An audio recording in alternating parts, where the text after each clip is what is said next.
Hello, and welcome to the Osimania 7K World Cup 2025 Grand Finals Mapool Showcase. I am Sergio85, and alongside with me in the booth, one of this World Cup's esteemed Mapool selectors, Tails.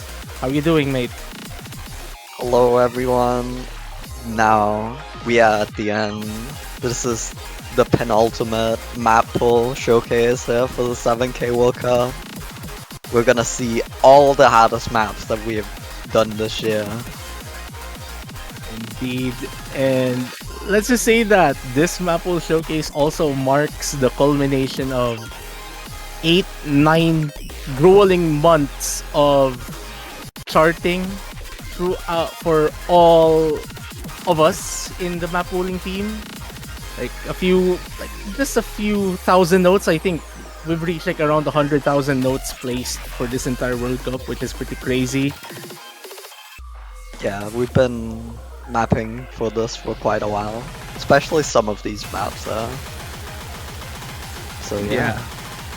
Well, we're not gonna hold you guys any longer. Let's start the proceedings here with, obviously, as per tradition, ever since the very start, we're gonna start with Rice 1, our primary speed pick, Himeringo Kodoku no Kakorenbo, a chart by Yi, and if the dumps from Into the Unknown last week weren't enough, we're gonna have a bit more of them. Yeah, this one is taking on the kind of the same style as we had last week, but it's just harder. Yeah, we just are. harder. These streams are so fast, and we're very excited to see how players are gonna do on these. Yeah.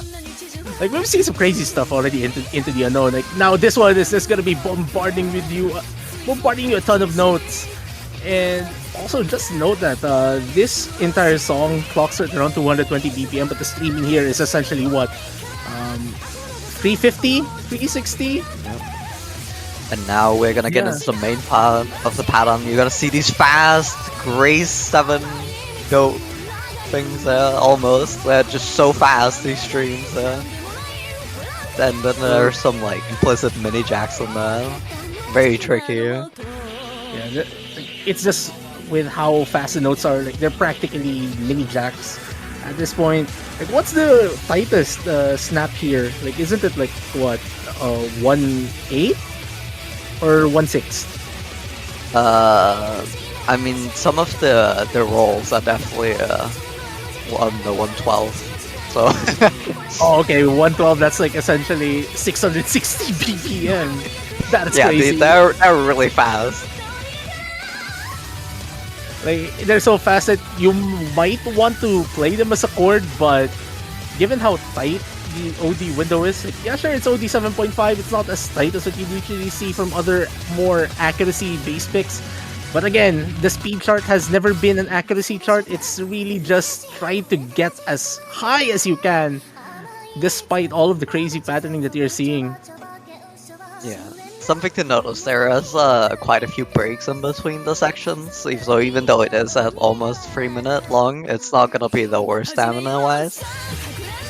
You see, getting into the final section now.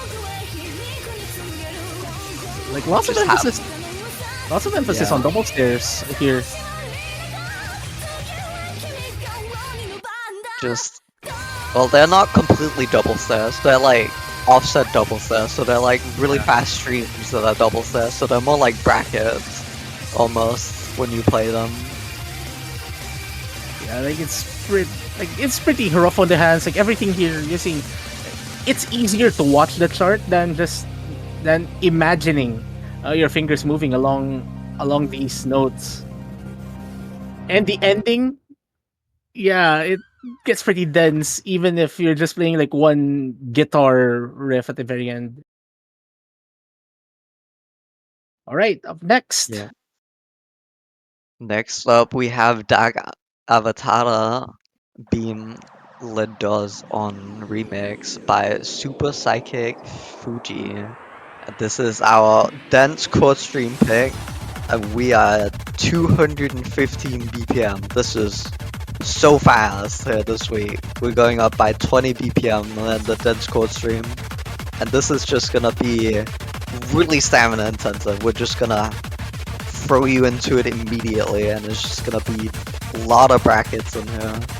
And just super dense code stream. Yeah, this is pretty much a vintage Bangsock chart. This, like, lots of bracket usages, like big chords. Like, this is just extremely hard on your hands. Also, just to note, of the 96 custom charts this entire World Cup, I think this is the first one where we actually see a rated chart. So we're at 1.05 times the original song BPM for this one. Yeah, just a tiny difference. And there you had a little break there, but now we're back into it again. Okay, just got corrected. 92 custom charts, not 96, but still 100%. Yeah. We're getting into the spot here. You can see it's just gonna keep going. Yeah, You're gonna have these brackets here that are kind of clear, so there's gonna be these like little bracket transitions here once in a while. I like how this chart is 2 minutes long, but this chart. Okay, what were those mini jack? Yeah, there's a little jack there. Yeah, back to where I was. Like, I like how this pick is just 2 minutes long, but like not even halfway in this start. This looks like it's just game going on and on and on and on. Yeah, this one really does not have many breaks. It's definitely going to be very difficult to get proper accuracy on and keeping the combos. Yeah. But Now, for something, what? this next one, Yeah. we have Ihana by Junk. I forgot to update this in the notes, lol. Yeah, But it I is was wondering. 2 I was BPM faster than last round. And something to note is that we are gonna see 7-note codes everywhere. So we're getting into TLD territory essentially. Yeah. This is So a pretty old song. yeah, it is.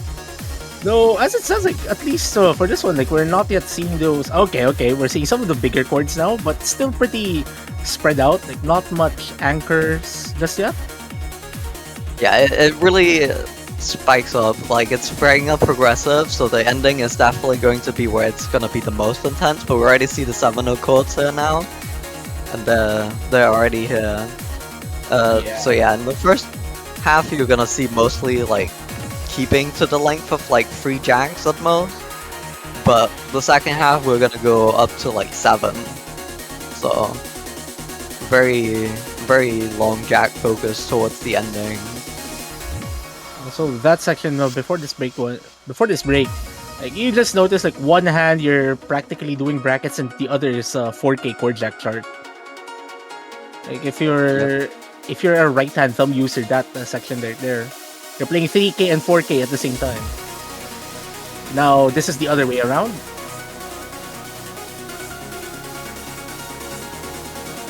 Here we go into the final chorus where we're really gonna see these long jacks pick up here. Okay, Here we go. You can see them here. Yeah, These just so fast. the amount of control you actually need for these chord jacks is pretty immense. Like, the gaps in the gaps in the jacks aren't exactly that intuitive as well. Like, the chart wants to go against the flow, and that's pretty much the trick of this chart. Like, the gaps are pretty outside the flow. Like, you just want to press on that column, but you're not allowed by the chart. Yeah. Okay, so now we have Bilyamoto's 100 carat smoke point. And this is our technical pick. Yeah. We're gonna have a little bit of like a dump chat here for a bit for the technical pick this week. Something to note is that the trills that we had early on in the pool. So like we had a random show match where we had random on for one of the technical picks where there was like these one-hand trills, and they're back here, but not as random. They're just here. Oh yeah. Oh, what are those trills? Like I just saw like Yep. a 6, 7, 1, 2 trill. Like, okay, imagine trilling. Like those are 1/6 trills, right? Yeah, they're definitely here. And not Okay, only that, so- we have all of these bursts. Okay, so the trills you're seeing right now are effectively 270 BPM trills. And now you're doing that using your middle finger and ring finger. Imagine, try moving to 270 BPM with those two fingers. And now imagine yourself pressing other keys as well. Like this is that chart. Yeah, this map is pretty rude to get a good combo on, and especially like just accuracy. These bursts are so tricky. And now some pretty abrasive mini jacks as well. But you do get a small little break piano section here.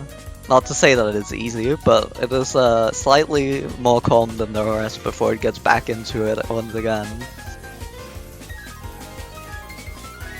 Yeah, like don't underestimate the difficulty. And now there you go. Yeah, so the ending here, it has more of a stop and go focus, where you're gonna see more of these mini jacks come in here. It's gonna be pretty tricky for the players to actually get properly time.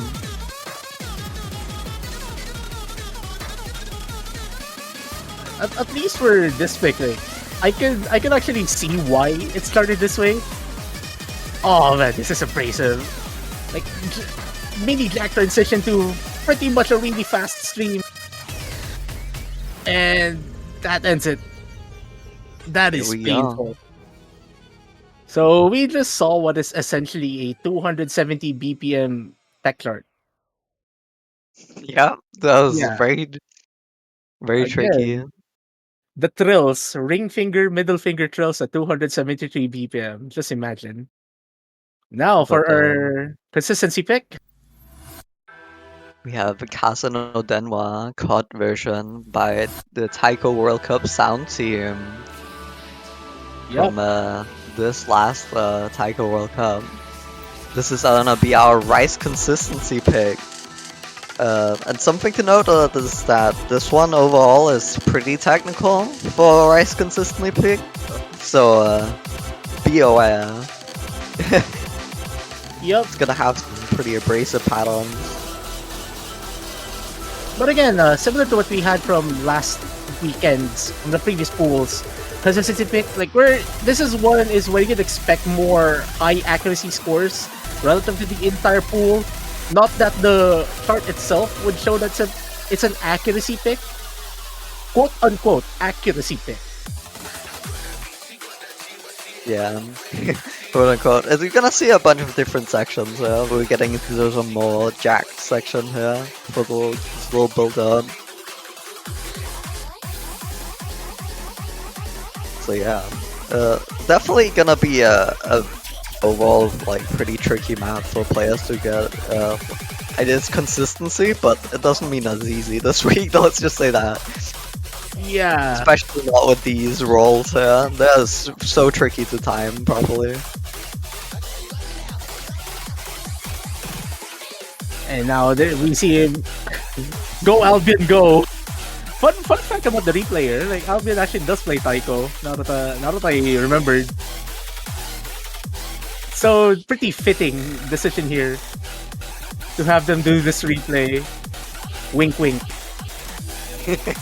Yep. You can see more of these like technical bursts. It's almost like speed because they're not quite as technically patterned, but like they're still a little bit technical. They have a few twists and turns in them. And then like everything is just a pretty abrasive really. And again, accuracy pick. Yeah, I think definitely it's gonna be hard for the players to like properly combo these maps because this one is pretty abrasive. It is the consistency pick, so generally it's a little bit easier than the others, but it's definitely very tricky. Oh, I can see a lot of people, regular people, do do pretty bad on that reducing chord jack 7 to 1 note. Well, though I do think that the players here at least should at least be able to get through that section. That's fine. It does have quite a few like coma sections where it's not as intense, if that makes sense. So it's not full intensity all the time, but here we go into speed chord stream kind of section. Yeah, like, and pretty much transition to what is essentially a double delay stream as well. And now to this pretty technical section. Yep. And that one might be a little bit tricky. Yeah, like you have to keep track of the BPM changes here as well. Like it's so hard to maintain accuracy for BPM changing sections, especially in 7K where you'd want to make your movements as thorough as possible. And lots of those patterns are pretty not that flowy when it comes to the hands. And oh, that's scaling stairs. Yeah, the ending has definitely tricky. Speaking of flow, yeah, you want to make your hands flow, but the chart wants you to move the other way every now and then, so you have to be careful. Like, maintain your control, and now some fast brackets.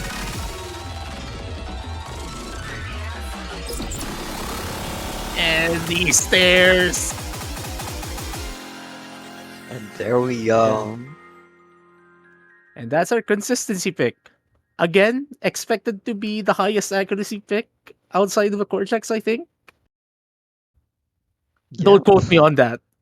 I think probably we're gonna see high accuracy on some of the other picks, but yeah, just because of how technical it is. But let's move on to our Rice 6. We have Nanahoshi Kangen Gakudan featuring Hatsune Miku, number 39. And I think somebody here might be saying thank you for having Miku in the pools. Yeah, we have a map here by Cole Parker. This is our fast chord stream. We are 282 BPM, so we're gonna go up by 30 BPM more from last round. This one is very stamina intensive. There's gonna be very little breaks throughout this. So the 3 minutes and 35 seconds, you have to be prepared for this one.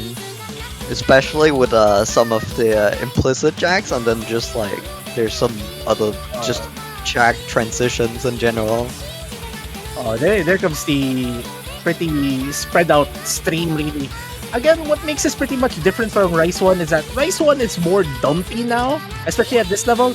This one is like, this is essentially a very fast chord stream. Like, it just looks like what you'd expect from a speed pick for the most part, just because of how fast it is. Yeah. And tons more emphasis on single stair movement as well.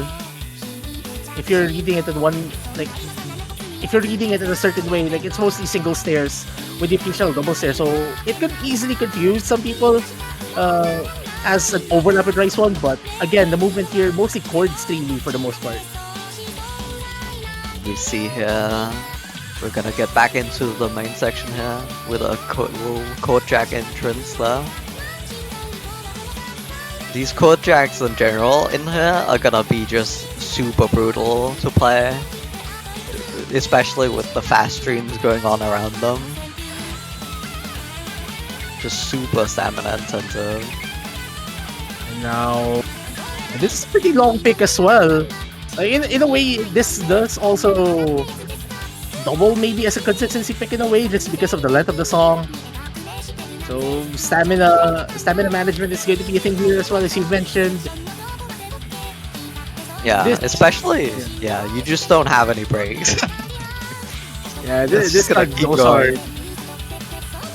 I know the players would definitely like some of these harder charts, though I still doubt that they would. I kind of doubt that they would find solace in the fact that the pools are actually hard. You know, some of these players like perform better on stuff like these. But obviously, there has to be a limit somewhere, right? That's what we're testing. Definitely, I don't feel like we're gonna get any double S's this week. Hopefully. Oh, I like we had decided to put hopefully there, huh? Yeah, I mean, you never know. The players have been putting out scores that are absolutely insane. But these maps this week are just absolutely crazy. Surely. I remember back in 2022 when the pools were being revealed. Like, one of the things said was like the grand finals pool was never designed to have an FC possible. Can we definitely say that here? I feel like there's gonna be an FC on some maps, probably. But from here, we're gonna see if it actually happens. Yep. Now, we need to add some noodles in our diet. Let us start with our Ellen inverse pick. And this is a chart by Kobe. No, there is not an excess of LNs in this chart. Yep. This is our inverse pick of the round, excess by Aoi. And we are gonna see that this week it's not gonna be as coordination heavy as last week either. It's gonna just go more into that density style where you see these big bursts here, and it's just gonna keep going. So it's not gonna be that many super long notes throughout. Yeah. Like, at least from the density of the main patterning here, like, you're not really gonna be holding a lot of the columns pretty much. But again, this is essentially what an inverted chord scheme chart now. Yeah. Well, it's a little bit more than a chord stream because we have all of these bursts. I mean, it's a mixed right. It's an inverted mixed rice, I guess. That's the best way to put it. We do have a little tricky section here, but at this point, this section shouldn't be too bad for players at this level. This should be what, like, the main quote-unquote accuracy section, and then now, here comes the good stuff. A full-on inverted chord stream now. Going into a big density section, just full-on inverse chord stream here. O2 Jam players. Pretty sure discounts are... Okay, what was that shield? What was that shield? Okay, O2 Jam players, please correct me. This has to be within like level 90 territory now? Definitely Like high level 90, almost level 100, I think. And there we go. That was it for LN1. Let's move on to LN2. We have Nyarlathotep's Greenland. A chart by any. And honestly, like, of the charts in the Grand Finals pool that I could barely play even on halftime, I think this is my favorite of them all. Just because of how beautifully charted the streams are. Yeah, this is our long note density pick, and we're increasing by 10 BPM once again. Yeah, you can. This one is just all out density. So unlike the inverse map, you saw it was pretty dense, but like everything was inverse. Not everything is gonna be inverse, but it's so dense all the time. It's so dense that it basically overlaps with inverse territory. But again, lots of the focus here is really just on being able to play a ton of LNs at the same time. The other one is, again, finger control. This one is just outright physicality. Yeah. We're gonna see here, we're gonna get into this section here. There are some pretty tricky one-hand patterns in here, and just like general like stare patterns. Yeah. Like, look, some beautiful 32-bit patterning here. Now this inverted bracket section. Ooh. Can definitely see some misses coming from there if you're not paying enough attention. And you get a little break here before we have to get more into it. And here we go. And this is just so dense. Yeah, like I cannot even tell if those are shields or reverse shields at this point, just because of how dense the chart is. Now here we go. Some of these 1/16 notes, and that is a beautiful transition right there. Yep. And now more of these patterns, you'll just have to be careful. Like you still have an amount of control to maintain your hold on this chart, because at this point you're not allowed to let go of your keyboard at all. We're gonna see here the ending full burst. And finally some relief. Not that this is still relief inducing, because those overlapping LNs can definitely cause a few more breaks. Could definitely see a good swing if anyone's not paying attention there. Yep. And moving on to our next map, long note consistency pick. We're gonna have I My Attitude featuring Nakamura Sanso by Rejection. A map by Long P. And this map is gonna be pretty similar to last week's long consistency pick. It's gonna have these back and forth patterns, so you already see them. But it's gonna have a little bit more variety. From what I've seen, so you're gonna be expected to play a bunch of different patterns in this one. Well, if LN3 from the previous pool wasn't O2 jam enough, now this is your definitive O2 jam pick. Just because of the pattern variety and not to mention the song choice. Now this is like what you'd expect from an O2 jam chart. Like, just put a really hard LN chart in what is essentially like a quote-unquote anime song, but this is not anime song obviously. But the spirit is right there. Let's see, we're back into these back and forth sweeps.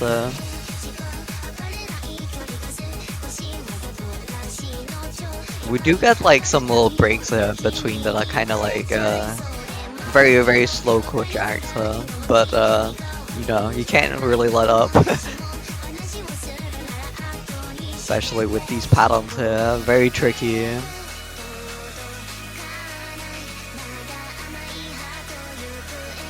Now, I like how this is a break section, but now there you go, LN break section now. Yeah. Definitely, there's no section where you can really just be like, okay, I'm gonna regain all my chords, because you're always gonna have to think about these long notes that you're gonna be holding down. This is more of like a long note density section here we have. Also, like, it's not that noticeable unless you keep actually pay attention, but yes, the stairs there are vocal dumps. Yeah. And this section here, super tight releases here. Yeah. And they're like, I can just imagine a ton of breaks here. Now here's some pretty crazy releases, like uneven holds, uneven releases, like pretty tricky. And now that's abrasive. The pattern may look beautiful, but no, that's actually one of the most abrasive patterns possible in 7K. Yeah, I like to call them like the X patterns, because they're just like making these small crosses all the way up. They look very cool, but they also look very dangerous. Like, that's the thing with 7K. The coolest patterns often are the most abrasive patterns. Like LN art in general is just pretty abrasive, just because like the charters would usually try to make it fit. And yes, that's a heart LN, and it's a pretty abrasive heart LN as well. You might be losing hearts on those heart LNs if you're not careful. Yeah, this is definitely I want to say this is the most O2 Jam style map we have in this bowl. Yeah, this is the definitive O2 Jam pick. I can even see some 32-bit patterning.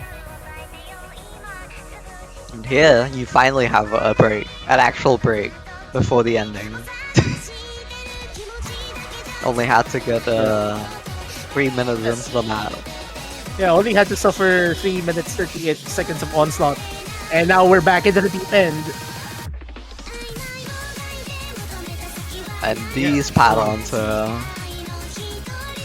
just super intense. We're gonna have these big sweeps where you're gonna have to hold down, and the X Uh, pattern goes back.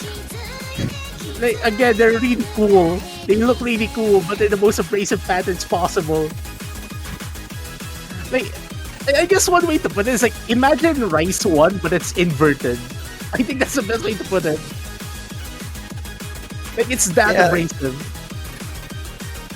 definitely up there. Although they're cheesable at this OD. Yeah.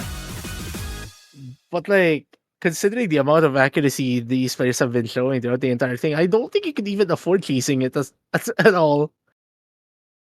Like ratio game is gonna be a thing still, considering what we saw in finals.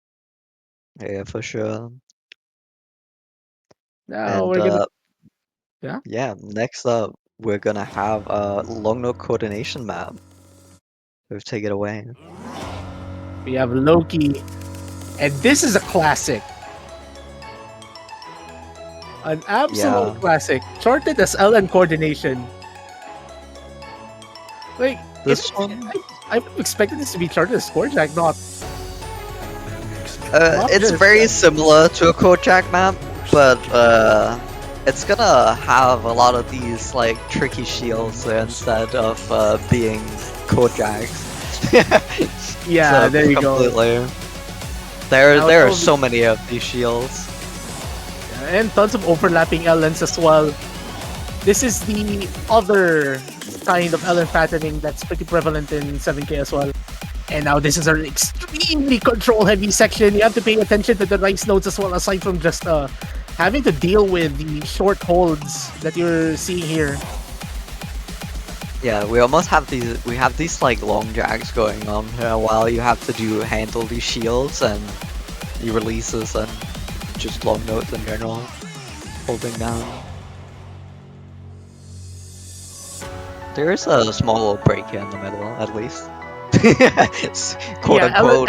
LN break section, more like I guess if we're in early round, this would be charted as like simple LNs, so we could call it the break section. But no, this time around, like finals level, grand finals level, we call these LN break sections because while yeah, sure, our lead player is currently full comboing this one, and the pressure of a match, I'm not gonna be surprised if there's gonna be some actual misses here. Yeah, and we're gonna have this build up once again before we get into the main chorus. This is a little bit of a longer build up, so definitely get your nerves ready before you get Yeah. into the section. It's a pretty abrasive build-up section as well. And now one of these double overlapping LN stairs. Yeah, with shields on them, so watch out Yeah. for that one. And now here's the synth noises that go up or go down. Like they're charted as stairs here. You have to be careful. Have a decent amount of control because your other hand's gonna be doing some crazier stuff as well. Yeah, and here we have some more long jack section here for the ending. These are pretty tight releases as well, relatively speaking. And what's a trail?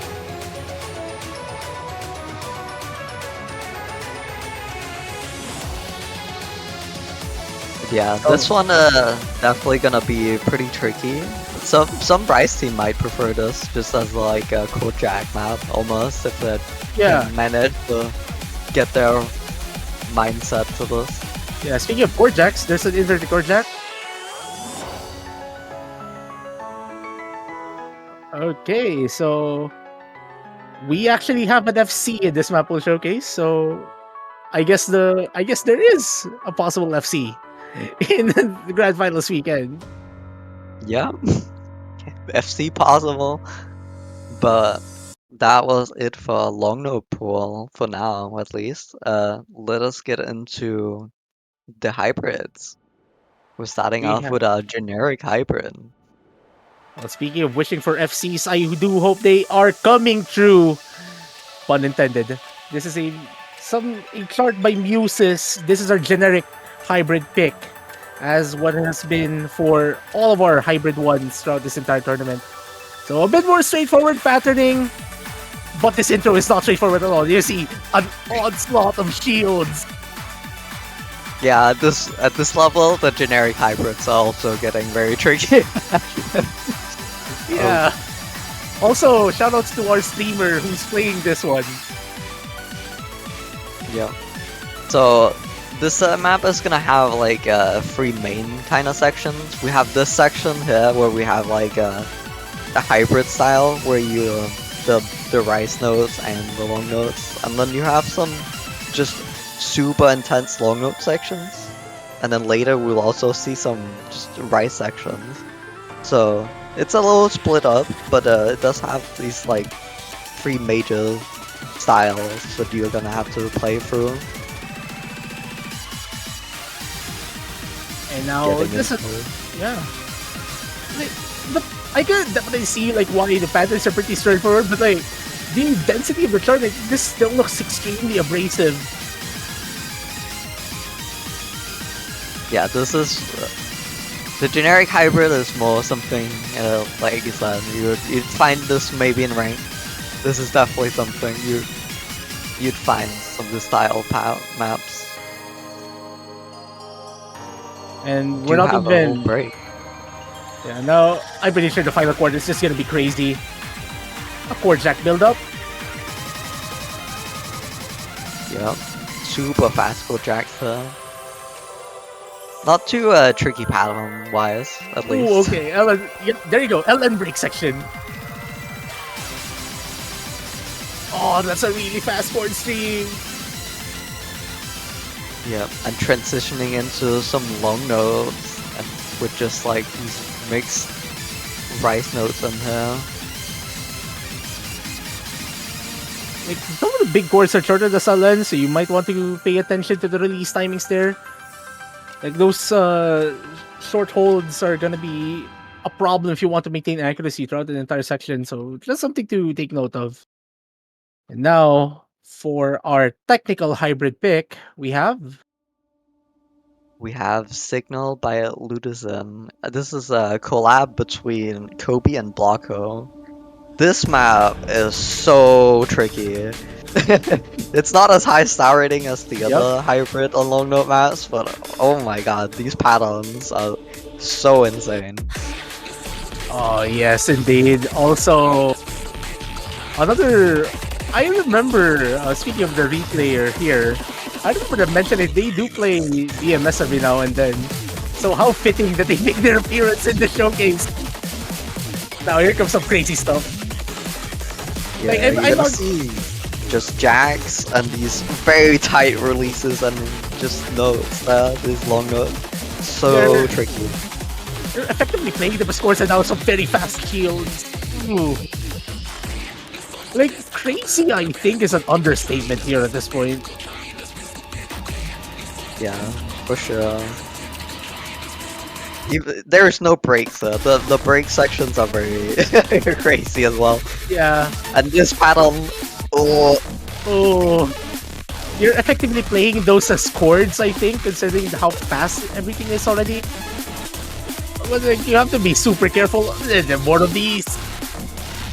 yeah, that's definitely one of the harder patterns to hit on this map, for sure. Oh, indeed. I do want to note that this map is honestly, it's not too long. It's 2 minutes and 11 seconds, but it does have like a calm outro, so it's not actually that long because here we go. Just a calm Now, outro. we call this an Avril tribute. If you know, you know. Yeah, definitely not easy, but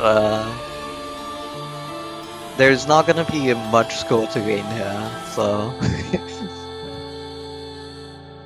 gotta be aware and Yeah. really be focused in for the first 3 quarters. Right. And Now for the spiciest picks in the pool. I know a lot of people are pretty excited for these. Yeah, we have Trap by DJ Riser, and this is an assy map here for Oh boy, EX Nick Rise. how fitting. This one is so hard. It's just gonna have the craziest patterns in it. Oh, I'm Alright, you already see. seeing some of them, like these trills. Like, how fitting it has to be. It is.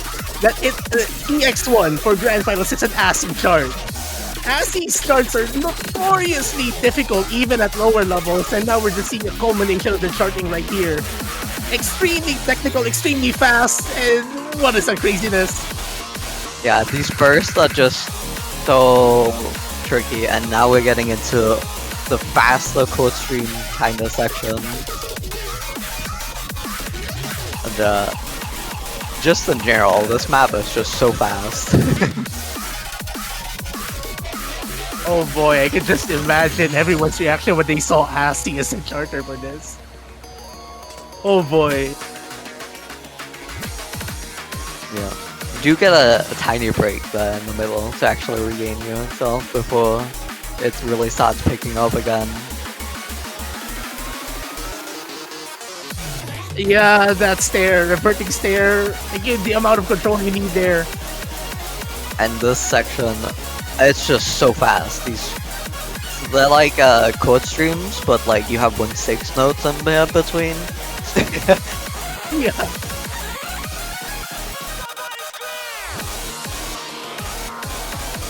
Like what? You're looking at some like those 1/6 streams are like what? Around 300 something BPM streaming, like in between what is essentially a bracket chart. Yeah. And Oh, crazy ending burst there. talk about abrasive endings right there. Yeah. Like you can't help but just like just go. Yeah, loss of words, the difficulty right there. And we're not yet done with the EX picks. Now let's go for our noodle EX pick. Yep. This is gonna be Distorted Fate by Sakusho, a map by Ruka. This one, oh, this one is so rude. Oh no. It's gonna continue on that last long note EX long note pick, but it's just gonna be way harder. You can already see these tricky releases and just snaps in general.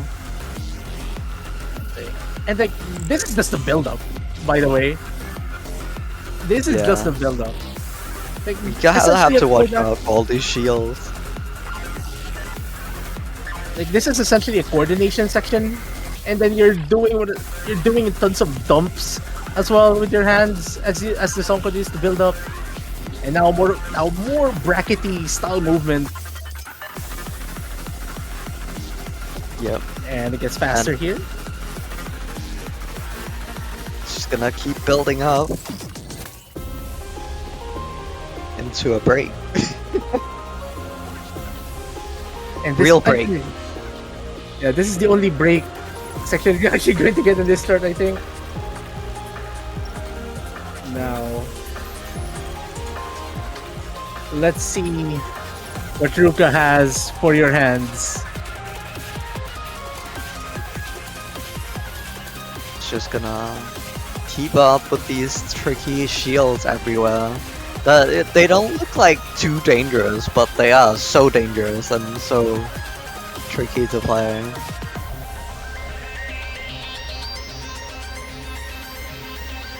Here we go. Just a long section there. And here we go. Ellen dumps. This is what, 64-bit patterning now, if I'm not mistaken. O2 jammers, please correct me.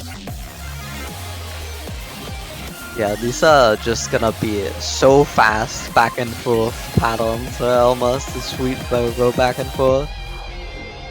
Very tricky. But we're not over yet. There's still another section of the map left.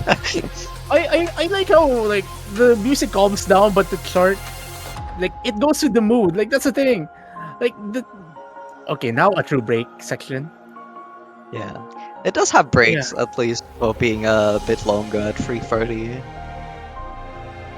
but like and now a full Ellen wall as a break. Yep. And here we And here we go. go. This is so dense. And so, these releases are so rude. The coordination required here. And well, I don't think anyone. I don't think we're gonna be expecting FCs here for the most part. Yeah, definitely not. We don't really expect any FCs on the EX picks for the most part, at least. And that is Distorted Fate, chart by Ruka. And this is our LN EX pick. Yep. Now, for the last of the 92 regular picks, chart number 91. We are gonna It's a have Absolute Evil, a map by Cole Parker, and a song by Genesis. And yes, this is that Genesis. yup. This map is actually on the shorter side for like mini tiebreakers, only 2 minutes. But this one is just so rude. Oh man, talk about rude. Like, talk about rude. Absolute evil. Even. Yeah, Absolute Evil. You're gonna see like these sections are gonna be mostly split up, so you're not gonna have like too much issue with like mixing everything together here. But Yep.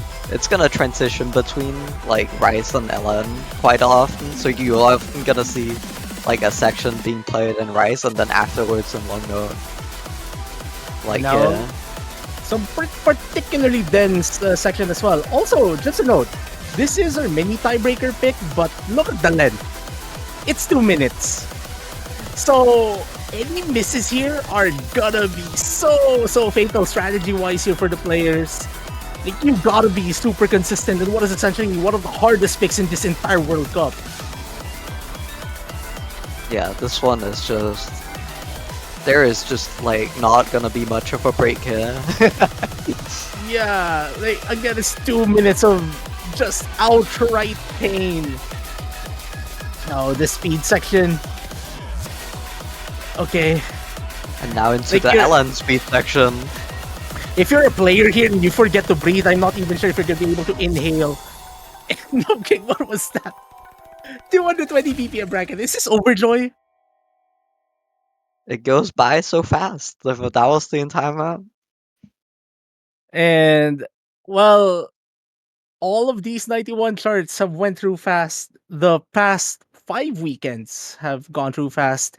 We've seen the World Cup expand to 32 teams, so 24 from last year. We've seen some underdogs perform out of their minds. We've seen some teams achieve a lot this World Cup. Tons of teams managed to get their best finishes this World Cup, especially shoutouts to Estonia, Germany, Indonesia, who reached the finals weekend for the first time since 2017. We've seen some heartbreaks as well, especially earlier today.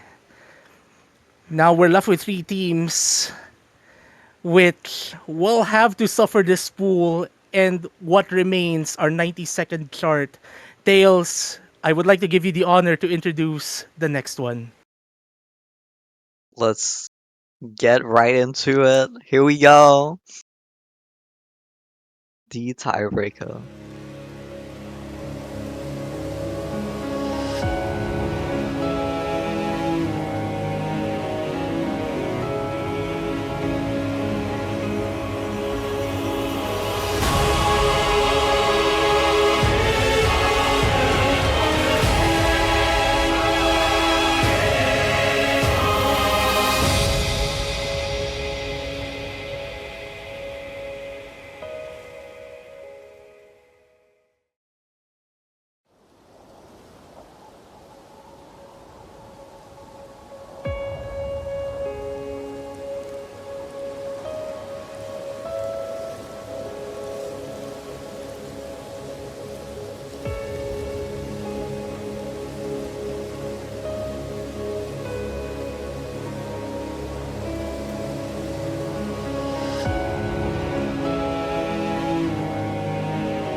That was the grand finals tiebreaker.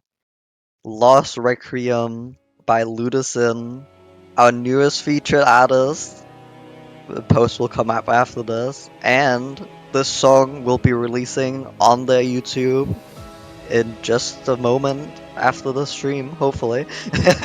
Yeah, uh, we got some special thanks to go through here. First of all, thank you for the illustration by KM, and thank you for the graphic design by Seth. We got a storyboard by Rice SS and Binare, as well as a video by Crew K, The Funk, and Sakura006. And, of course, thank you to Sakura006 for design coordination. And all the mappers involved. We got Kobe, Blanco, Critical Star, X Neko, Ruka, U1D, Underjoy, and as a special thing, we also had Ludicin Mapapad himself. yeah. If you weren't paying attention to the Morse code earlier, if you were able to decode that fast, yes, those sections were Ludicin's sections. Well, I think the tiebreaker spoke for itself. The chart itself. First things first, 9 minutes and a few seconds of absolute pain. Definitely one of the hardest tiebreakers we had.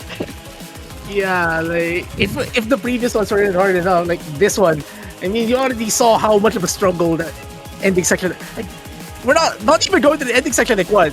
Around 5-6 minutes in, you're already being bombarded with a ton of notes. 7 minutes in, if your stamina isn't dead by then, you don't know anymore, and there's suddenly like the final 30 seconds with chart. Absolute pain. If you're not tired yet, well, that section is definitely going to make you tired. Yep. That was Alpha map pull this week. Our final map pull. But, of course, we gotta thank everybody involved as well. We got the organizers helping us reach out to the artists and run the tournament. The map pull selectors making sure the maps are all great. As well as all the mappers and playtesters this week, or just in general, that have helped just make sure the maps are in quality, and we've got some exclusive custom maps every week. Oh yeah, like it's been an honor to be able to work with the entire team. I, like again, as I mentioned earlier, like this entire process started like what, some 10 months ago, and I think all of us just went through a lot, especially you guys. Like the amount of effort that you guys put in was so amazing. Like, like again, like I don't think this tournament would ever be this successful without the efforts of the entire map pooling team. So again, shoutouts to everyone there, to all of the charters, all of the map pool selectors, all of the playtesters. It's been an honor to be part of your team. Yeah, super exciting. I can't wait to see how this being played next week. I'm so excited to see all of these maps. I hope this actually gets played in a match next week.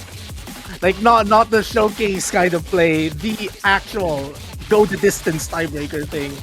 Like if like the 12 charts, 12 straight charts of absolute pain aren't enough, like go the distance, go play a 9-minute pain test. if it, and hopefully that's enough for our hopefully that's enough for you to enjoy an entire match. Well, anyway, so before we close this one out, some obligatory things first before everything. Next weekend is the Grand Finals weekend. Indeed, we have a confirmed top 3, the Philippines, China, and the defending champion, South Korea. Standings are pending, so the losers bracket final will be between China and the Philippines. Meanwhile, South Korea will have a twice to beat advantage in like once the matchup comes to their end. Like, the winner of that, China Philippines, will be the ones facing South Korea. And also, and I think this is for the very last time this World Cup, I'm not sure if I'll be able to say these lines again. The Osimania 7K World Cup 2025 team support banners are still up on the OSI store if you want to support your team or your favorite player's team. You may do so by buying a banner. These banners feature the countries in who qualified for this World Cup, all 32 teams. So you can still buy banners of the teams that have been eliminated to show your support. You might buy multiples of them, multiples of the same country, multiple countries banners, doesn't really matter. You could buy all of them. And if you happen to purchase the banner of the winning team this World Cup, that banner will stay until the very next edition of the Osimania 7K World Cup. So, Tails, do you have anything else to say before we say goodbye? Getting closer to the end of the tournament, I just want to give a last reminder to post your feedback as a player or even outside. We want to hear your feedback. How's everything been this year? Would improve, of course. So, yeah, let us know. Oh yeah, the feedback is going to be extremely important going into next year's World Cup and for future World Cups as well. So I guess that's pretty much it. We have 2 or 3 more matches left in this World Cup, matches number 62 and 63. If the past 61 matches already gave you a show, what more in the coming weekend where we're gonna see the best of the best, the extraterrestrials showdown of the ages. And now, that has been it for the Grand Finals Map Pool Showcase. This has been Surf285 and Tails DK. And until next week for the Osimania 7K World Cup 2025 Grand Finals.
Today is the new day for Oceania 7K World Cup 2025. We're reaching the one of the most anticipated matches. We only have two matches in particular, which are going to be in the grand finals round, but we're now playing in the losers grand finals round now, and it's going to be China versus Philippines. The usual teams there have been in the podium for a lot of the times.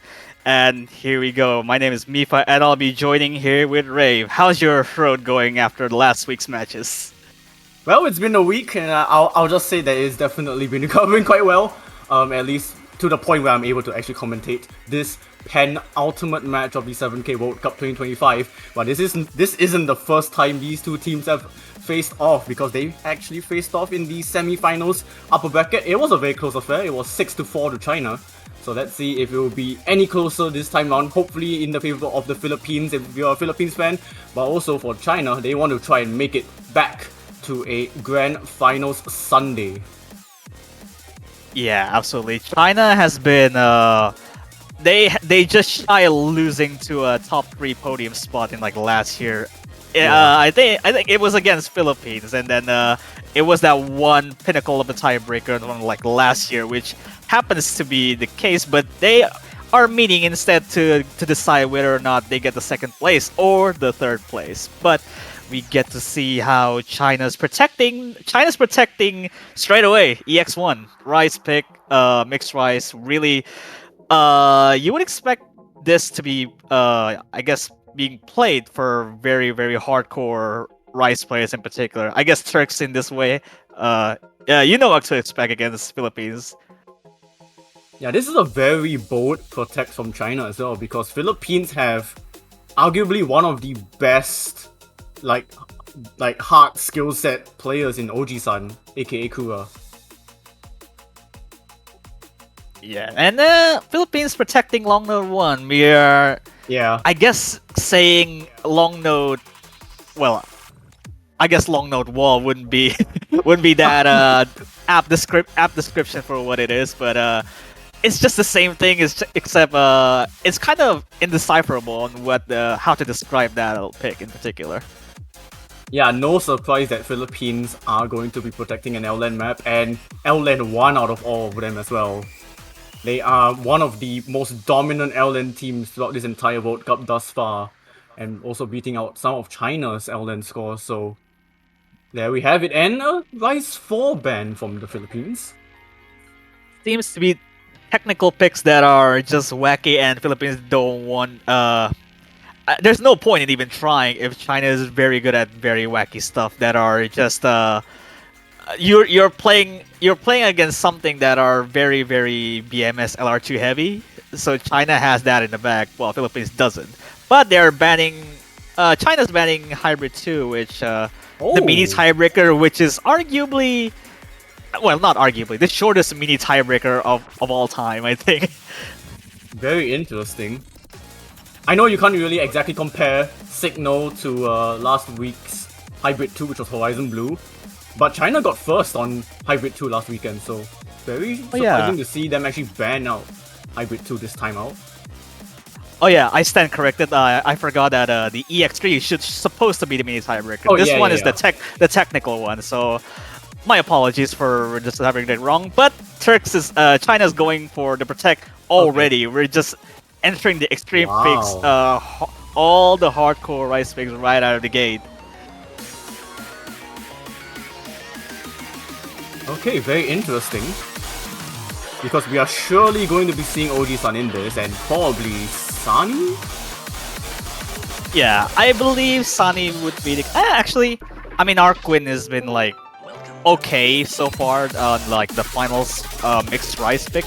I think. Well, I mean, I guess not the extreme one pick in particular, but just the easier one of the rice picks. But yeah, OG-san, like you said, and Sunny has been like performing extremely well in the finals, but can they really cope with the grand finals level? Since this one is just out of this world in terms of difficulty. Yeah, that's for sure, but, well, OG-san has a lot of familiarity with a grand finals map pool as a former World Cup champion, but they are going up against two formidable foes in Tyrix and AF. So it's probably going to be a battle of the bottom row against each other and the top row against each other. Keep in mind that the extreme picks are about the same level as the tiebreaker. So having this pick just straight up making sure they have the best physicality as they can, it's just really a battle. And Trex was already like the first intro, having the first miss, but Sunny trades it out, surprisingly. Yeah, and already went off the bat. No one in this lobby has 99%. We'll see if this continues forward into this map as AF picks out a couple of misses, trades it with Sunny, but AF picks out more misses and drops all the way down to 97, but Sunny drops down to 95. OG-san also drops combo, and wow, China are completely feasting on this at the moment. No one's really handling this on. I mean nobody at the 98 except for Turks, which is at the staying behind at the low 98s there. Like, you can tell by these patterns alone, the stabs and just how dense these are from 203 BPM jacks. It just really goes to show why this is an extreme pick. Yeah, this is a very rough start for Sunny, not even holding an S rank. They do manage to recover it, but they drop back down again with a couple of misses from OG-san and EF as well. Pirates though, completely holding up for China as they do find the combo break, but 26,000 points of a lead as everyone has their combos reset. LR2 players have their benefits on playing some of the, some ST10, Stella 10 difficulty charts in the game in particular. And it really just a battle between, like you said, the bottom row and the top row. I mean, the top row there. But again, it's just really how dense this is. I really do not expect the Philippines to come back as, a lot of the density just comes into the stairs and just really abrasive transitions. The jacks as well. Like, I saw OG-san miss on an L land that ended with a jack. And the entire lobby has the combos reset, but this is definitely going to China now, as both of the China players' counterparts have safely beaten their Philippines opponents. And that is first blood to China. These scores are exactly the kind of thing that you have to expect in every single extreme picks. Turks with a flat 98, the lowest being the 95 there. So we're entering the realm of not getting 99s anymore. This might be a trend.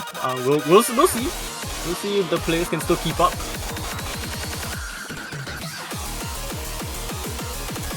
Because I'm wondering, because Philippines that their pick strategy has been picking all the extreme picks in like the last round. So China has picking one over their stead, but Philippines might have to take a different approach, maybe. I think the approach is LN. Just LN.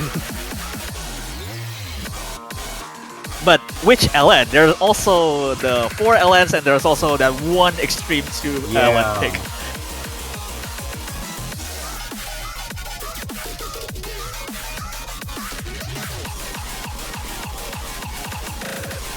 Yeah, let's see, because Philippines have been performing fairly solid in the last round and picking all of the extreme picks in right out of the gate, but this is against China, which you kind of have to know that the pulls difficulty are skyrocketing. But they're going instead for the long note density pick.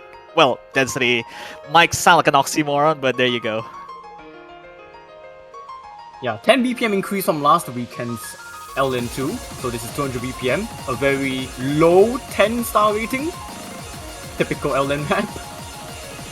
It's yeah, it's fairly low. I mean, I guess the whole long note pool is their lowest BPM is 200. Which is yeah, this is the lowest one, but this is also density, so this might favor a lot more physical long note players like Van Wilder, for example. Swapping in with AF was also swapping with Satori here, so I'm not sure. Man, Van Wilder in a grand finals weekend. Now we one of the should oldest see players. Van Wilder shine here. Yeah, one of the oldest players in this World Cup, arguably maybe the oldest one this weekend. 34 years young, playing in a grand finals weekend. Yeah, Van Wilder's appearance was like just right back in like 2015, and now just seeing right back in here for the 7 key 2025. It's been 10 years. It's been a long time. Satori and Oji-san both trade a couple of misses. Van Wilder will as well, so only Sunny remains, and that will be a lead to the Philippines right off the start. Yeah, these are just very, very rough long note core stream. To some extent, it just releases at one point, but now Philippines take a slight lead. Well, I guess slightly now more of a lead because a lot of the China's misses are very rapidly increasing. Yeah, but crucially, China is actually doing pretty well in the accuracy department, at least keeping it close with Philippines, who have found one miss from Sunny. But Oji-san completely crushing it at the moment, 99.4. Sunny will find another miss though, keeping things interesting. Still about 90. Oh, Satori, that's a whole half percent drop right over that one transition. Yeah, 20,000 points of a lead, and Philippines might try to run away with it as Van Wilder finds a miss. Oji-san still holding on to incredible pace.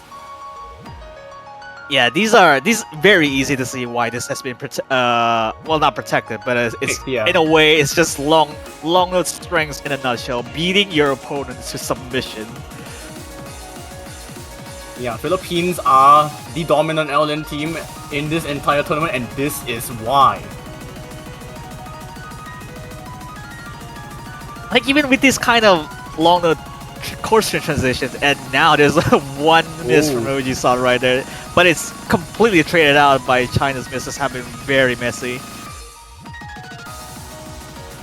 Yeah, and it's already 50,000 points of a lead, just because both Philippines players have been able to hold strongly on their own. More importantly, Oji-san with like a 20,000 point lead over anyone else in the lobby. Yeah, again, like I said before, we're only seeing 98s here, except for one, which, you know, by not 98 being mid 99s here, which Oji-san seems to be the cake of the MVP, and, you know, 978k on the grand finals pick, that's not okay, dude. That is not 32 200s as well. And by far the best ratio. Okay, so Satori is not too far behind on the 200 count there. 70. But look at the 70. misses. Yeah, the misses have been clean, but there are multiples of them that are coming in rapid succession. But again, this is really, really hard for China to make sure that they have a point for long note picks. They have a lot of things to go for it. because Extreme 1 is working very well in their favor just to tilt your opponent to the more physical side. Yeah, we're probably going to be seeing a battle of Rice and LN. And I'm very sure China are going to be sticking with that theme. The only thing that is very, very up in the air is just the core jack pick. Like Aihana, like 140 BPM, it's just up in the air whether or not Sani's able to do so, and AF being able to do so as well. Yeah, it's kind of like a risk to take. It's like you want to try and One or completely crush your 1 or opponent. 5. 1 or 5? 1. Oh, okay. stream pick. Stream pick. Alright. Delay. We're going delays now. Okay, well, 220 BPM. Fast, sweepy dump map. 220 BPM, that is very variable type of delay. There's some 1.8s, there's some 110s, and there's also some 1.7s that are just very abrasive. Which I believe should be equivalent to 550 BPM at most. 550 BPM. We're actually going to be seeing Arkwin for the first time. I mean, Arkwin should be relatively fine. They have been playing a lot of the speedier picks, I guess, for a good majority of the tournament.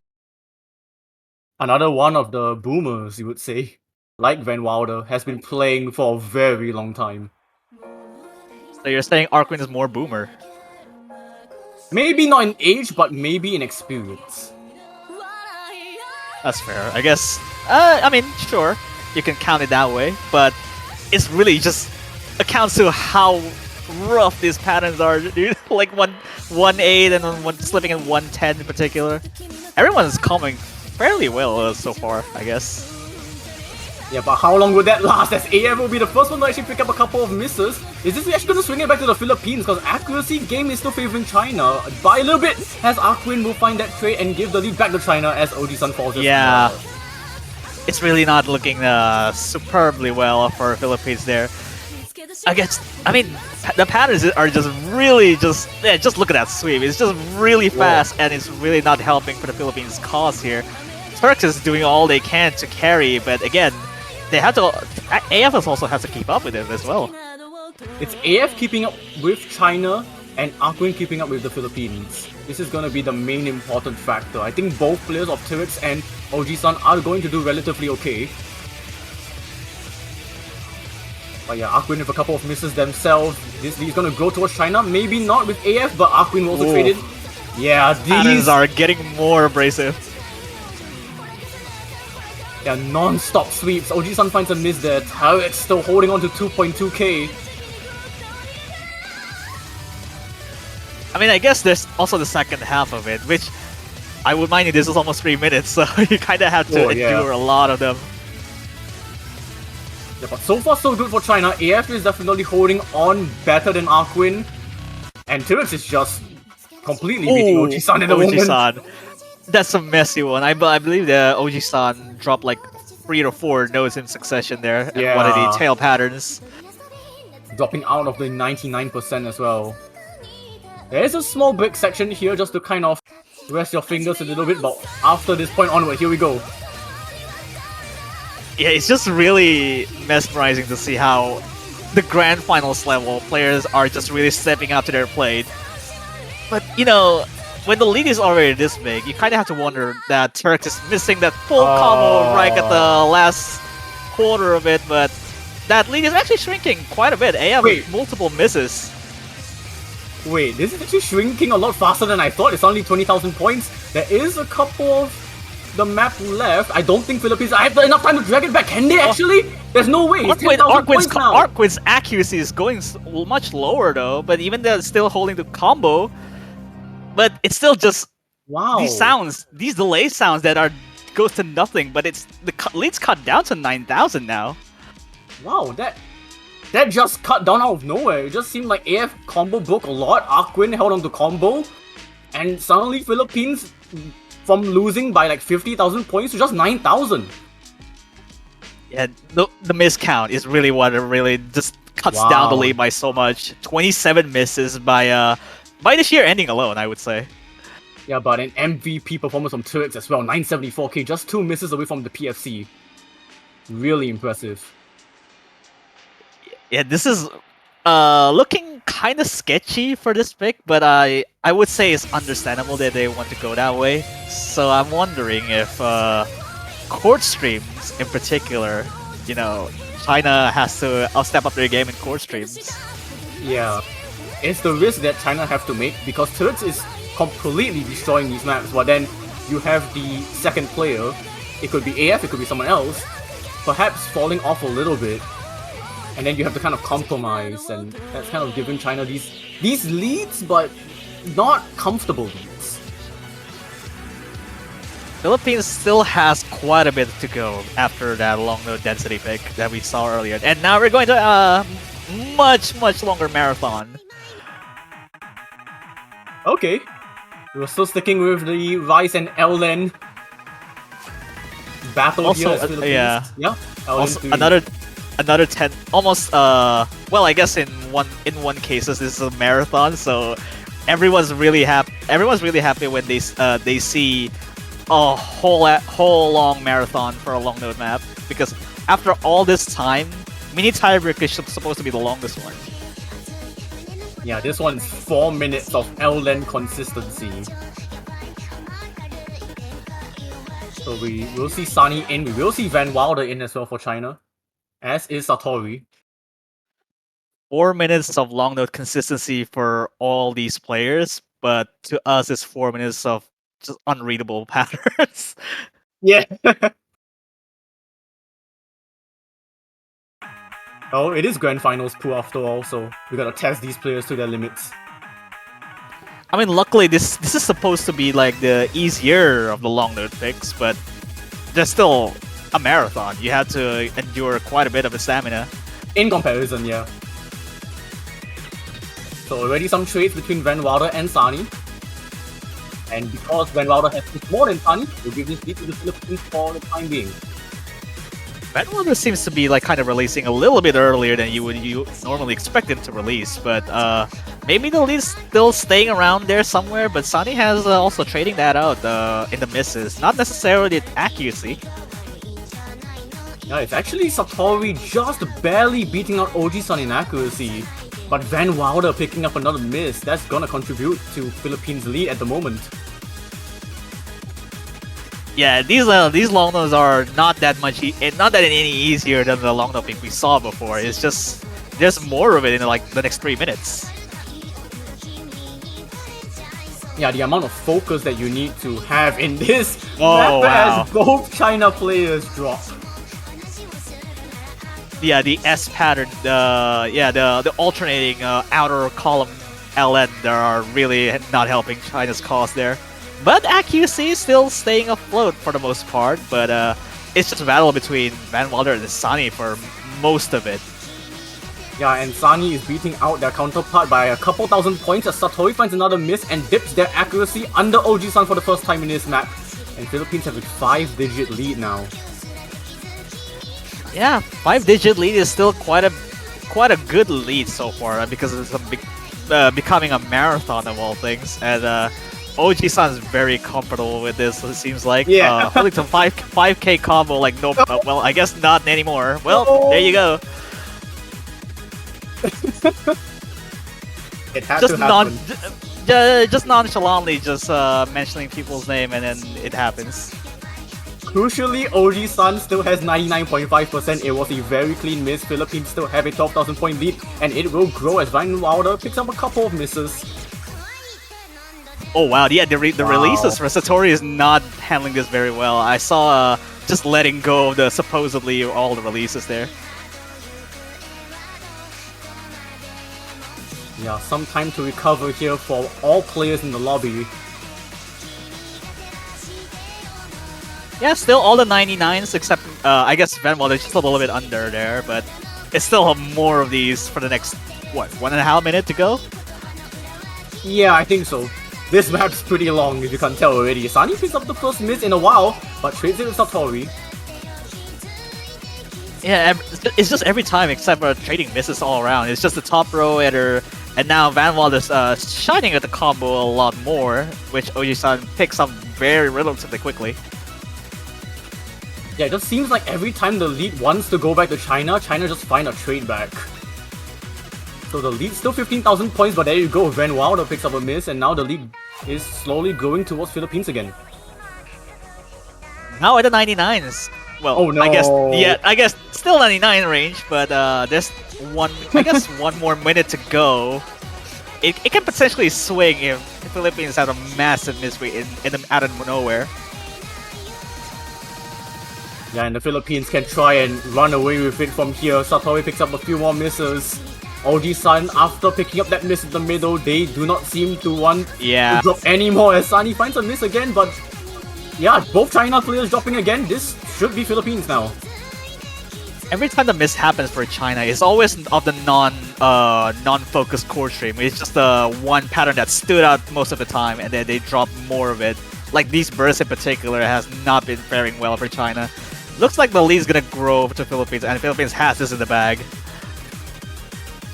Oji-san finally drops their 6,000 combo. Will not matter at all. Philippines take a second point on the board. But what is that performance from Oji-san? 980k! So far, we've seen 5,000 and 6,000 combo from Oji-san. So the miss has been like cut straight up, like 3 misses like Wow. that. Just okay, sure. That is double the next highest combo, which is crazy. So yeah, we've seen 5,000 and 6,000. So the miss in between has been like 1 miss after the 5,000 and then 2 miss after the 6,000. Yeah, and that's it. That is all they missed. Very good pick there for Philippines. That's a very good call, especially. But Shadow Kun starting to pick up for the Philippines. I'm wondering what China's gonna go with that. Wait. I actually have not seen Shadow Kun in the lobby in a while. Yeah, their last appearance has been in the quarterfinals. Oh, okay, they're going for the, I guess in a way, quote unquote. I'm not quote unquote, but this is the less, I guess, easier Extreme One pick. Yep, so we go from consistency to consistency. We had Ellen consistency, now we have Rice consistency. And yeah, I don't think Shadow Kun's gonna be playing this. Arquin is immediately slotted back in. This can be dangerous whether or not you're looking at it, because Extreme One has been fairly convincingly. This is just easier Extreme One pick, which Arquin should be able to handle most of the patterns in these. Yeah, we'll see if the Philippines can try and secure the first breakpoint of the match, or if China will continue this Rice streak. They were close on Rice 1. Let's see how close they might get on Rice 5.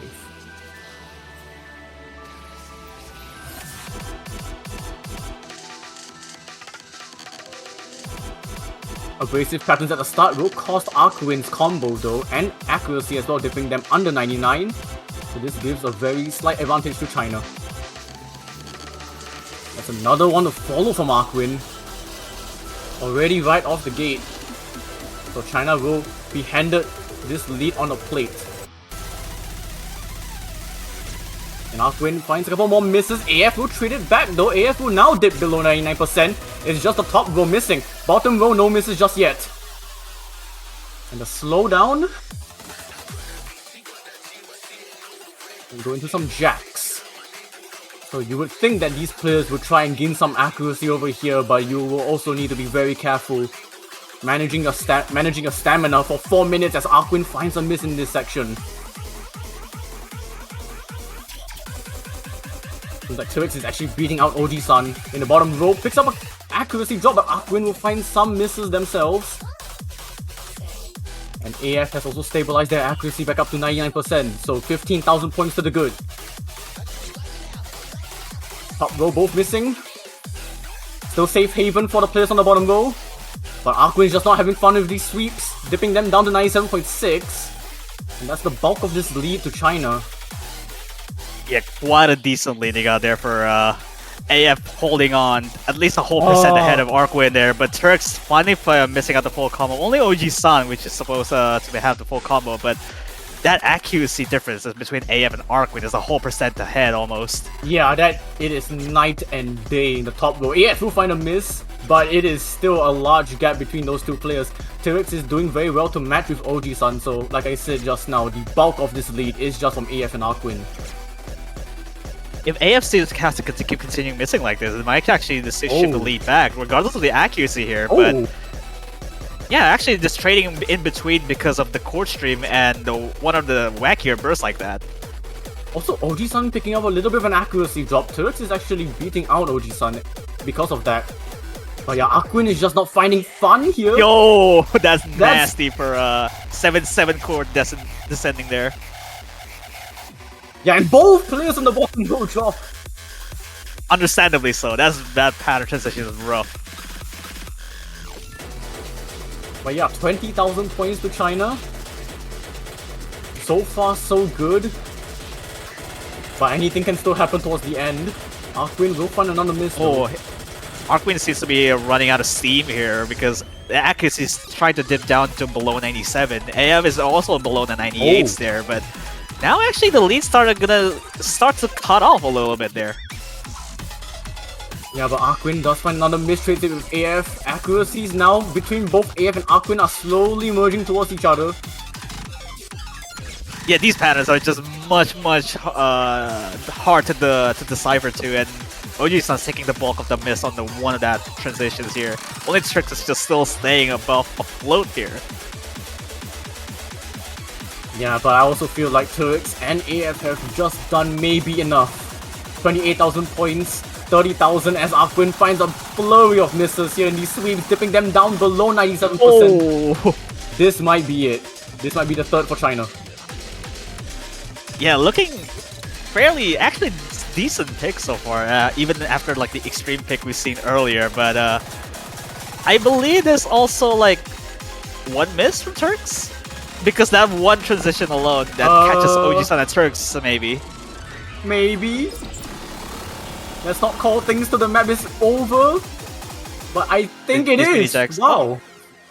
It's actually maybe two miss that I think about it, but yeah, that's two miss there. Wow, that's actually interesting because this kind of dynamic in this match has been mostly the top row versus the bottom row. Yeah. It is basically like Turks being like the best Rice player of China and then OG-san just being the best player of Philippines by far.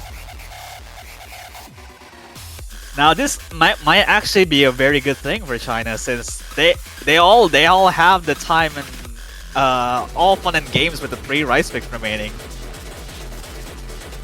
Yep, but LN 1 and LN 4 open for the Philippines. Let's see if Philippines are intrigued to continue their LN mapping streak. I mean, hopefully it should be longer than 1, right? They have to play their protect in some way or another. But there's also the concern that China's players on long node 1 have been very good. Yeah, okay, so we're seeing that long node 1 protect for the Philippines here. This might be on gray area, I think. Yeah, because Satori is like really good at inverse. It's Van Wilder that actually falls off a little bit. And for Philippines, it's also a different, yeah. Yeah.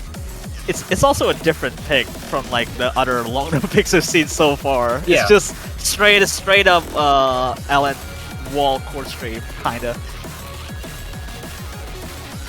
Having to read LN wall court stream inverse is going to be a testament to these players for just a 2 minutes map.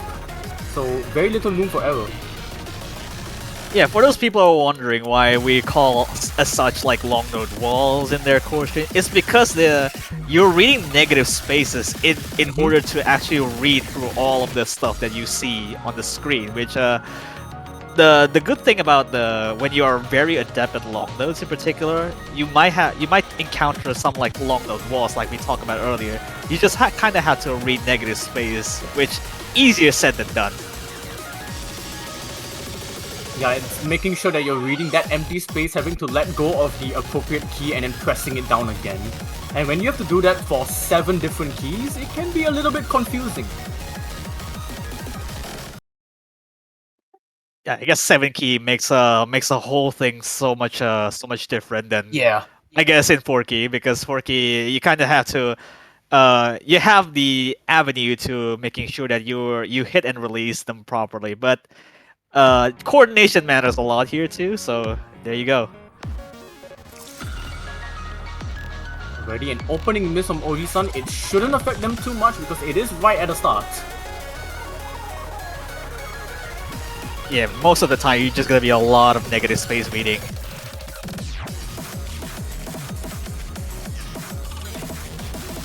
China with well, not a lead, but it's still like it's just really just tug of war in between. But now there's a miss. Actually, both of them miss from China. Philippines has a 5-digit lead already. Yeah, it was a seesaw and then the seesaw broke. It's now Philippines by 17,000 points in a flash.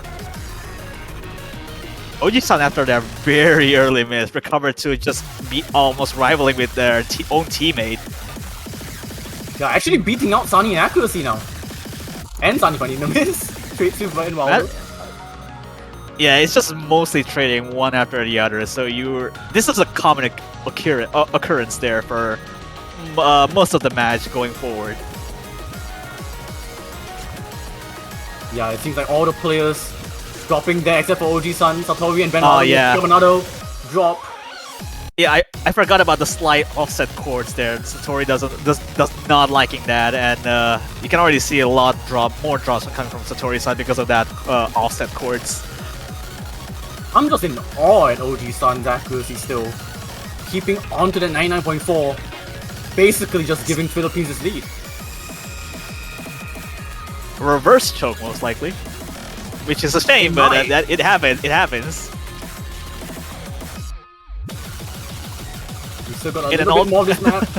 Yeah. In an alternate universe that Oji-san had a full combo all the way through, this score might not happen. Jeez, whoa, reverse. That's a reverse choke. What? Okay, dude. And it was there's even a slider break It was too. a slider break. What on earth? Grand Finals pool, by the way. I count that as a full combo, so yeah, congratulations over there. But Close our eyes. a very, very good protect there. I mean, again, this is very clear to see why they protected it. Now it's still on 3-3, and I'm not sure what happened there. Oh, okay, there you go. Oh, this match is far from over. We're not gonna be seeing that. We're not gonna be seeing that victory screen there. No one has a victory. It is 3-3.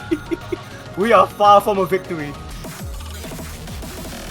Not sure if that's thing in the script that they're mixing up a clear full combo on a grand final stick, but it happens. Whoever FCs a map in this match just gets the victory immediately.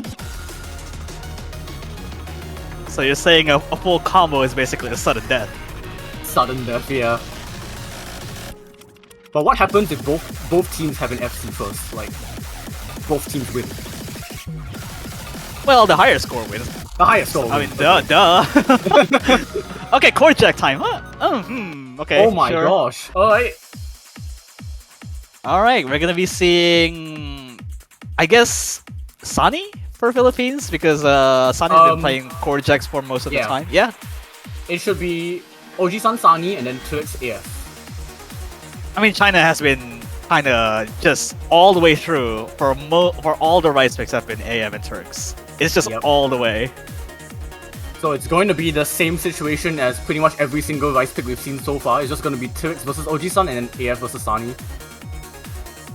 Again, like we said at the very start, the dynamic has been top row versus bottom row. Yep. Oh, but we do see a mirror from Turks. Yeah, maybe there are some hand bias patterns within there, which are very understandable why Turks does not liking that bias. But let's see if that actually alleviates the problem of the patterns in here. What I'm concerned about is the top row. Yeah, with how hot jack maps can go. We're bound to see No, some we're crazy not. blood. We're not gonna be seeing ratios here. It's just a matter of reading and just comboing all the way through. Yeah, but also the fact that if you combo break, it can be really bad. Because you might tank a lot. And OG's Oh, a that's- clean one. No 50 still, but it's chaining back and forth. Sonny though, very bad chaining there. Yeah, AF as well. Okay, 7 key chords coming in this, which should supposedly easier, but again, you have to contend with other things that are just anchored forward here. Oh my gosh, AF actually dropped quite a bit of accuracy, Oh, but Sunny. Sunny as well, yeah. Top row, once again, we already seen that it's always been the top row and the bottom row dynamic here. Gosh, this is gonna be so nervy though. Sunny will find another miss. Turks still holding on to China, that is what gives them this lead. We're halfway This is through. your only break. Yeah. This is your only rest point. Cherish it. Once you get to after the break, once you get started, there's no point in turning back. You have to commit to it. So yeah, both China players beating out their counterparts, but we're gonna pick up that court jet pace again. And we're not going to stop. Once we get into this this little bit, and once we get into more of these stuff, same stuff again, and the anchor starts to ramp up. Yeah, and OG-san and Sunny both find misses again. Wow. AF has recovered to 99. Now these people are losing their marbles over these 7 key chords here. AM is actually recovering quite nicely, even we're seeing miss here, but Sunny dropped to below 98s now, Yeah. and this lead balloons up really quickly. Wow, that is Turks signing the signature on this contract of a 4th point to China. That is a full combo too. That is That is very NXT. insane. 250s. That's a bad chaining still, but keep the full combo afloat, which is very beneficial there. 4-3 now, and PB? Philippines are gonna have to respond. Oh wow, okay, that's a personal best for Turks apparently. Wow. So that's much needed there for a personal best, but I mean the lead is still like 70,000 points, Yeah. which is very decisive. It wouldn't have mattered even if Turks didn't PB. Now Turks has to do that for the other 2 rice picks to PB then. Oh boy, well... That if, to force tiebreaker, but also... We'll have to see if, China's L-Land players can try and snip a breakpoint on Philippines to avoid that situation. Because right now, there have been no breakpoints. Philippines have been able to win their L-Land picks. There's only one left though. Here's the point that I want to make, since that we're at a point that Philippines is now running out of picks, which are out of thin air. Maybe the Extreme 2 pick has to be picked at some point. Oh, because yeah. that's the only long note pick after the after LN4, which is their pick now. So yeah, L-Land gonna be- 4, yeah, the L-Land pool completely exhausted now. Yeah, this is their last long note pick outside of the Extreme long note pick. So might be careful, since Philippines have to play it smart, because there's only one other long note pick remaining after this. Which, you know, this pick in particular is favoring them very well, but again, maybe the physicality might have reached its breaking point once we get into the Extreme long note pick later on. But after that, it's just all systems go. Now we're seeing Satori and Van Wilder back in for China, which is to nobody's surprise, because China has been playing most for Satori and Van Wilder for all the long note picks. And Philippines also saying the same with Sunny and OG-san, but it seems like OG-san needs to be reconnected back into the lobby. If what I'm reading in chat is actually correct, OG-san might have been doing something else. Alright, no, it's not gonna be Shadowkun. I refuse to believe that. not Okay. at a crucial map pick, yeah. They have other things to do. I mean, I respect the hustle of doing gacha game dailies, but you know, it's alright. It sometimes There we go. it sometimes can comes in a pinch. Okay. LN coordination. This might be one of the things that Philippines really also excel at in terms of coordination, because I mean, well, I guess I guess I have to correct myself that this is the lowest BPM along the pig, which is not Oh. saying much.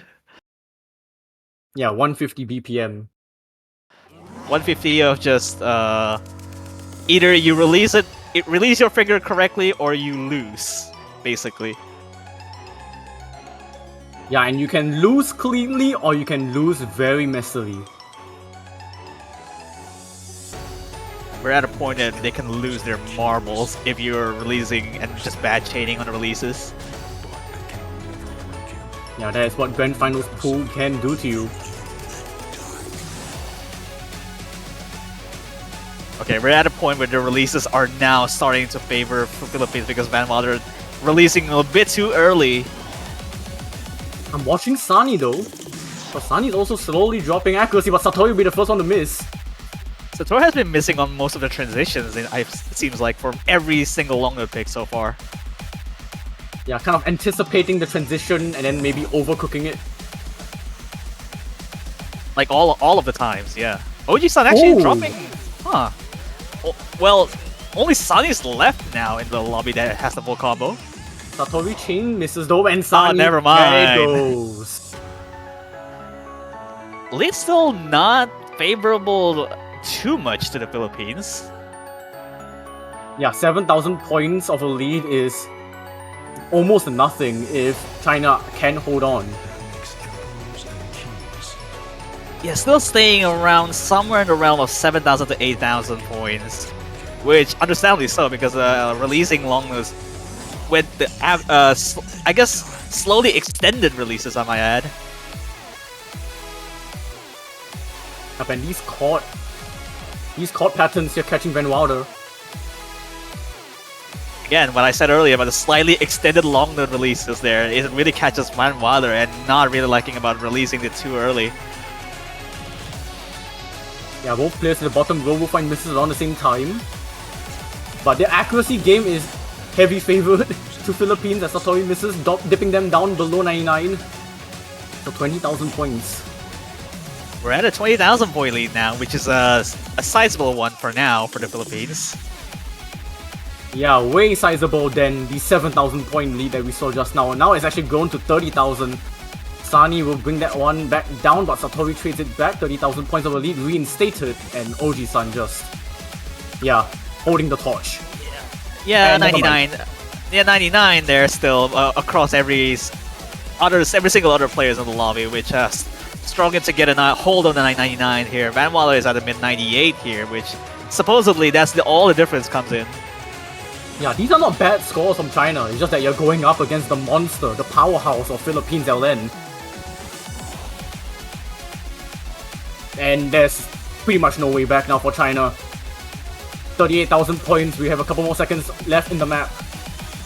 Yeah, this is only this one level, and the last stretch of it just really comes down to that ending. And again, we're now best of 5 now. Philippines have to be really careful with their next pick.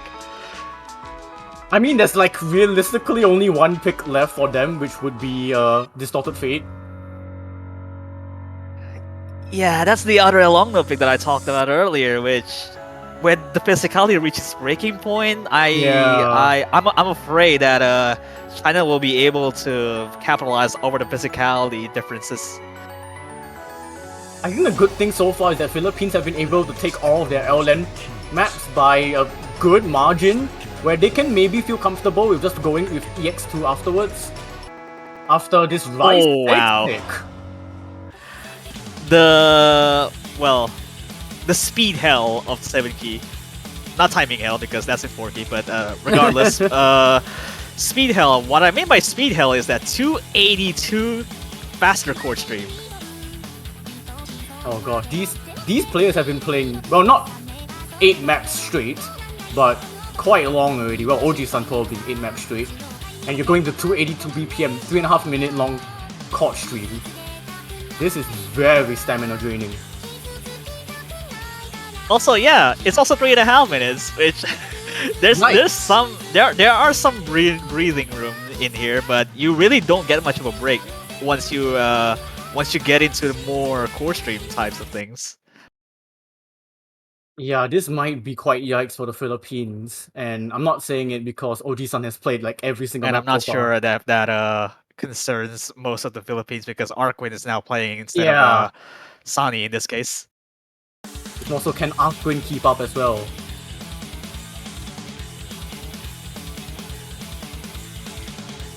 That's a couple of answers, as Arkwin will be the first to fall in this intro.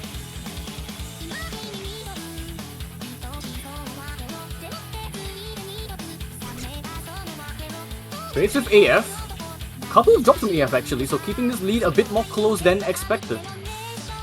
And Turks actually beating out OG-san on accuracy, well, not for long. Yeah, Lee's still just staying around there somewhere, but again, we're not even in the quarters yet.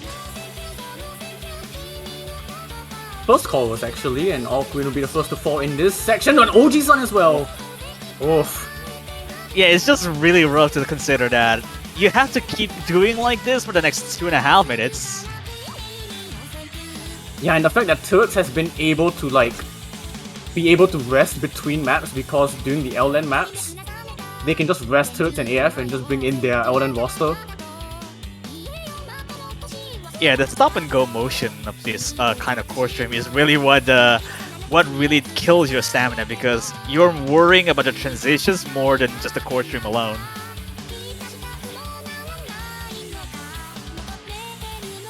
Arkwin will fall again. Lead will continue to go towards China again. And it might be a sizable one right at the halfway point Ooh. as AF drops though. Now Arkwin and OG-san both traded back. Okay, so there's still like 98 and 97. Again, top row versus bottom row. That's what I've been saying at the very start of it. But bottom left doesn't really want to just, you know. This Yeah. guy is just like the true SC10 player. Halfway through the map, no signs of stopping. Arkwin will be stopped by some of these streams again as AF trades it back. But yeah, 32,000 points of the lead. And if this continues, but if AF actually picks up more misses but trades with OG-san, Yeah, still like 30,000 point of lead, which is massive considering all of the things that these patterns really give it to you. yeah, the fact that AF is like picking all of these misses left and right, and there's still a very comfortable lead to China till it's finally the PFC. But like, there's like so much breathing space now, 33,000 points. And now it gets denser in the core stream, Yeah. which I would remind It you gets that worse. it gets really draining once you get into it, and Arkwin seems to really taking most of the hits there. Philippines actually just like, they are feeling the burn now. OG-san might drop off the 99% if they're not careful. And AF is also trying to slip away with the 98 there, trying to drop the under there, and there you go, it's the drop under there, but it's just, again, like I said, Arkwin is now probably losing the 97 here, looks like, because multiple misses chaining here, back and forth. Yeah, and OG-san's outside of the 99%. A very rare instance we see OG-san out of the 99 turns to find another miss, so that makes it 2 for them in this entire map. But this is once again another decisive point to China. It is still quite a little bit, okay, this might be one of the picks that, I can see why China has been hesitant to pick this against Philippines, because they do not know their speed, the core stream by itself really holding on to them. But again, you know, there's only one rice maker remaining for China, so if they play their cards right, they are guaranteed to a tiebreaker. That is definite. And now Philippines, will you go for EX2 or will you throw a curveball? In what has been a back and forth match. This could also be interesting because I'm not sure who takes mini tiebreaker, Extreme 3 pick. I'm not sure. Oh boy. If we do have to go there, yeah, I'm not too sure either. Because all the talks that we've seen about Rise versus LN, we haven't talked about the hybrids, which, you know, being hybrids 2 being banned by China, you kind of have to think because Philippines will absolutely go ham on the hybrid. But Extreme 3? The mini hybrid or hybrid? Maybe not so much, I think. Okay, they are going to stick with okay. the script. EX2, this is the last L-Land dominant map. After that, it's just a battle of best of 3 if they win this. Yeah, granted if they win this. Van Wilder playing and Turks. Will it actually be Turks?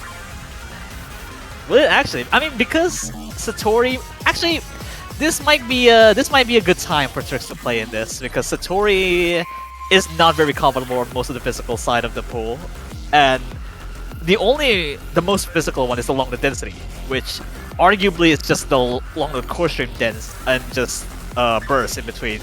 This is just more than just those two patterns, or the two types of along the patterns. Yeah.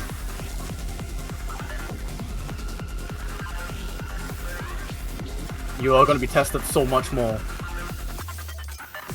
And you're not going to have a lot of time to rest either. Yeah, this is also 3.5 minutes. We're actually at a point that the grand final score is just averaging like 3 minutes. Yeah, and these players, gonna man. Okay, I mean, I might be saying this wrong, but averaging 3 minutes and the build up into a 9-minute tiebreaker, that sounds like a thing to me. It's a possibility. 5-4. But if we do want to go all the way, Philippines, this is a must-win.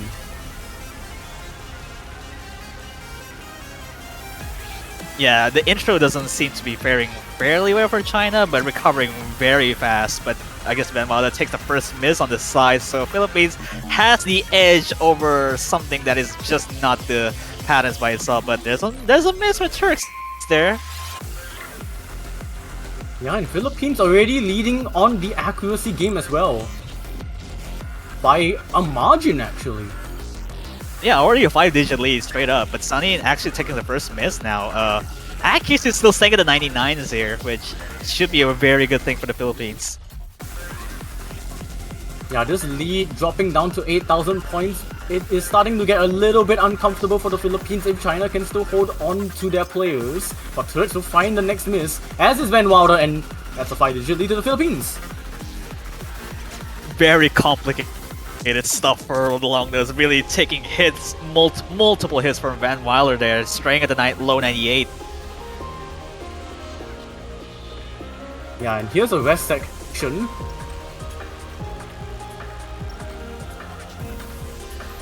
Now we're at a point that it's very comfortable for Philippines to get some, you know, some breaks in between your miscounts. Because so far, the only one's not missing is OG-san. Yeah, some breathing space, I would say, for these players to kind of relax a little bit more and then lock in again.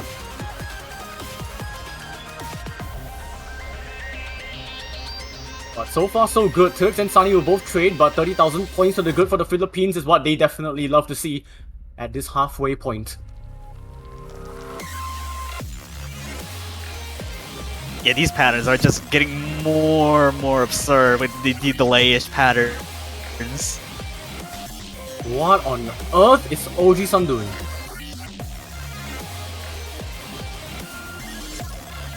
I'm not saying a word.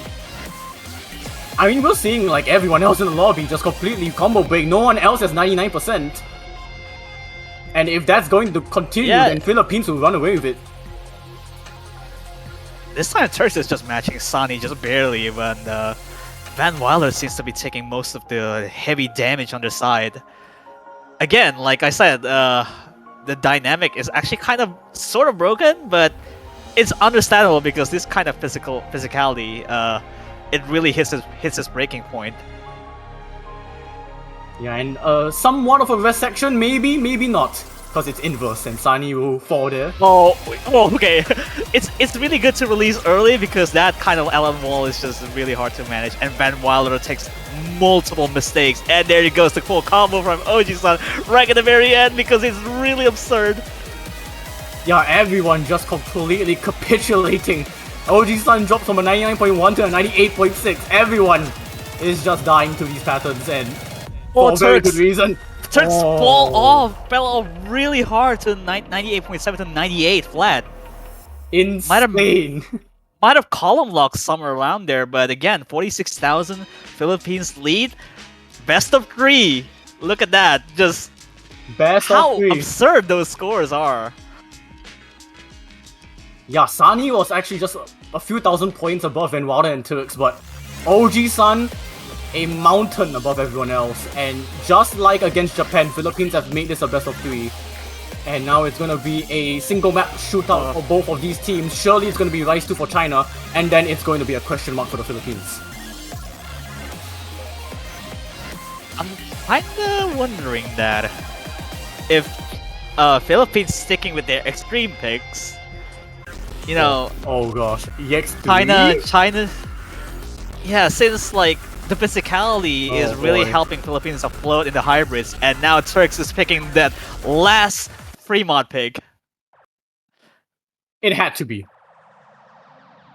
It had to be, but this is also 220-ish BPM, if I'm not mistaken, or 215, I guess. 15, yeah. It as it stands though, this is the sort of the BMS core stream, which you might equate it to just some sort of like bracketing, and quite a bit of a shout out as well because the song is also featured in like what JSoft 2, like Leo 137, the same mania pack that is.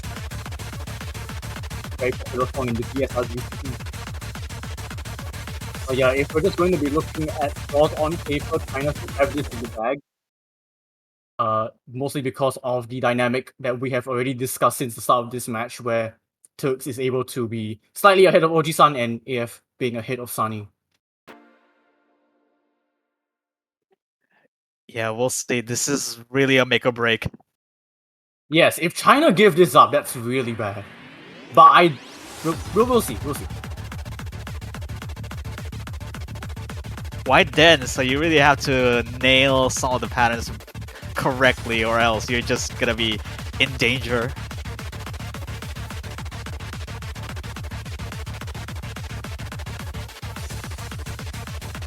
And Sunny will be the first one to fall again. Oh wow, that's a 98 and a straight up on the pattern. But AF trades it out there, but like we said thousands of times, top row and bottom row. Yeah. That's what you have to need to look at.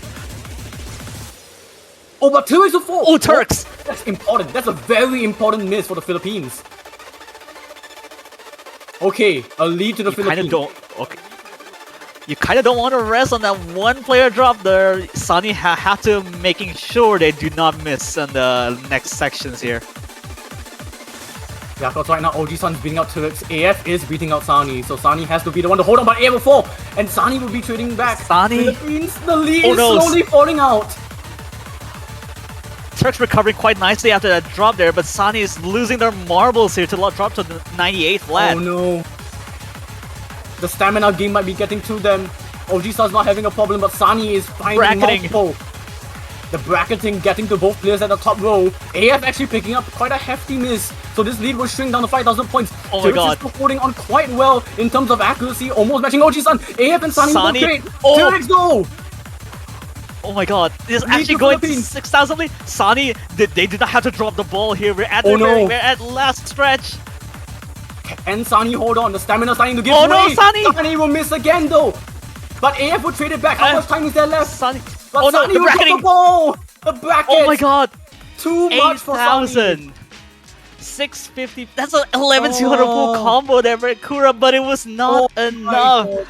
Sunny take way too many damage at the end there. And that's still a point for China winning their own pick. But Philippines now will have to decide in between the hybrid or the extreme hybrid. Oh my gosh, and you'll have like almost no time to rest between this and the next map unless they go for a timeout. That was an unbelievable MVP performance from OG-san, and it is still not enough. Sunny just breaking down towards the end just a bit too much compared to their counterpart in AF, and AF was able to hold on just a bit more. And crucially, China have this point, a match point. Is it coming true to get a tiebreaker, or it becomes an absolute evil to do so? Oh boy. How important is this next pick going to be? Probably unthinkable. I guess you might have missed the thing there, but that's okay. But Oh well, I this mean, is really rough. I mean, if they do pick it, then yeah, they are not. Oh, they are not. They are resting on it. They're not gonna go ham on the extreme pick and saving for the last for the tiebreaker, I feel. Yeah, I can kind of see why. Absolute evil is going to be ignored. Dark Avatar Oh, beam. boy. Kura's complaining about the jacks on the core stream.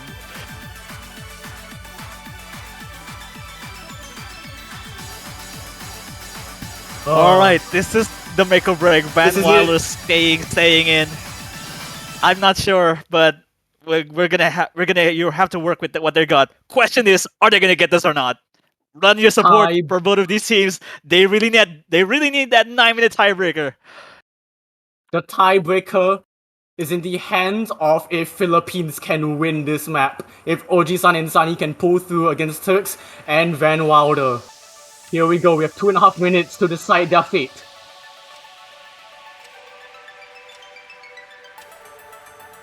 Gosh, can you imagine if Philippines do it again? I do not want to think. I do My not want head to is think empty. either.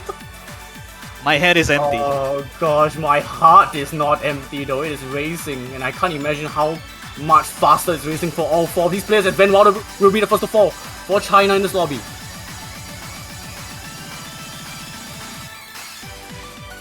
Yeah, it's just like I do not want to say because it's getting repetitive. Top row versus It bottom is. row. There you go. It has been getting repetitive, but it is going to be more crucial than ever before, as Sani will find a couple of accuracy drops there. Tirix will trade, but Sani, that's a messy Sani. drop. Very messy drop from them, but both China players. Turks is actually kind of losing a little bit there on the tail end of the pattern. Kura is just making sure they have the absolute carry to the Philippines. How much more can they carry though? Oh my Again, gosh. top row versus bottom row. It is just OG-san. Just like last weekend, doing what they do best. Completely crushing maps. Tirix trades with Sani. Letting the 5-digit lead. It is 5-digit, but how long can that last as Sani Oh. will reset that 5-digit to a 4-digit? Both players of Tirix and Sani will trade. Sani will drop again though. Van Wilder scores better than Sani. OG-san, no! OG-san That's an messing at the album LN. Uh-oh. Uh-oh, the alarm bells are ringing. Philippines. He's slowly going to equilibrium. Tirix will trade it back. Sani trades it back. Though Van Wilder, it might be the savior for China. There's still like a 4,000 point lead. There's still quite a bit to go, but Sani. Sani did not have to drop again. That's the worst For stream thing to time. drop. For the stream time indeed. Back into some L-lands though. Tirix will drop. Turks dropping the ball. Important drop. Van Wilder as well. Trades Van with Wilder- Sani. Sani will drop again. OG-san. There has to be drop from OG-san. China. OG-san is doing all they can to hold. Van Wilder drops at the Van end. Wilder- How much time is there left though? 3,000 points. Is it it? I think that's not gonna be it, Is that I feel. It's it! 2,700! Van Wilder was able to hold on just long enough. Tiebreaker denied, and that sends China to a rematch against South Korea tomorrow. Sunday Grand Finals is China and South Korea. This is the tiebreaker is not gonna happen as there way too much damage on the Philippines side there. But again, Philippines though, very well fought there for both of the players there. Trying to stay afloat to get it to a tiebreaker, but it just fell a bit shorter than you would think. Yeah, the stamina game definitely got to the Philippines as much as we want to see that tiebreaker, you know. OG-san doing all they could, but Sani just wasn't able to keep up with the match as it went on, and China, they were the ones to be able to hold on for a little bit longer than the Philippines. So a rematch it will be. Yeah, it is a very, very iconic rematch that is for South Korea versus China, which happens like what, like 4 or 5 times at this point, which Too many times. Yeah, it's way too many times. It's just the battle of the East. But yeah, this will be the first time since 2022 that China will have a shot at the #1 spot of the 7K World Cup, but they will have to take it off the hands of the reigning world champion South Korea on Sunday. But we do also have a show match, I believe. Yeah, we do have a show match that also happens on Sunday, which I would believe it takes place at 10 UTC, which happens to be around quite a while, you know. But again, while you can see that South Korea versus China happens in tomorrow, which happens on like 12 UTC, the same time as this as the match progresses. Yep. We have a little bit of a buffer, which is going to be the show match, which happens 2 hours before the actual Grand Finals match. But yeah, I believe that will do it for us, from myself and Mifa. You got anything else to add? Yeah, again, well, we see a couple of things that are, you know, heartbreaks at the very end, but this time it actually goes to bite a little bit for the Philippines now, because we're not going to be seeing tiebreaker for the Philippines, seems like. That after the 7-6 victory against Japan on the tiebreaker, they're not going to be seeing that again for Philippines. And now China will have a steep climb to battle against South Korea, which I might add, if China wins, that will also mean a bracket reset against South Korea. But that also appears to be another question, whether or not China is able to hang on against the South Korean juggernauts here. Yep, so tune in back here 22 hours from now, 12 UTC, for the final match of the Oceania 7K World Cup 2025 between South Korea and China. We will crown a champion tomorrow. We'll see you all then. This has been Mifa and Reveal. We'll be seeing you guys all tomorrow.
secrets of the multiverse, the allure of traveling from parallel universes beckons intrepid adventurers.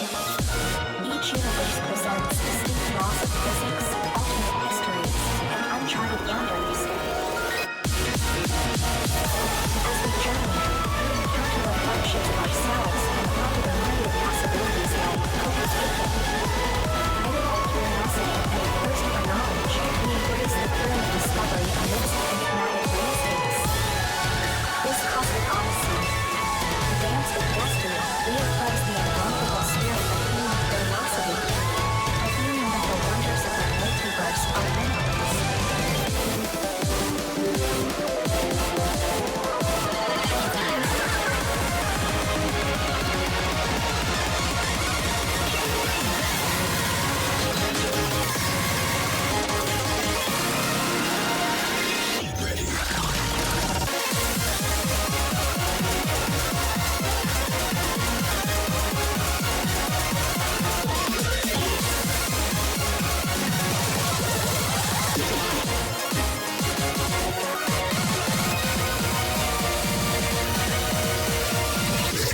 Hello, and welcome back to the Oceania 7K World Cup 2025. We're here to bring you just a small breather from the more competitive action in the grand finals weekend, because we're gonna be featuring some of the players that we would have loved to see in this pool, but their teams had to say goodbye to the World Cup in earlier rounds.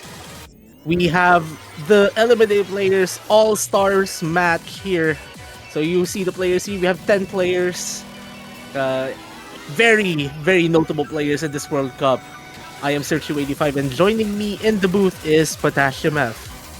Yeah, we're here for a really exciting couple of matches because you say a bit of a break, but it is just going to be a bit, because right after this match finishes, not long after, will be that grand finals match between South Korea and China.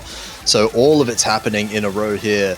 But yeah, as you can see here, we got All Stars Red, All Stars Blue, no team names, but some big names on either of these. I mean, looking at some of these names, we got Butanic on one side, we got Chiwi on the other, Rain Lily, Rafko. Some absolutely heavy hitters throughout the tournament. Well, I guess Chiwi wasn't actually in the tournament though. I mean the replays from the grand finals are pretty much Chiwi's replays.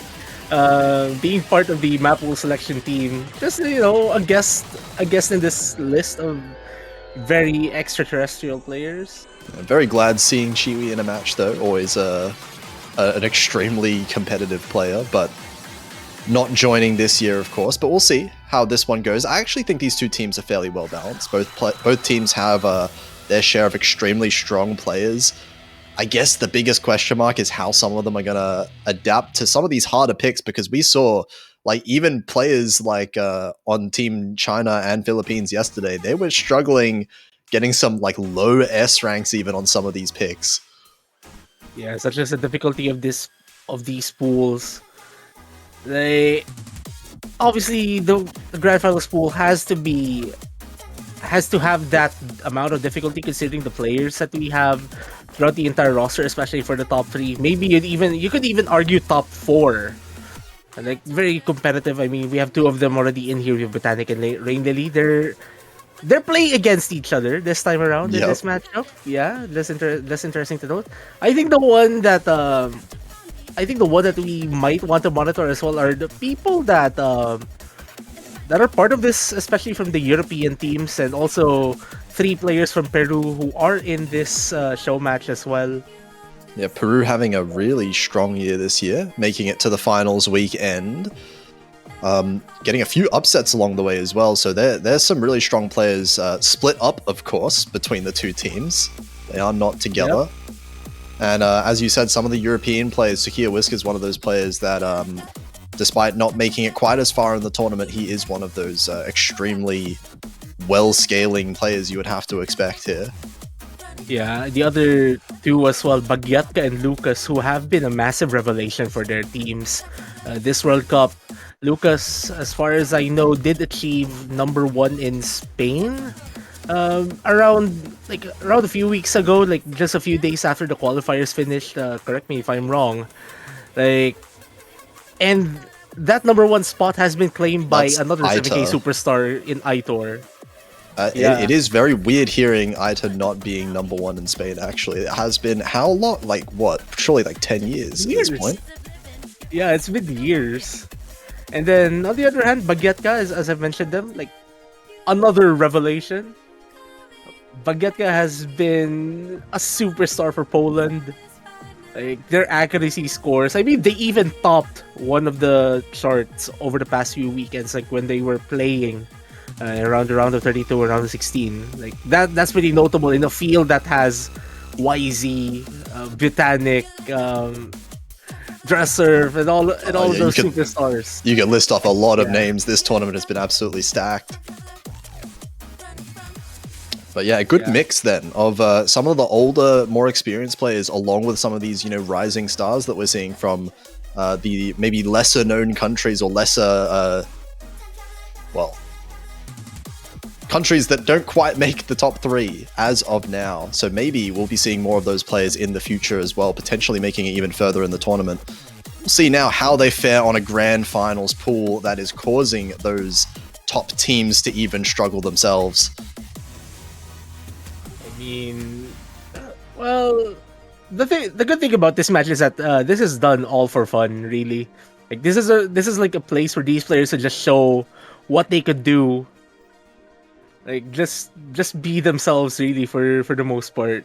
Well, actually, hold on. Wait, I need to ask this because I forgot to inquire about this before. Do we have the same random mod rules as we did last show match? Okay, as far as I know, like as far as I've been told, we didn't plan for random rules to apply for this match unless if Kobe said something behind the scenes, like without said something behind the scenes. That would be funny. Dude, what if you random EX1? No. Oh, okay. EX. Okay, so we're doing 3v3. Just to note, we have 5 players for each team, and seems like we have to. We might have to see something. Oh, there we go. Okay. Now, we're going to be seeing, obviously, no bans, no protects. So all of the maps are up and available. We might be seeing quite a lot of them throughout this match. And it looks like All Stars Blue, they're going for the Rice picks. Rice, well, not Rice 1, EX1, the hardest Rice map in the pool. And they are probably banking on Rain Lily in particular, one of those players that do exceptionally well with the Rice. Oh my gosh, I just saw Kobe mentioning it by the scenes. I don't think there's no reason to not do random. Let's do it. End of quote. That's like imagine just changing the stipulations of this show match as it starts. Hey, why not? If the players want to do random, Why I not? say let them. It doesn't seem Let like them. it's going to be on EX1 though. Oh, I guess that would be hilarious. it would be very funny for the viewers. I don't know how funny it would be for the players though.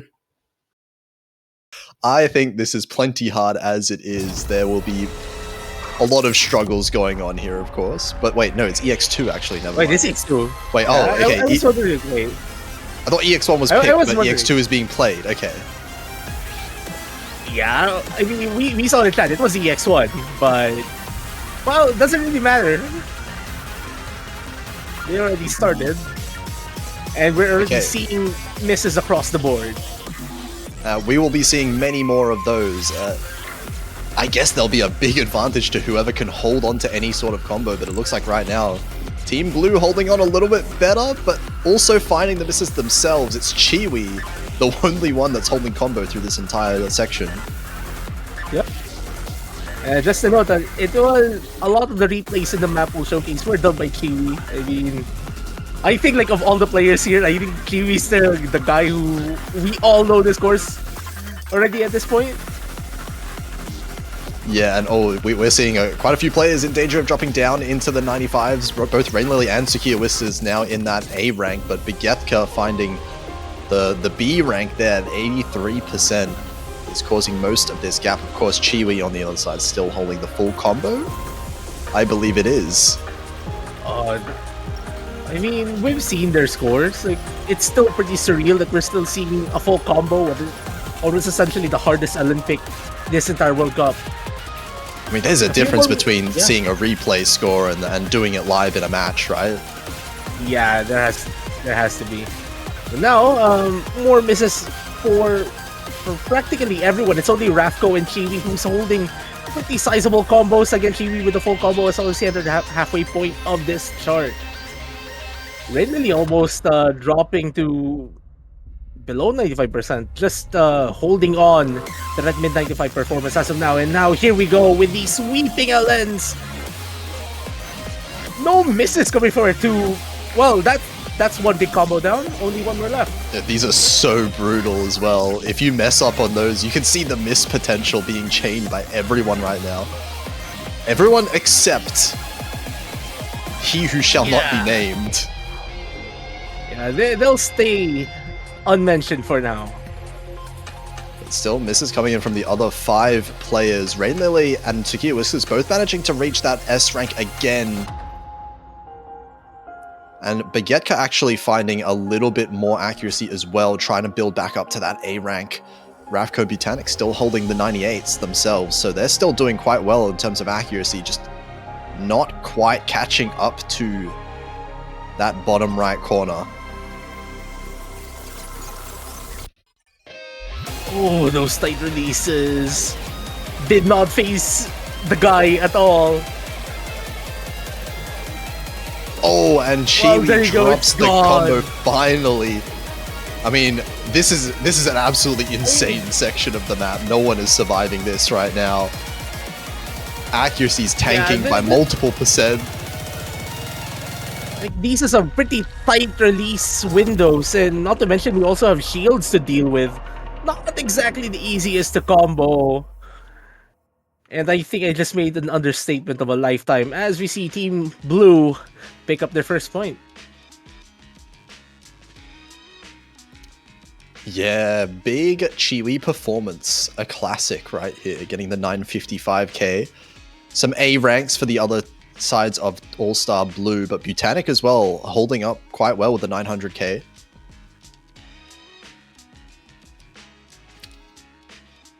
And we got some interesting information for you here.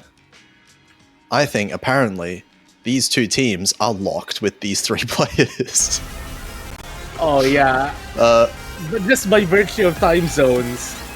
Yeah, well, it seems like the other 2 players on both of these teams should have 5 players each, but 2 players on either team are offline, perhaps sleeping. Yeah. Again, by virtue of time zones, that's kind of the thing. So we're gonna be sticking with this 3v3 for the meantime unless there are some changes.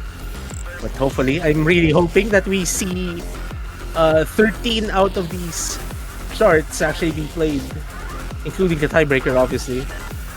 Surely we'll get there. Yeah, that one, of course, being the EX pick, the hardest LN pick in the pool, so we aren't going to be expecting quite as much tanking of the score in some of the other easier picks. So I wonder what All-Star Red will end up going for. I still think they're quite a good team when it comes to the LNs. Like, we just saw what Ravco and Botanic could do. But oh, Rice 4. Okay, interesting first pick. Did he... Wait, hang on. Is someone calling for random here? Takia Whiskers, random is good. Oh boy. Oh boy. Oh no. Oh no. No. Oh Don't no, do this they're to us. going for it. Don't do On this this to us. map. Wait, all this is the an evil charts. map. This is an evil map to put random on, isn't it? Of all the charts, that is not EX1. Why? Well, guys, we're gonna say goodbye to someone's fingers, I think, at this point. As if they weren't already falling off after the EX map that we just saw. Yeah. Well, anyways, for those who are new to Osimania, the random mod just shuffles around the columns in a random fashion. As far as I know, it's done by measure, like every 4 beats. So we're gonna see some wacky patterns here. Yeah, so I mean, obviously the patterns in the map are designed like placed in a way so that they will be. I mean, I wouldn't say comfortable Yeah. to hit, but like they're designed in a way that you're supposed to hit them in like that way, right? So if you randomize Yeah. some of these notes, you can end up with some. Oh, there you go. You can end up with this. You have some. Oh, Some very, what the very awkward patterns to be able to hit. Oh, the Okay, so- single hand. Oh. They're ring finger middle trills. And what is that one-handed that's- bracket? That's good. Oh boy. The one-handed brackets going back and forth between the hands. I see those outer column trills Yeah, as you well cannot- happening you cannot every now and even- again. You cannot even mirror yourself a way out of this because it's random. Oh my gosh, what was that trill? there's There's a no- lot of funny patterning here. Okay, so we still have 2 S ranks here for some reason. Coming from Rain Lily and Chewy here. And Botanic as well on the other side, Botanic as well, 96%. So 3 of those 96% still holding on, but of course no one managing to hold on any combo for No, very no long. one's, no You one's are not expecting to holding on. combo this. Yeah, not a chance. These patterns are funny, oh my god. 2 B ranks Oh my actually, one for God. each team. I tried to understand the theory of the patterning here, and like the original chart is already pretty hard to decipher, like what it's following, and then now you're seeing all of this chaos, like some pretty stupid 350 BPM mini jacks and 175 one hand drill. Mini jacks in places where they should never be. Yeah. It's pretty ridiculous. And now, oh, Yeah, man. Maybe this is harder than the EX2. this is EX4. You have the new EX pick, the random tech. You know what this reminds? You know what this chart reminds me of? Like the way this is randomized. Like you know those MIDI to mania chart converters, like the ones that you use MIDI files and Oh, then yeah, generate yeah. the chart. This reminds me of those. Well, at Also, least those chords there don't you get go. randomized. Like, obviously. That's a little something you can rely on. Well, okay, Botanic, what is that? 97. Yeah, Botanic increasing the accuracy in the second half of the map. What? Tsukiyo Whisker say the EX map was easier. 80, absolute- yeah. Absolute binema. And what a Are sassy we- score as well at the bottom, SASS. Wait, are we rolling the picks now? Is Yeah, that what I'm seeing? they're picking at random, yes. Okay. Are they gonna pick random on the random? Okay, so we have Dark of RP. Okay. If random applies here, I understand. It's a chord stream chart, it's pretty straightforward. Could random Just- make this much harder? Oh, obviously, yes. But still understandable.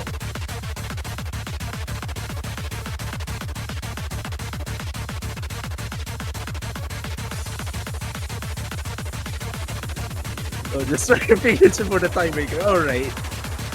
Bageka perhaps praying that one of his teammates wakes up. These are some very, very hard maps actually to go through. I expect everyone in this lobby right now is hoping that someone wakes up. Yup. I'm sure they would all appreciate a break at some Yeah, point. again, as much as this is hard, as much as this match is for fun, we kinda don't want to, abuse the fingers of these players. We gotta see the play next year, surely. Yeah, it's only 2 minutes long. How stamina draining could it possibly be, right? I mean, if this is 4K at 215 BPM, it isn't too bad. But this is 7K on one of the densest possible charting you can see. So there's a difference.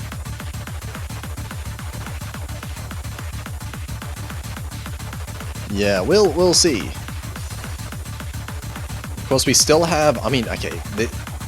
Despite being a random pick, this is a really good pick for All Stars Blue. I would have to imagine here.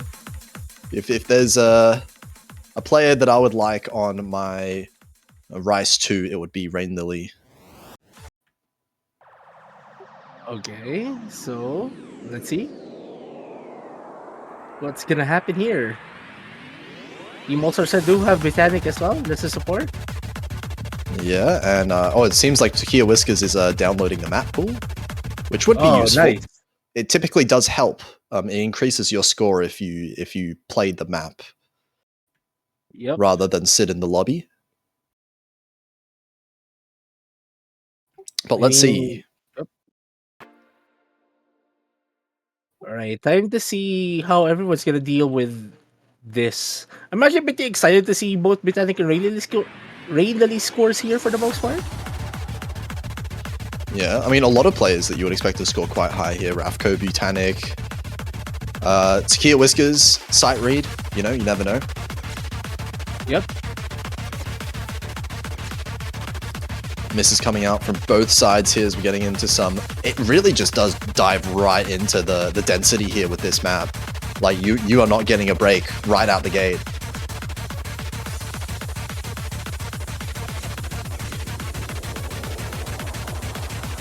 And misses coming in from everyone here. Here Whiskers.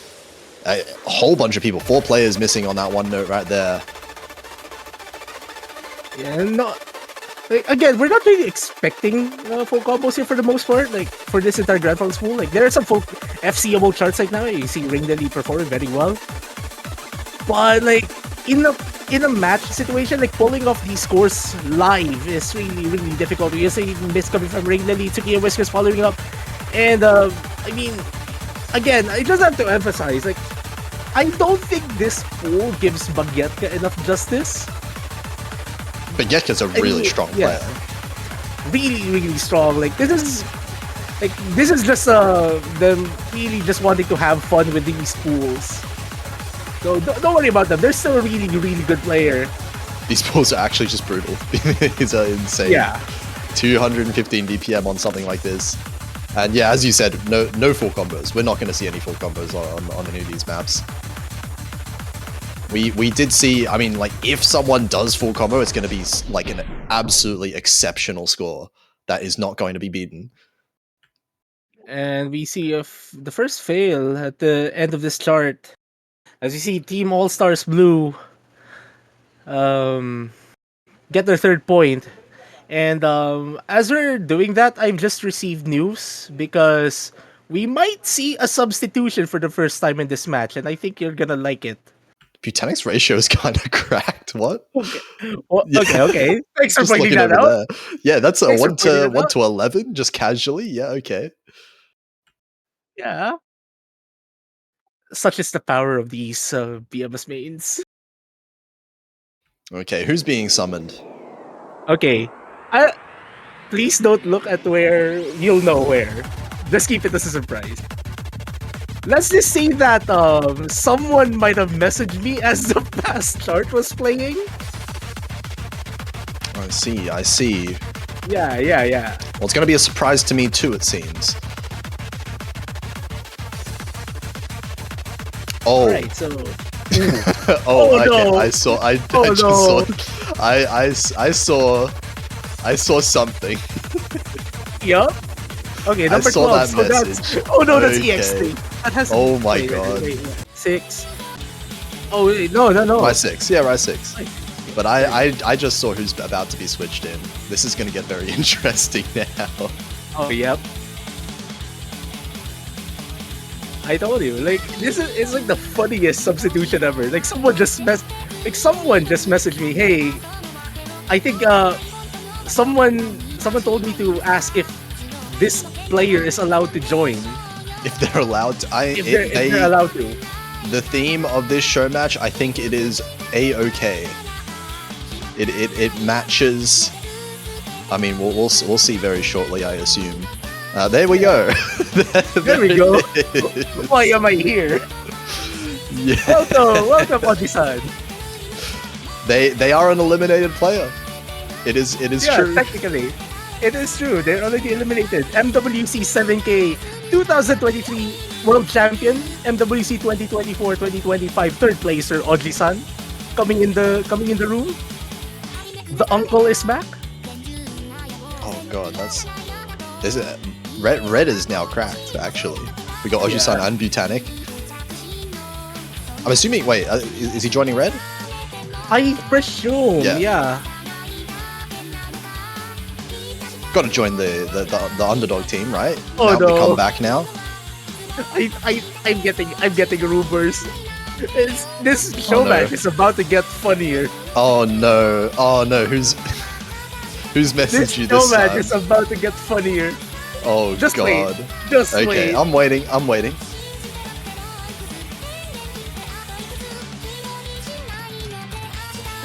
But yeah, the fun uncle just made this show match much more funnier.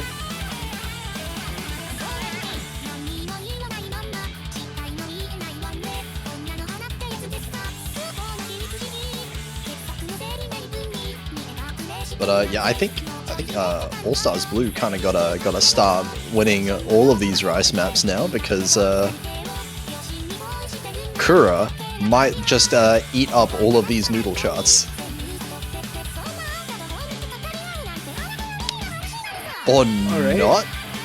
Wait, what's health happening dip. now? The health What's dipped? happening? Kura just decided to come in and say Kura hi and just then dipped. leave. Wait, I MP think so. start? Okay, Oh, yeah. no. Wait, huh? Alright. We were baited? Yeah, we just got debated, everyone.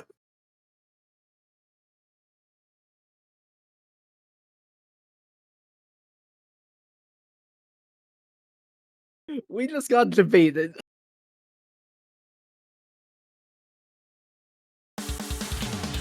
Oh, what's going Alright, there we go, there we go. Abort. We got the abort. on? Okay. Okay. Okay, here comes the MP ad. He is being forced back into the lobby against his Yeah. will. This No. that command is not a command that regular referees could use. Let's just that's say not that. that's not the invite command. That is the add command. Yup. You're being pulled in. Oh my gosh, Chewie. No. Chewie, no. I can understand that. No.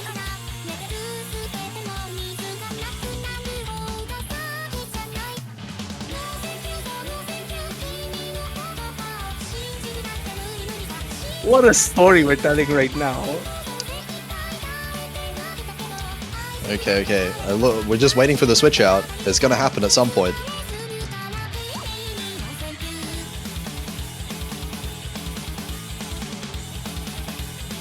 Kura Okay, maybe so we're just also waiting. doesn't understand the situation at the same time.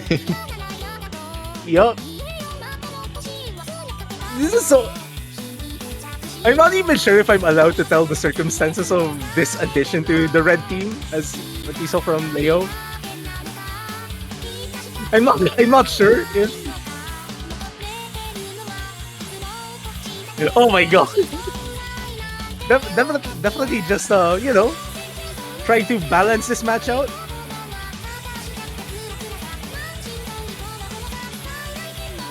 Okay. So getting this switch in happening. And now we get to start the third rice pick in a row, is it not? I think so, yep. If you can call the random Oh my God. rice for a rice pick. Oh no, wait. Why is everyone in flashlight? What the? Hang on. Is Kuro Hang on. dropping some fat spoilers on us right now? What's going Surely. on? Surely. And now they're trying to summon Arkwin and Sunny to the match as well. Yeah, just calling out the third place team to join this one. They're Yeah, the technically eliminated now, so I guess it counts. Team Philippines. Oh, dude, what if we just get a Philippines versus Japan rematch? Oh my god. What if we just run it back? Let's just play a grand finals match with those two teams again. But then we're gonna redistribute the players just to be just keep it fair. Okay, looks like we're finally getting in. Well, now that's the comedy portion of this show done. Hopefully.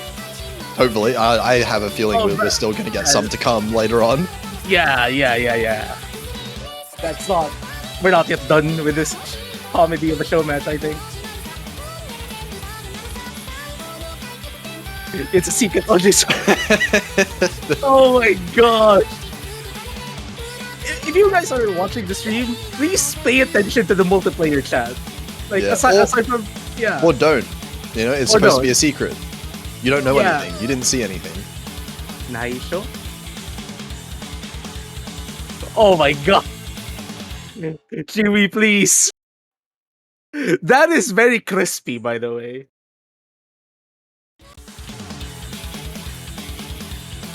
Well, anyways, we're just waiting for everything to finally settle down as we see Oji-san be part of Team Red. Players' hands getting cold. Gonna be going into a nice and easy map to warm up here in the 282 BPM chord stream.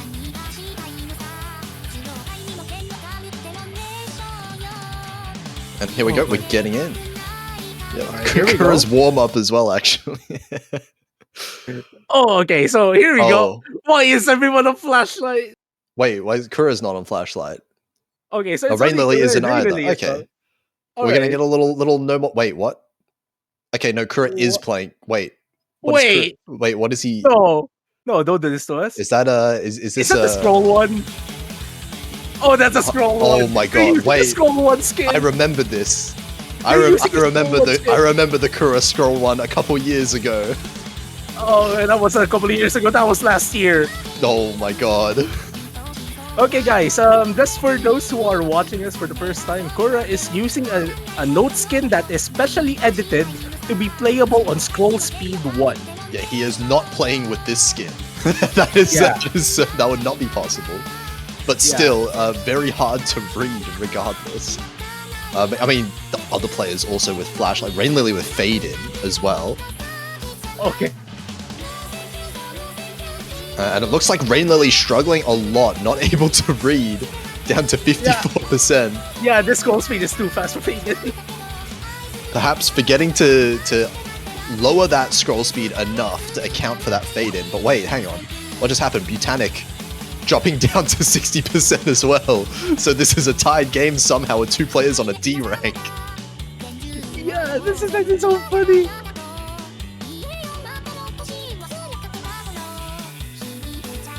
I'm trying to figure out how to continue calling this match. Actually, Oji-san increasing their accuracy. They're finally settling down to the rhythm of Yeah. this chart. Warming up, right? This is the warm up. Yeah, this is their warm-up. Completely normal warm up on the map. Kiwi with a pretty sizable combo. Actually, second best accuracy behind Tsukiya Whiskers. Who, I mean- as I mentioned their name, they just missed like 3 or 4 times in a row. Yeah, well, I mean, we have a couple of S ranks going on. Rafko, Chiwi, and Tsukiya Whiskers. Oji-san trying to get back up to that S rank. And actually, I mean, looking at Oji-san's kind of playfield, it almost makes it look like the map is more chill, you know? Like, Yeah. I wouldn't think that this is 280 BPM looking at that. I'm just like, well, this could just be like a 3-star map. I can't my tell. Honestly, like, Oji-san looks like they're playing this, like, a very extreme long note chart, but they're trying to play the long notes, like, just bit by bit. Yeah, it's like a nice, you know, slow-paced Avril 14. Yeah. But in reality, everyone is dying. So we're having a lot of misses just non-stop. Players dropping in accuracy. Rafko now in the A rank range. Oh my Chibi- god, I just realized Botanic at 60% accuracy still has HP. And they're recovering. I mean, look at Butanic's like hit error. Like that's why Yeah. he's hitting 200s for every note. Like, there's Like- still some HP gain from that. Like, it's absolutely funny. I think the two Japanese players are not very used to setting their scroll speeds differently to be able to read these visual mods properly. They may have guessed it a little bit wrong. Ladies and gentlemen, we have officially no S ranks remaining. Like Tsukiya Whiskers and Q, we have dropped below 95%. Now this is a real grand finals pool right here. Yeah. I want to see these. Oh wait, hang on. Rainbow there you go. feeling. Whoa. Again, I mentioned there's no fail up in this entire room. Oh, blunder no by fail. Team Blue, forgetting to put on no fail, even though they were allowed to. And Butanic surviving with Oh my 4,400 200s. 86 86 regular 300s for Butanic. Absolute dinama. Getting the absolute opposite ratio he normally gets. Yeah, I actually no. Think of it this way: they have a 1:4 ratio for 200s and 100s. Yes. Butanic's miscount isn't even that much higher than like the highest scores in the lobby. It was just the 4,200s.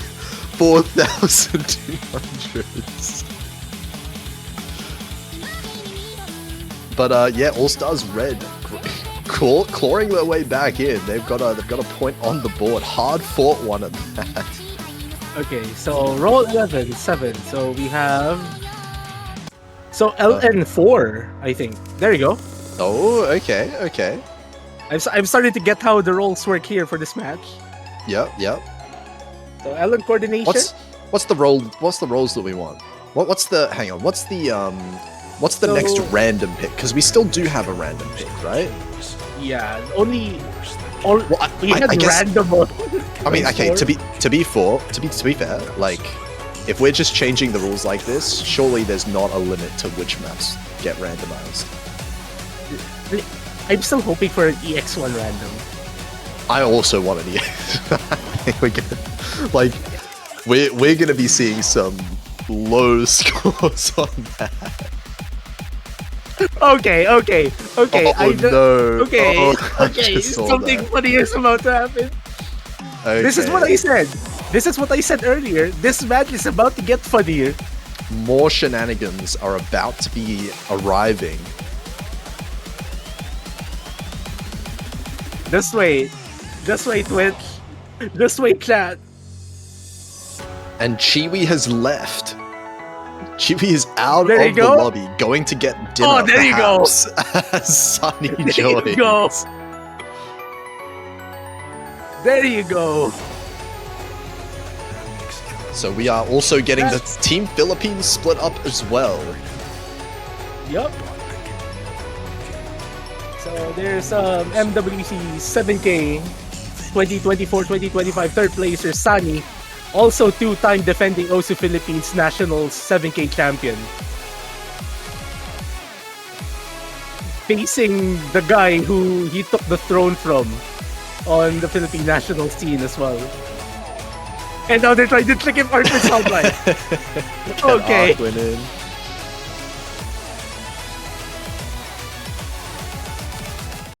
Apparently Okay. Arquid is eating dinner as well right now. Well, let's see how this one goes. The first regular. Oh, we still get. Oh no, he's Kura. still at it. He's still at Kura. it. Everyone else has had enough. They've taken off the mods, but Kura is looking to compete. This is not quite one scroll though. This is like slightly higher. Yeah, I think this is pretty hot. Like, I mean, not much higher Scroll, though. This has to maybe. be around two or Yeah, three. two. It's not much Upped it. higher.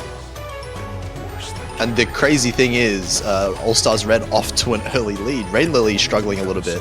I mean, actually, this is like the worst possible map for Rain Lily to be playing. Surely, with a BMS controller, surely not. Yeah, you like normally you'd see Suzuha play the LNs. Oh yeah. Aside from Botanic, especially at this level. I don't know But- how you physically play these patterns with a BMS control. Like how? I mean, doesn't Some- like the entire Japanese team play this World no. Cup on BMS controller? It's Anyway? just Rain Lily. It's just Rain Lily. Oh, okay. They had Ensana as well in previous years. Oh, but right. not What's this remembering year. Ansana? Yeah. There you go. But like, there has to be some crazy like finger twister This is going so on, you know. funny. But right now, I mean, Oji-san is actually beating Tsukiya Whiskers and Rain Lily, I think.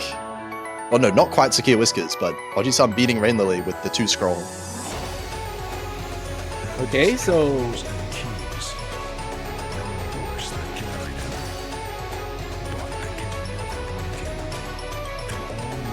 we still have an S rank for Oji-san. Yeah, I was gonna say we still have a 99 as well for Botanic. Yeah. Never mind. I shouldn't have said anything, but I mean, you know, same act.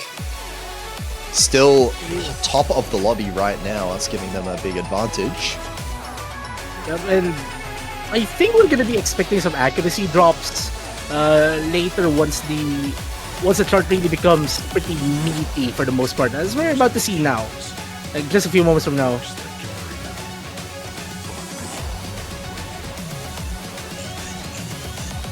Time to see how everyone's gonna fare here. I'm gonna be expecting a few misses across the board. And there you go. Here comes the misses.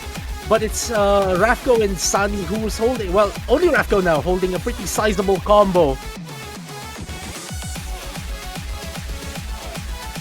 As Team Red continue to increase their lead and try to get their second point. They just need to take this home now.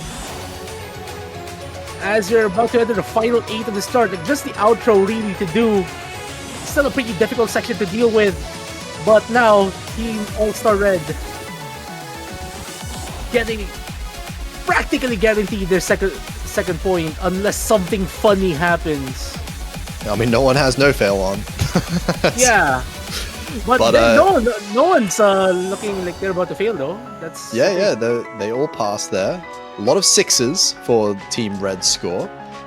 But ends up just being, you know, Rafko and Botanic, they're basically tied in their score, 932k, and no one on All Stars Blue able to keep up with that. Rain Lily and Oji-san actually, they're getting like the same score. Okay, so now we're seeing Lucas. We're seeing Lucas come in for the first time this show match. Okay, perfect time to warm up on one of the grand finals charts after waking up.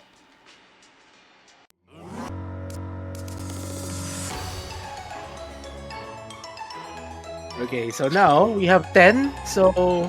I'm trying to remember, hang on. The team... Please okay, it's an 8, so we're gonna see Hybrid 2. Oh yeah. I'm trying to remember, like, also, why have we only picked the right side maps? Oh yeah, blame the random. Blame the rolls. The rolls are rigged, actually. But, I'm trying to remember, Lucas was on red, right? Wait, why is Chiwi on red? Yeah. No, wait. They should be moving to blue in a bit. Yeah, okay. Lucas was on red. Okay. Just trying to remember, we've had so many, like, random, like, roster changes. Not the roster remember changes, who was like on roster what. additions. Roster additions, yeah. So There we go. Okay, there we go. Lucas is for Team Red, if I'm not mistaken. We're only 1 point apart. This is a Oh, wait, no. basically tied game. Yeah, it is for Team Red. And then for Blue, they're... Getting Rain Lily in again, or is it going to be think. Sani? I guess it's Rain Lily or Sani are the other 2 players for Blue, because their other 2 players are the Haru players that are asleep. Tsukiya was using, why am I solo? I think team just hasn't changed their setting to blue yet. I don't know. 1v5. That would be funny. Okay, Rain Lily's in. And I wonder if Kura's going to keep up with the low scroll. Because as funny as it is, they've been winning. He hasn't lost with that scroll yet. I mean, surely they'll tie this up. Maybe. Perhaps, maybe. We'll have to see. Lucas, we'll need to see Lucas's condition as well, because pretty rough to be warming up right after waking up with maps like these. Chiwi playing Flashlight again. Okay, so maybe counteracting the Kura low scroll that I assume might still be on. We'll see. If we see notes as the chart loads, okay, this is normal scroll.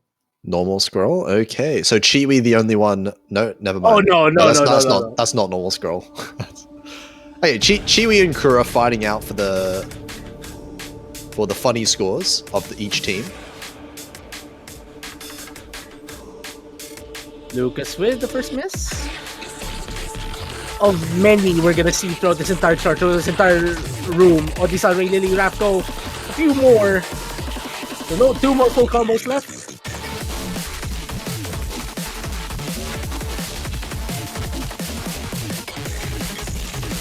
Oh, This one treating Kura a lot worse than the previous ones. Very hard to read some of these like more technical patterns with the scroll speed. So 93%. He's gonna settle in at. it's so funny looking at the difference between Oji-san and Lucas's scroll speeds.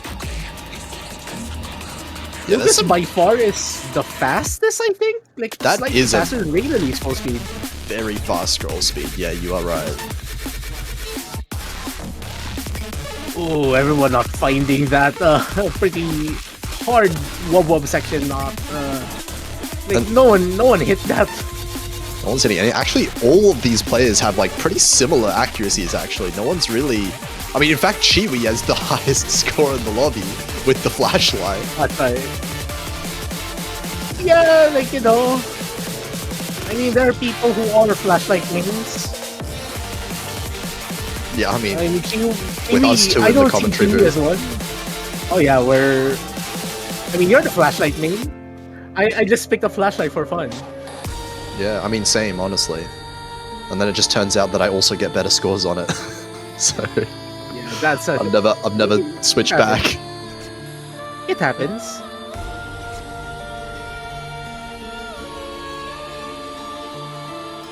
Yeah, some As the- scores dipping below Lucas, just barely dipping below that S mark. But I think the rest of the players managing to keep it.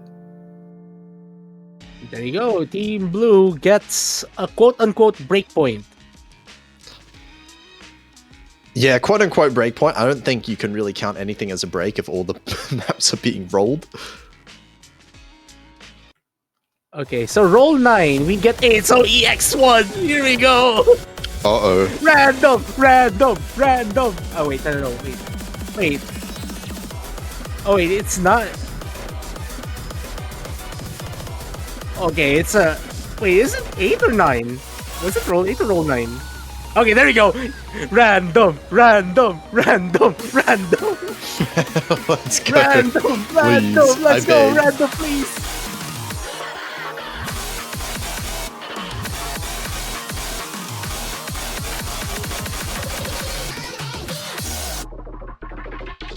The EX rise. I don't think we're gonna see random on this, but one man can hope. Please. Please. One of the players has to call for it. They know it's funny.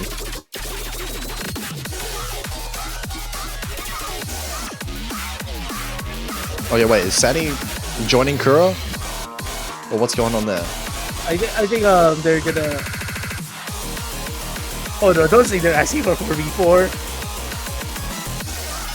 4v4 random Oh my god! EX1. Oh no! They're calling it. They're calling it. Let's use random. Okay. Let's go.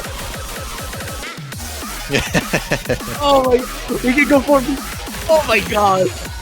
So we started this match in a 3v3. Now we're going 4v4. Maybe And one of all the random. one of the first times I've seen in a match the number of players per team change mid-match. Yeah, that's a typical World Cup match. Yeah. So wait, who have we got then? What's the track? We've got Oji-san, we've got Oji-san, Butanic, Lucas, and who else was on Team Red? Rafko, right? Rapco, yeah. Yep. On the other side, we've got Takia Whiskers, Rain Lily, Chiwi, and Sunny.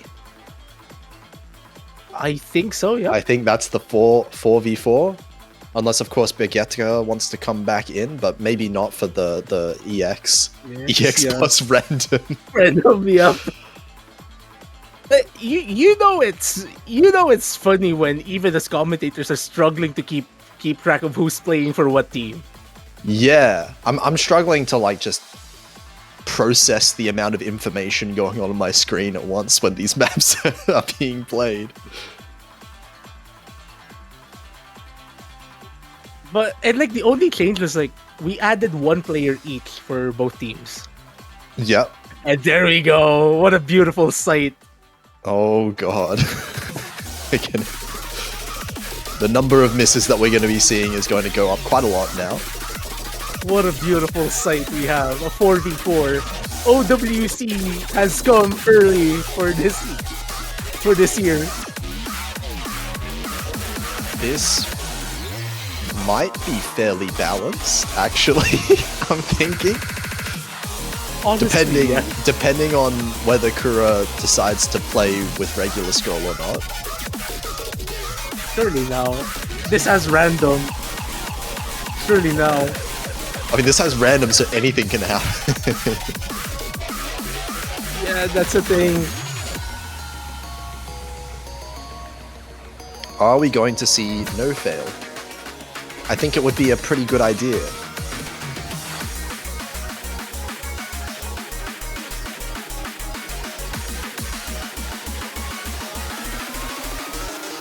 Okay, let's see.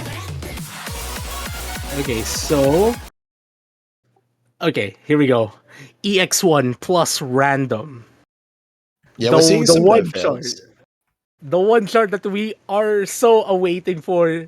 And Chewy has flashlight up. Chewy, no!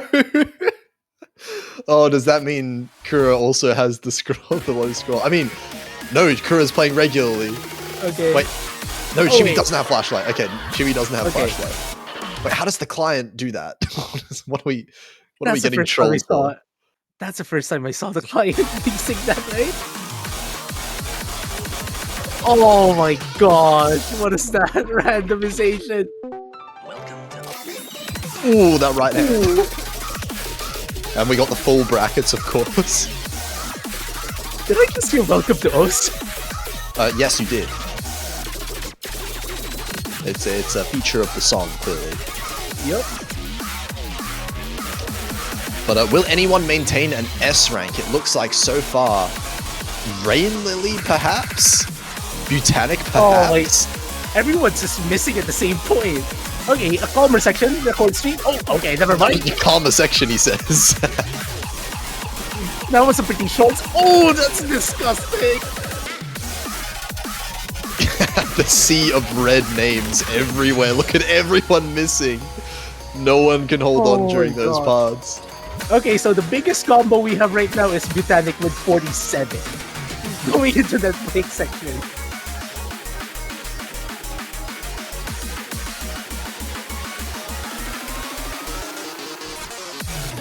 Oh my god, those bands are good.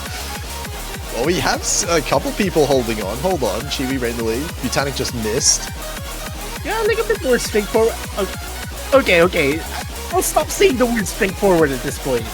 Yeah, no, there's nothing straightforward about Okay, this. alright. Did I just see a mini jack? Did I just see a mini jack midstream? Oh, wait, looks like Team Red is pulling ahead. They're still keeping the lead. It's not switching back very fast because everyone is missing at the exact same time. Yeah, there you go. 3-4 for and Team Blue still leads. Man, Japan is pretty good at Oh. Rice, huh? As if we didn't know that already. Yeah, 2 S ranks, both from our Japanese players in this match. And we have absolute Benema here coming from Sunny.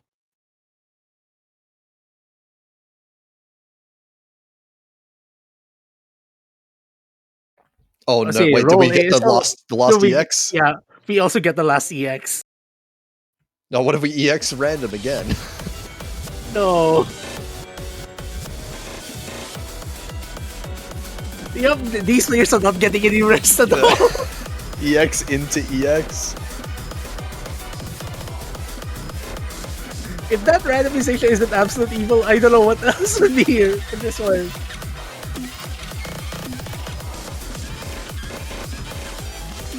The bell's still ringing. Okay. We're once again pretty close to this match being tied up 4-4. All Stars Red looking pretty good.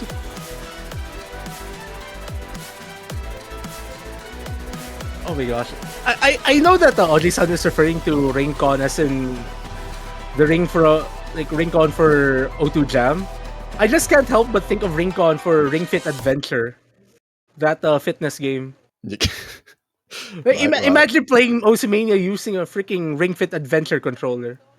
Wait, does that have enough like ways of You inputting? squeeze. So I like don't what? know. You just tilt, squeeze, and pull on it, I guess.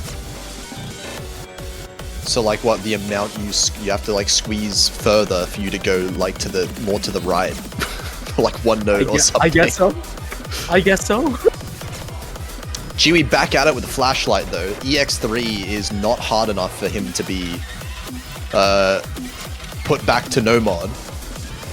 Oh, you see a sea of red names here still. Sunny with hidden up as well.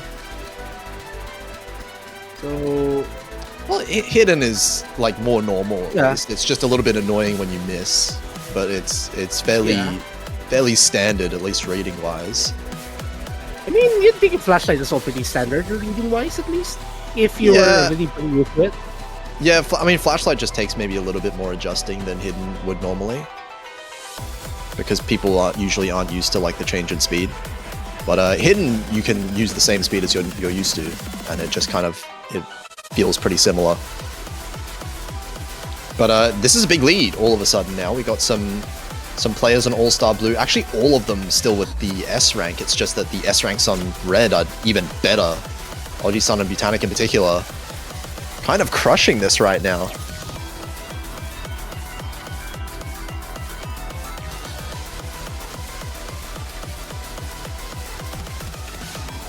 Oh man, like it's just so funny to see these stars playing by these superstars, and also shoutouts to Oji-san here. Biggest, highest combo we have right now. Accuracy as well. You really tried. I already knew that was gonna happen. Like I mean, as soon as you about to happen. mentioned the name. It was about to happen at some point. No need to blame me for that.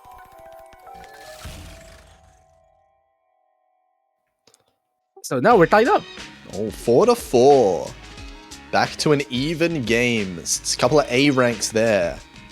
The visual mods not helping out All Stars Blue here. And actually, I kind of just realized that with All Stars Blue, you know, them having Rain Lily and Sunny on the same team, what maps actually benefit Okay, them? so now we have Rice 1 seeing the role here. I feel like every map that benefits Rain Lily does not benefit Sunny, and vice versa. Yeah, they are kind of neutralizing each other. They have the opposite skill set. So it's really up to Chibi and Tsukiya Whiskers to do most of the pulling, I think. Yeah, like now this map is a Rain Lily map, but I'm concerned for Sunny. I mean, it is also just another map we're going to expect to see a lot of misses on. I think we're seeing a few spoilers here on the chat about the mod usages. PP farming all mod. What does that even mean? Is it like did they just turn on all of the mods for What, possible? double time? What do you mean No, PP farming? like possible here. So we're thinking like one of the lane covers, maybe 4K Hard Rock. mod. 4K mod just for the funny. Hard Rock? Hard Rock. No, you're not playing Hard Rock. Well, we're gonna see. We're gonna see what happens. New PP record for stat. What is he talking about? No way we're actually using Hard Rock. Flashlight. Okay, so never- Oji-san with a Hard Rock on flashlight. Butanic. Oh no! Wait, Tsukiya Whiskers also Whiskers with the as well. Hard Rock. We got the There we hidden go. Hard Rock. Oh man. Hidden Hard Rock. What is this standard? This is a standard free mod lineup right here. Okay, guys, Akio Whiskers with the over mod here, compared to Yeah. Botanic with the only hard rock mod. Standard players, did I just do that call right? Please tell me. Okay, Oji-san does not like the flashlight, it seems. Scroll one isn't too bad. Flashlight, yeah. This has to be lower than your actual flashlight scroll speed, I think. Like this is too slow for flashlight. But they're hitting late. Wait a minute. It's too fast, maybe? Yeah, it might be too fast. Oji-san is just used to playing one scroll. Yeah. The 1 and 2 scroll, that's the perfect range. It's way too fast right now. It's like, what, 10? Okay, another notable thing here. Tsukio Whiskers still almost like mid 94 on hard rock. Botanic, well, it's Botanic. Botanic is doing, like, that's crazy. That is an extremely With tight hit hard distribution, even on hard rock. That And this is score V2 hard rock as well. So Botanic might get the second highest score in the lobby. score V2 hard rock. The rainbow 300 window here, as far as I know, is less than 10 milliseconds. I think it depends or on the just base above. OD, doesn't it? Yeah, OD 7.5 hard rock should be around 11 to 13 milliseconds, I think. Oh Because god. base like no mod stuff is like 16.2. Okay. Oh, wait, I just- 11.5 milliseconds. There you go. Wait. Hang on. Something I didn't realize is Tsukio Whiskers playing sudden death? Like, do we just have a failed score? No, wait, that is something that. Is All Stars Blue just gonna lose because of a failed score? And like the most concerning thing here is like the score lead isn't enough of a gap. So this has to be a Team Red score. Wait, is it? Okay, wait. I'm so confused. I'm just gonna wait to see who wins in the score. I am having a hard time following at this point. I am so confused. By the way, Chiwi just full combo. Oh, there you go. There's a flip. Chiwi just full Oh combo. my god. What? Throughout all this chaos, What? Chiwi was just chilling, absolutely unfazed. That's a clean full combo as well. What the heck? That's insane. Yep. 979k. Botanic. Shout out Botanic, second highest score in the lobby with Hard Rock. Yep. You could say, I mean, Botanic's ratio, I think that's better than Chiwi's. That has to be, right? Without the Hard Rock, that would be I much think so. tighter. Yeah. Okay, so yeah, there you go. There's LN3. Okay, so All Stars Red wins a point on account for Tsukio Whiskers playing with sudden death, sealing the map from the very start. So okay, so I take it back. So it was not HDHR. It was SDHR. It was SD. Yeah. No, it was HDHR and SD. SD. Oh, It was all three of them. Oh my god. Okay, they're asking for a random again? What? Sunny wants to random this map. Oh no. I mean, this is the most O2 Jam pick of all of the entire pool. And O2 Jam players like their random, but since we're only allowed one random chart per team, they're not allowed. Lucas asking for the host rotation mid-match. Oh my god, what is this, a regular multiplayer? Yeah. That's what it feels like right now, honestly. God. We are watching an ultra high level random multi. Host lobby, respect please.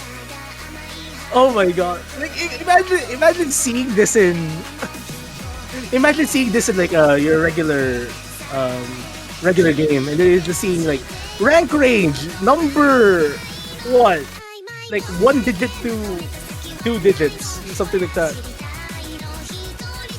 Rose Ghost rotation. Star rating range 7 star to 11.27. Yeah. Oh man. Wait, are we actually putting the random on this? Okay. What's going? I've missed the chat logs a little bit. Oh no, they're doing it. Let's go. They're doing it. Oh no. This is 4.5 Oh. minutes as well. Oh my gosh. We just, I think the players just peer pressured later to put random up. It is just funny with random, I agree. That's the rules. The rules are anything goes as long as it's funny.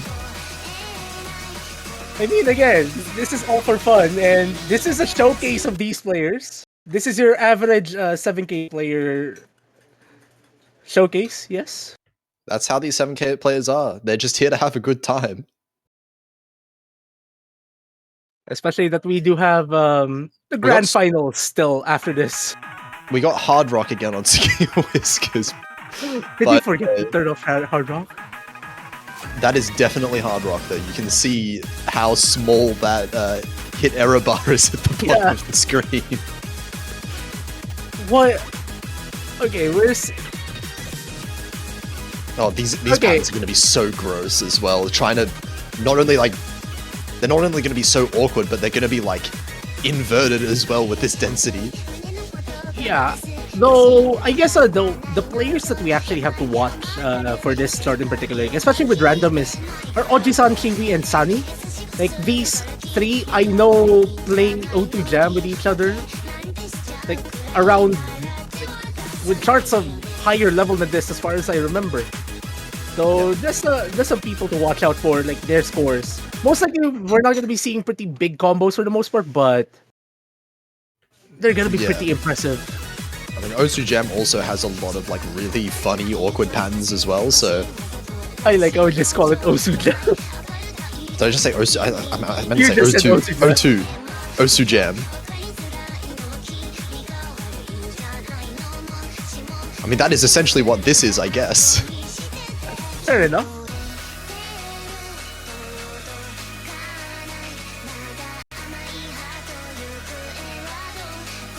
But so far, Team Red looking very good. They've been kind of on a bit of a streak so far, and it seems like Rain Lily and Tahir Whiskers struggling a little bit more than the rest of the players in the lobby. These are some really high scores, by the way. Yeah, Despite putting like, the red, it's seeming to not affect them like as much as I was expecting. I mean, a lot of high level players tend to play stuff on random because like once you get like higher level stuff, you're just gonna be bombarded with a lot of patterns that a lot of them would overlap with each other. So having random up does give some variety, I think. Now we have Oji-san with the 3000 combo. That's crazy right there. The only 99 left in the lobby. We have a few 98s though. Chiwi's not too far behind.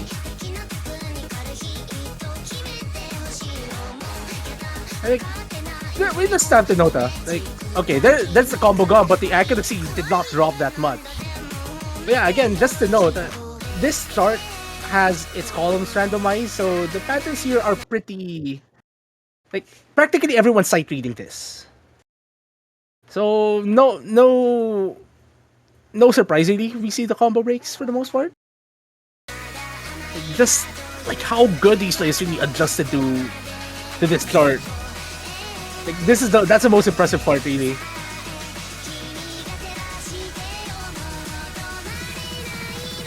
And we still have so much more. Let's see these staminas start depleting at the second half of this map. Impressively enough, like everyone's still getting an S. Even Rain Lily, who isn't exactly known to be more of another player. Yeah, Rain Lily definitely a Rice specialist here, but managing to hold on pretty well. Yeah, 95% still. Takia Whiskers doing quite well with the hard rock as well. Also, there was a heart pattern in this chart. Like, the Ellen pattern is literally a heart. It just turned into a sweep.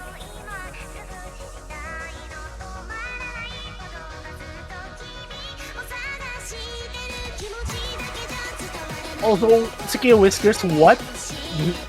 Mid 95 hard rock.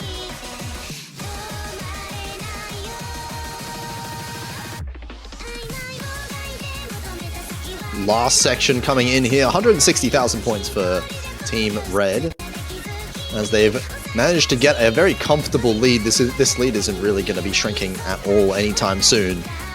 Yeah. Even if all their players miss, because it's not like there's any combo on the other side either. Yeah, it's a. Okay, I'm super impressed with these players. Like, they still getting, like, everyone's having an S rank here. Like, even the most unexpected player to do so. Like, okay, they're below, Rainer is below 95% now, but still really impressive accuracy here. Yeah, and we're going to get match point for Team Red. Kura crushing it in terms of that accuracy and the miscount. Wait, look at the difference in that miscount compared to everyone else.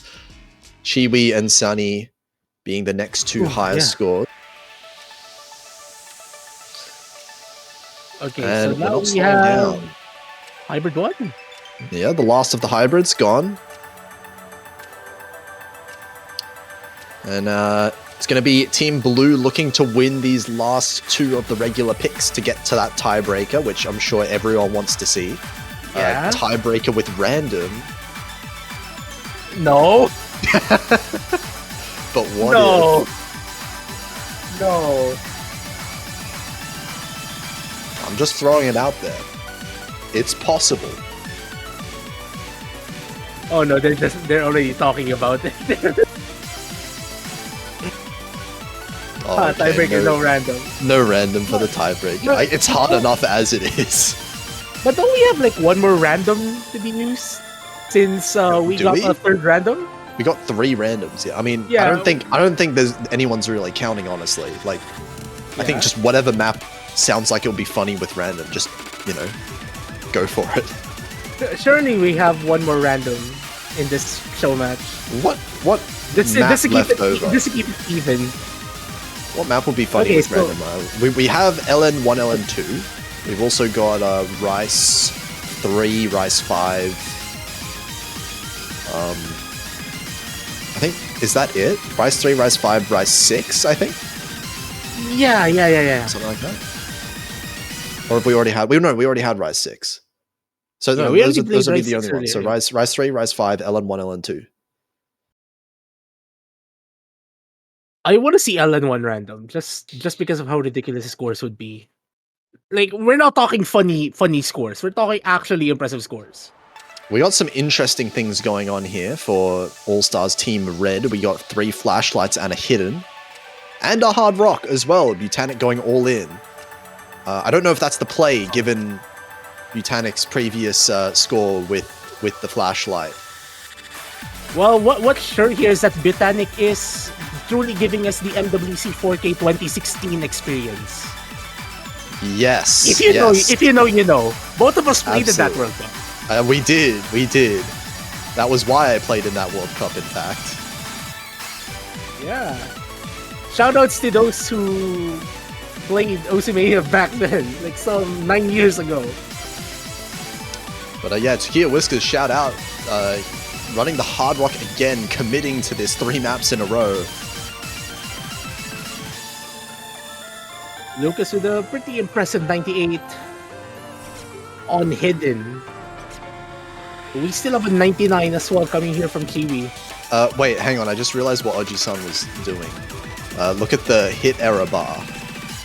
Oh, they're doing the funny hit distribution challenge. Yeah, the how many 200s can we get challenge. I look forward to the max counts on Oji-san there. But we are reaching the 1 million score advantage point halfway into this map. This bar has been maxed out. Yeah, it's not moving anymore. What is his score difference? Standard before score V2? Yeah. Well, you could definitely have even more, way more than 1 million on old standard. But it's fairly large, you would say, for a Mania score gap. Pretty decent. You would probably need at least 2 misses to recover from this score gap. At least. At least 2, I would say.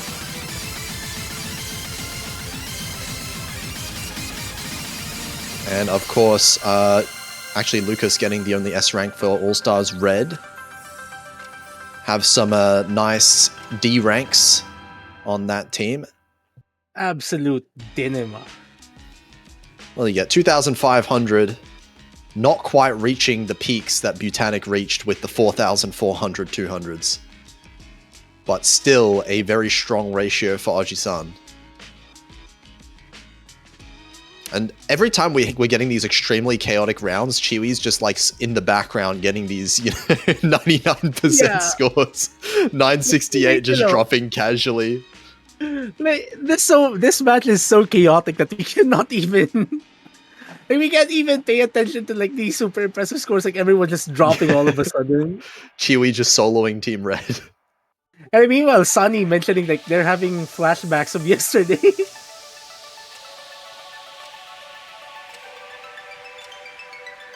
And what do we get? We get 3. That's LN1? LN1. LN1, okay. And now we are 1 map away from a potential tiebreaker. Go support the players if you want to see a tiebreaker, especially Team Blue, who is campaigning to extend this match by at least 1 more chart. And we're gonna play it for all the marbles on a Lost Requiem. Oh, Butanic wanted to play us 3. Oh no! Can we? Okay. Okay, Team Blue, I really need you to win this one. It would be a shame if people from the red team were just to randomly disconnect before the map ended though. Oh that would be a that shame. Would be funny. That would definitely be a big shame because it would cause All Stars Blue to win the map, which would lead to tiebreaker. And it would be a shame if we went to tiebreaker. All because of a disconnection. I mean, it's definitely not the first time it happened in a show match for this World Cup. If you know, you know.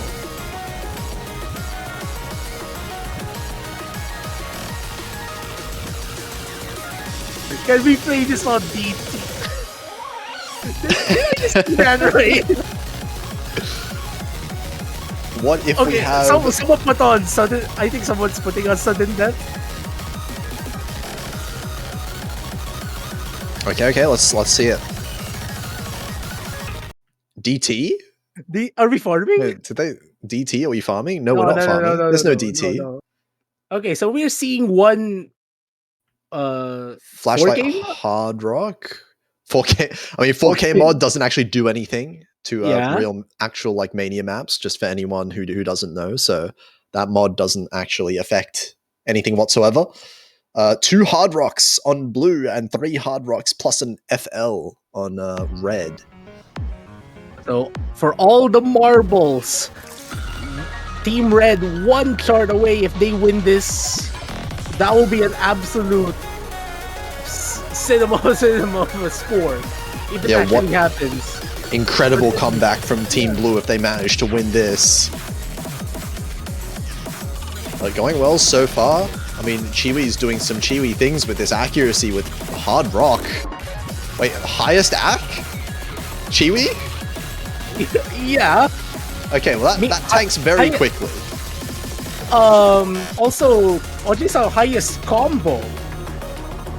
With Hard Rock as well. Yeah. God, these players are so good. Okay, Sunny is the one holding the highest score though, overall, it seems. I mean, Sunny does have the advantage of not having a tighter hit window for this chart, but like we're seeing really impressive scores right now from from absolute veterans of the game.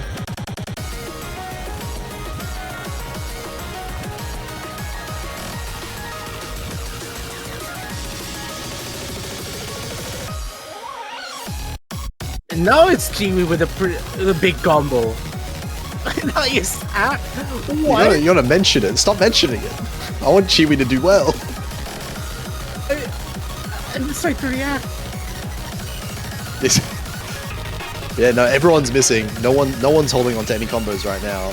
Yeah, like there's a particularly hard section to combo through now.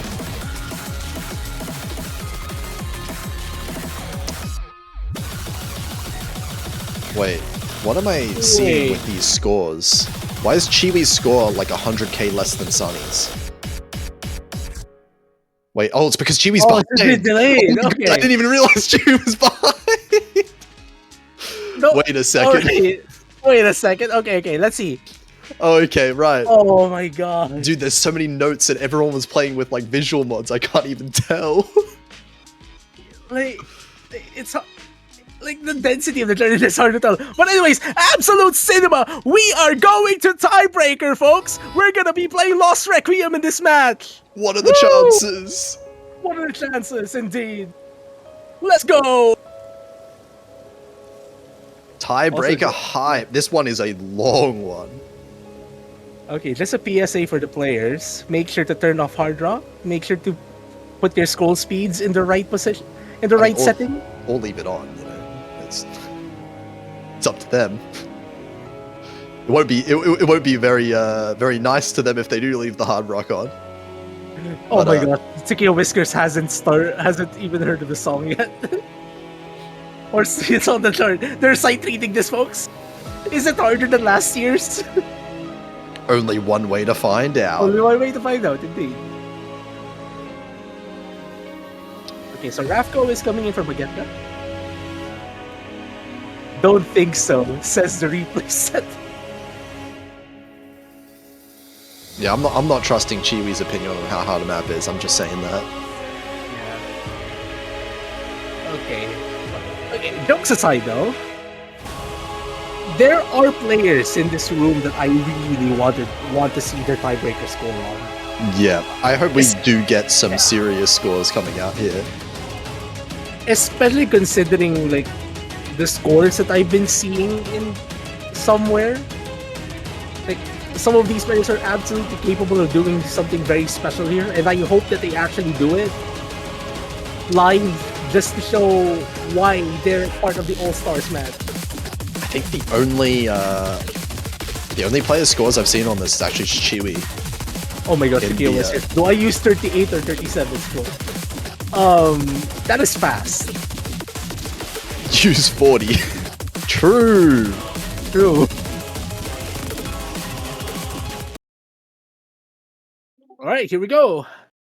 The Okay. OSU Original for the Grand Finals tiebreaker of the OSU Mania 7K World Cup, and Chiwi is still stuck in the previous chart.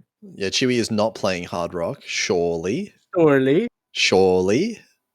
Ben, client, just gonna wait a little bit.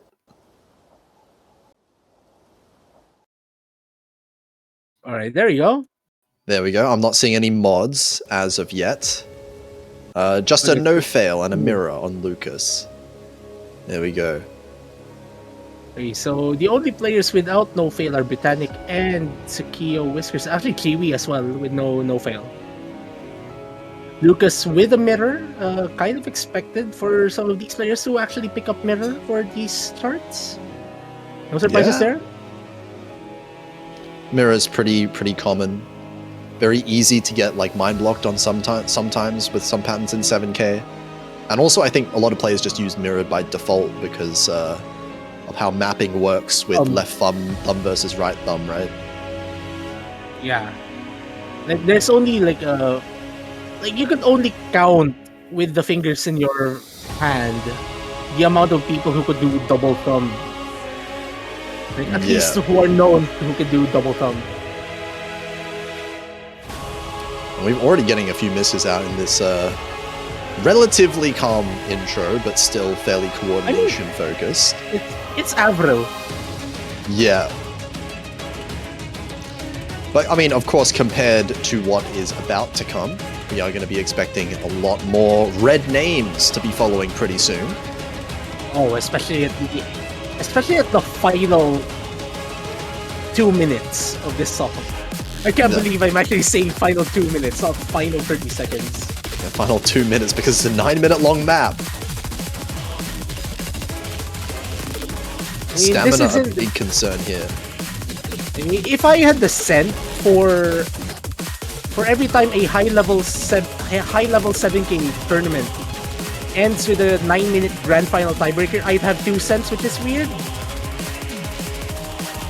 And I forgot the rest of that quote.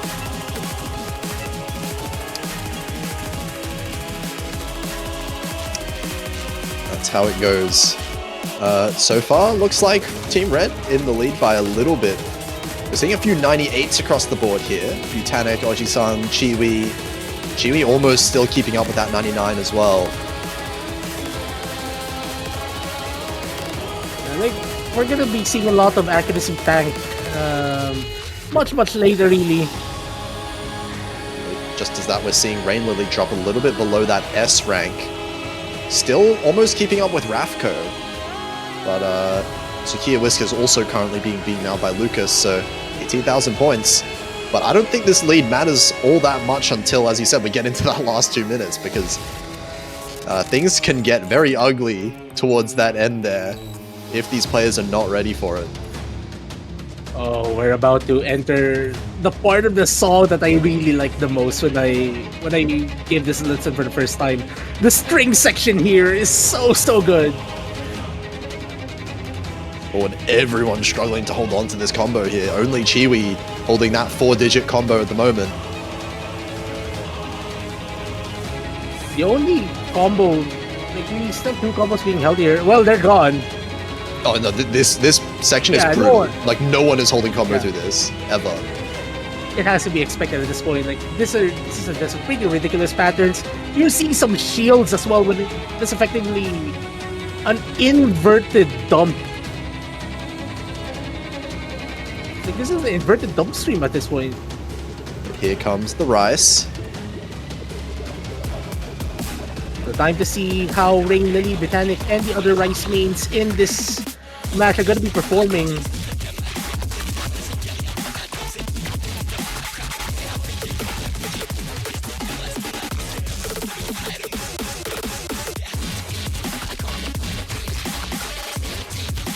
This lead is not really shrinking at all, in fact growing. 50,000 now in the lead of All Stars Red.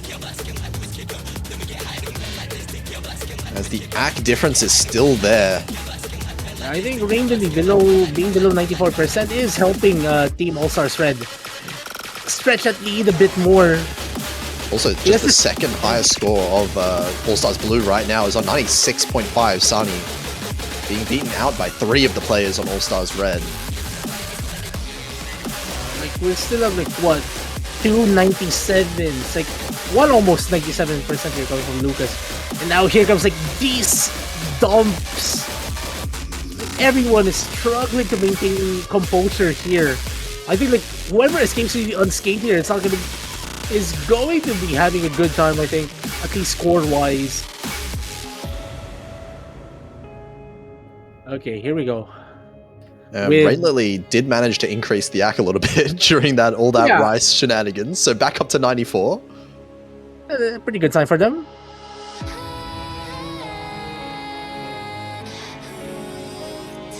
We still have 2 98s in this room. And who else would they be on? Yeah.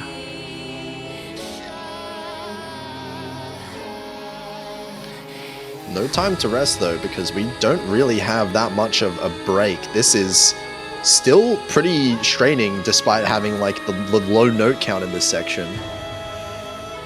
I mean, this is Avril patterning for the most part. Yeah. Not known to be the... It's a 2-star chart in the love section if you want to try it. Avril... Yeah. You'll know once you touch that chart. So appropriate for beginners, you say?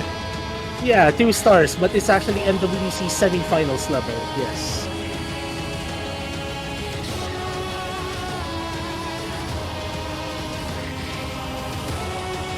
And we're building up, the slow build up towards these last few sections of the map. Okay, one thing I have to note here is that Obi-san is slowly catching up to Chiwi's accuracy here. If my eyes are not failing me. And here we go. Now is when everyone is going to slowly start dying for the rest of the map. Oh, we're gonna be seeing some special stuff here. Britannic, Chiwi dropping almost a ton of drops here coming from Team All Stars Blue. So that will be stretching the lead here towards Team All Stars Red. Now here comes the right section. Let's see who's gaining accuracy. Ravenly surprisingly finding drops in this coursing section. Meanwhile, I am not gonna mention names because that is ridiculous. It's going up. It's going up. Accuracy is going up. Oh, Everyone else finding misses every second. There is only one outlier. they're a red name, but it's a lighter red. It's not changing at all. What is that? Well, there you go. That's one. 2 consecutive drops here coming from Odyssey, but that was a really impressive run. Yeah, I mean, not a single person managing to even reach the 100 combo mark. You can see how hard this is. Absolutely ridiculous. And now, like there's still 8 of this chart. Like we still have like a full minute 30 seconds remaining.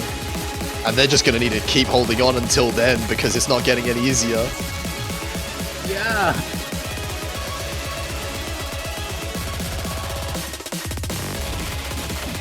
Oh, here we section go. now. These LN sweeps going to claim so many combos red across the board. Iwi is comboing through this section this time around. No, it's gone, but that's a really impressive run coming from there. Misses coming from all across the board, but it is Team All-Stars Red a few moments away from picking up a win on this show match. Coming off, what is a ridiculous score here from Oji-san. Hitting the Oh my God. 930k just about. And you can see exactly how hard that end section is by the fact that Chiwi just lost an entire percent in less than a minute. Yeah, and that ends this All-Stars Grand Final show match. Massive props to all of these players who joined us for this one. Yeah, that was a very fun show match. Some crazy scores happening and a lot of shenanigans along the way, but All Stars Red picking up the win off the back of an MVP performance from a player that was not originally on the roster. Yeah, we had some funny roster additions. We got confused along the way. This is... And just at the end, Surfchu's internet cuts off. Oh my god. Yeah, that's classic MWC 7K right there. Beautiful timing on that one. Beautiful. Well, there you go, Team All-Stars Red. There's one missing name right there. Just imagine there's Oji-san below Baguetka right there. Just imagine. Yep. Oji-san deserving the shout out there, being an honorary team member for All Stars Red. But of course, that is not going to be the end of this, because we do have about a half an hour break before, of course, we go into the long-awaited Grand Finals match between South Korea and China. Definitely one for the ages. A pretty classic matchup in the Grand Finals for Osimania 7K. I mean, like two very impressive teams for the most part.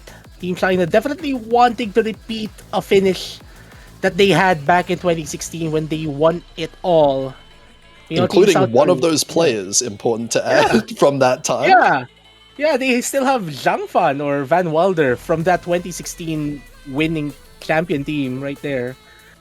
So, meanwhile, for Team South Korea, they are looking to defend their title, become two consecutive wins after last year, because they did lose out on the title back in 2023. So that is one matchup for the ages. South Korea does have a twice to beat advantage though, so Team China has quite a mountain to climb, but I'm pretty sure they have the players capable of doing so. And I think this is my last appearance for this World Cup as well. We're gonna be changing commentator, so I guess I'll take the opportunity to thank you guys for watching us, for listening to our voices. We had some laughs. Yeah, thank you very much, ServTube. But everyone else, make sure you are sticking around because we will have our very final stream. Yeah, Not too long, 25 minutes. So Yeah. make sure you go prepare yourself, get serious again, because we're going to have some serious scores being showcased by the best two teams in the world. Until then, we'll see you very soon.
Click.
心の音ってキラリキラリ瞬くのはいつか見た夢の続きが知りたくなって言えないこの想い届けどこまでも昨日までの私じゃない何かになりたいの曖昧さブルーに飲まれやりきれないままの嘘つきハートにはもう飽き飽きしてしまったから答え合わせは自分次第まだまだ足りない知らない未来が見たいそれが答えでしょ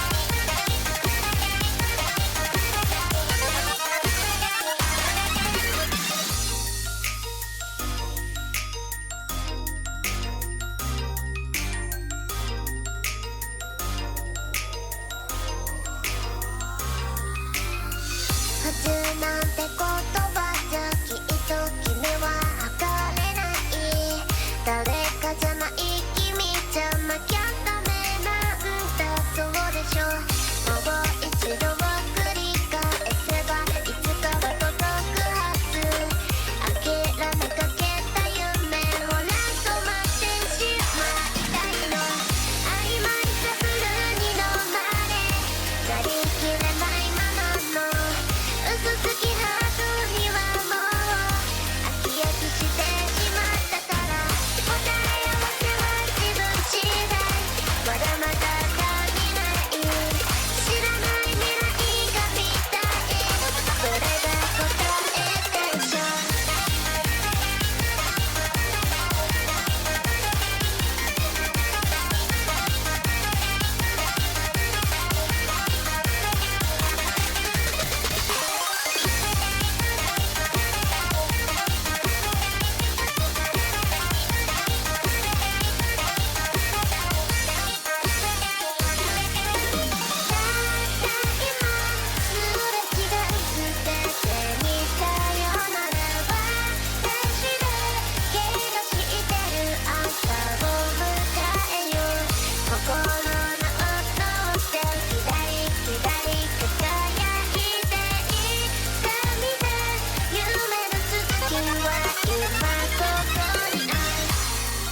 めくり合う輪廻の定めの中で星屑の糸頼りに手繰り寄せたその流れに逆らうよただ君と描いた夢を歌うよ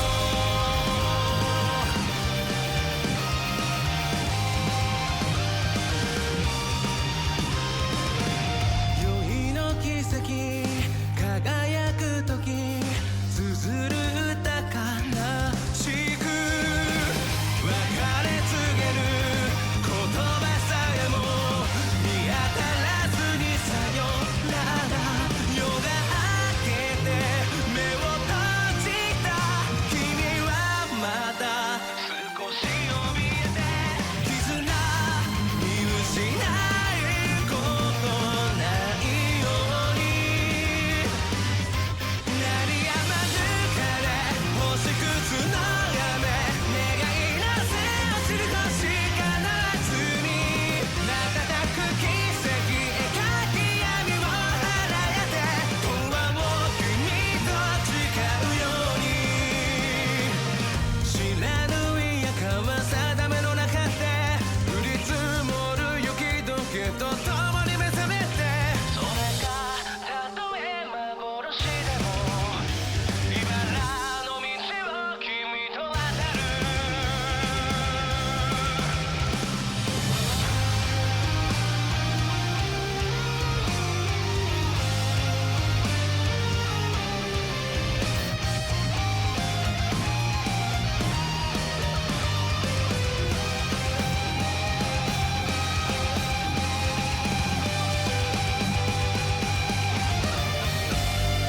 一つ罪の形瞳の奥に焼き付けて二つ誓いの言葉とまたわず時は刻む傷跡逆まく季節戻せたならば白く染められて世界壊して星降る夜に腕を出し切れれば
multiverse, the allure of traveling through parallel universes beckons intrepid adventurers. Each universe presents distinct laws of physics, alternate histories, and uncharted wonders. As we journey, we encounter reflections of ourselves and ponder the myriad possibilities that overtake them. Guided by curiosity and a thirst for knowledge, we embrace the thrill of discovery amidst the enigmatic landscapes. This cosmic odyssey, the dance with destiny, reaffirms the indomitable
Welcome back, everyone, to the final match, the final stream that we have of the Osumania 7-Key World Cup 2025. The top two teams of the tournament, seed number 1 and seed number 2 here, South Korea versus China, to determine who wins and takes the entire tournament home. I'm Potassium F here, commentating alongside Toph Daddy. I hope you're excited. Oh yeah, I am very excited. A rematch of the winners finals match where China fell a little bit short of South Korea to get knocked down to the losers, but they were able to take care of the Philippines there in the grand finals match to determine the number 3 spot and who would move on to this grand finals match. And because China did lose that winners finals match, that means if they want to take home the Osumania 7-Key World Cup 2025, they need to beat South Korea not once, but twice. So they're in for the long haul if they want a chance here. It is going to be a very long match for China, yeah, if they want to be able to take this back. And against South Korea, that's been looking so strong throughout the tournament as well. Especially now, grand finals pools, these maps are hard. We just saw it in that show match and at the match yesterday as well. Players are going to start struggling now. Yeah, and I mean, struggling is one way to say it. I'd be interested to see how these two teams are able to perform overall on this. We haven't even seen South Korea performing on this map pool yet, so we might be in for a little bit of a surprise, but I've also known South Korea as a team that just destroys everything that they touch. And I mean, same thing with this China team, so I don't know if we're going to see bad scores, so to speak, or anything, but I'm certainly interested to see where those mistakes start to happen, especially on a pool this difficult. Yeah, that's going to be China's job, to try and really find those gaps of weakness that South Korea might have. I did think South Korea do have a little bit of an advantage as well coming into this, knowing some of China's scores that they got yesterday versus the Philippines. But I'm looking at like Turks in particular. Some of those Rise scores were kind of monstrous that we saw out of him. Oh yeah, I mean, the Turks is one of the best players in the tournament, so I'm not surprised to see that kind of performance coming out, but he'll have to make a considered effort to repeat that performance here today if they want a chance against South Korea, especially on those Rice picks, where I imagine South Korea is going to be feeling very comfortable overall, and we're seeing bans and picks coming out, an immediate LN3 ban actually coming out from South Korea. If I had to guess, China probably just immediately gets rid of EX1, right? Against a team like South Korea? Yeah, and I mean, kind of funny to think that, because China was the team that protected EX1 against Philippines, so it looks like this match is going to be completely flipped to China's strategy against the Philippines yesterday. Oh, but not an EX1, but a Rice 2 ban coming out of China, so keeping the more difficult Rice map open for the pool, maybe hoping that that's going to be a point of attack or at least a point of, retaliation where South Korea might not be as comfortable on a map that difficult and could find more mistakes, and China hoping that they can take advantage of something like that. Yeah, and it's kind of interesting seeing China go for these LN picks, because these are the picks that Philippines were managing to win off of them. So China hoping that South Korea has a little bit of a weakness in these ones. Also interesting to see Turks being at least put in initially, it seems, here along with Satori. I think Van Wilder was the one that was playing all the LNs yesterday. I wouldn't be surprised to see a swap out coming in here, but one way or another, Turks, I think, can handle this. It just depends on who's more comfortable, I think, overall. That said, this LN selection strategy is the way that China went against South Korea the first time in there when they faced off in the finals round. So I'm not surprised to see them returning to the picking strategy. They just need to they just need to be able to perform, I think, a little bit better, because they did take a few points on those long no picks against South Korea. It's just when push came to shove and more mistakes started to come out, usually it was China that we saw making more mistakes, and we were about to get in there, but lost a player. Yeah, good thing it happened before the map started rather than in the middle. And it was YZ dipping out for a little bit, it seems. Dresser apparently does not know about this. Seems very confused, yeah.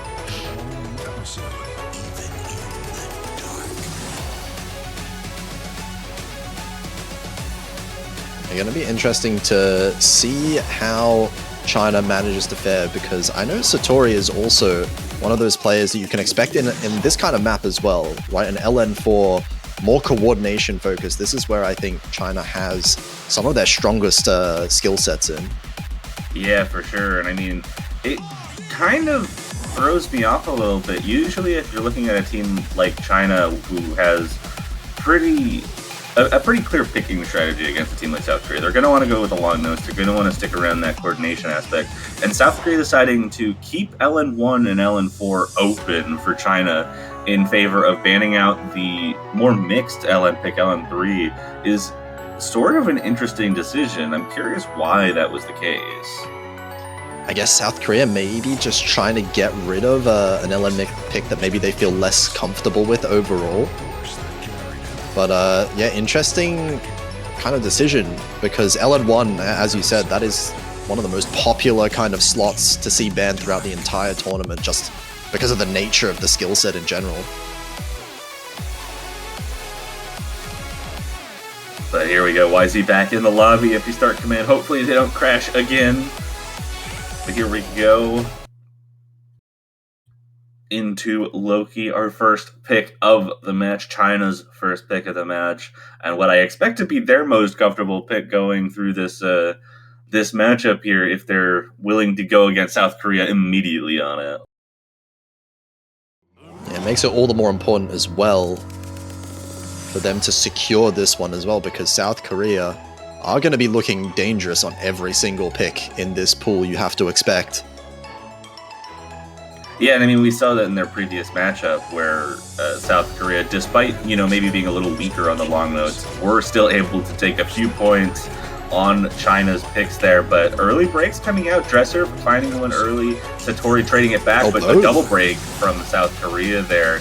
They're resetting the full combos for Korea as Turks holds on to the full combo through this intersection, and Satori able to find some footing, get that combo above 400, as both Korean players starting to find some trouble, or continuing to find some trouble, as Turks finally breaks as well. But that lead just barely in favor of China, holding onto the consistency a little bit better.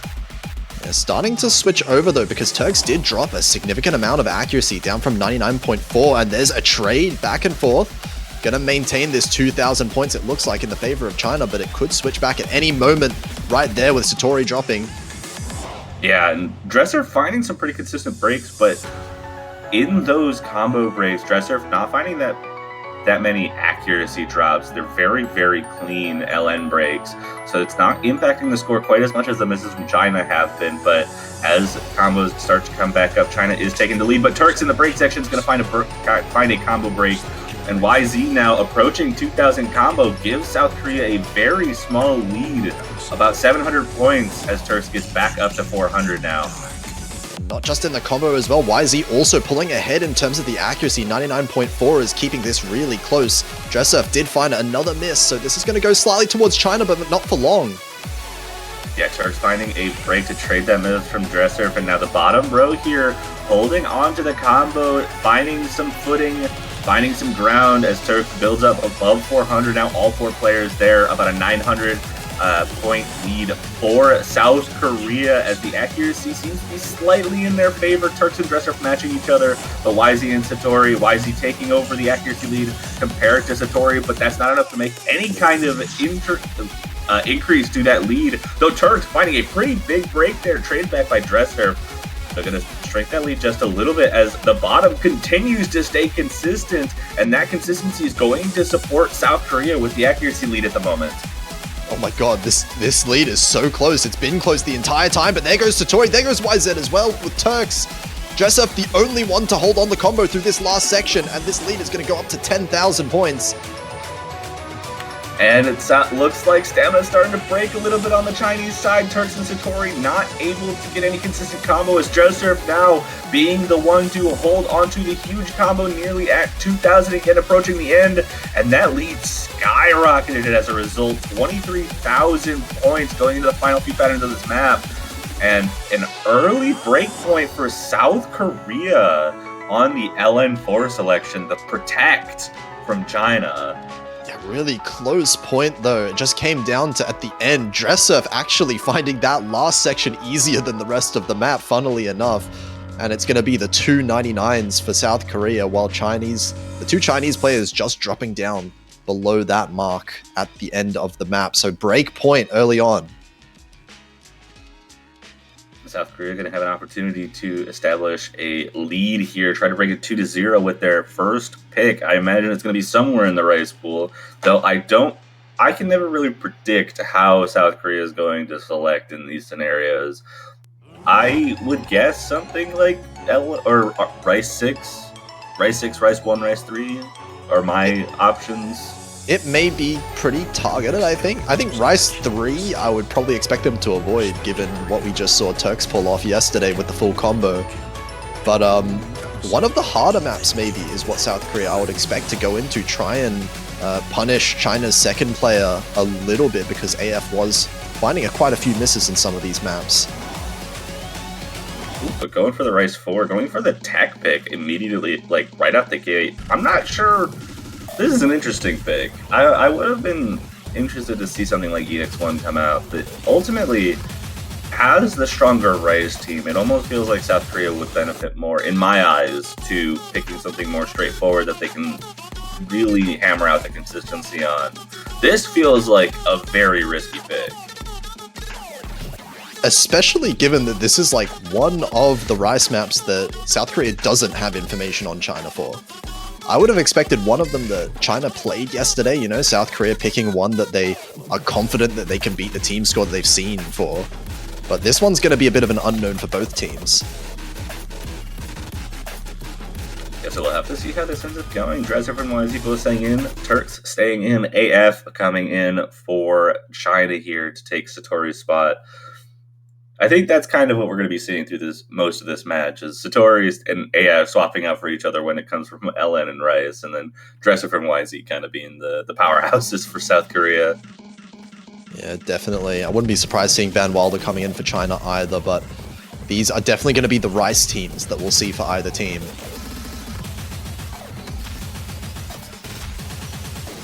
And right out of the gate, Turks finding a miss, Dresser trading it back. But AF and YZ holding onto the combos early. Dresser with a second miss. That's going to give China an early lead in this tech pick. But many more misses to come. We see AF breaking the full combo as well. So now it's only YZ managing to hold on to that. And 3 misses. Everyone except YZ. Yeah, YZ holding on to the consistency. Also, the only player above 99% at the moment. Dresser not too far behind, but Turks matching Dresser's accuracy for the most part. AF falling quite far behind, finding some reading issues, it looked like, there in these denser burst sections, and dropping down to the mid 96% range. South Korea taking a 50,000 point lead a third of the way into this map. And neither of the players on China beating either of the South Koreans right now, despite the misses. This is going to have to be an absolute collapse from South Korea. 75,000 points is already kind of feels too much to come back from. Despite YZ dropping that full combo, still holding above 99%. Yeah, and already building back up to the 400 combo. Turks did make it there, but found a miss shortly after. It seems like no one in this lobby is really able to get up to 400 combo. Except one. Except YZ. Except that one. That's basically the entire lead at this point. Just the fact that YZ is able to find any kind of combo. An absolute solo carry coming out here with the 99.2 still maintaining this accuracy along with the combo.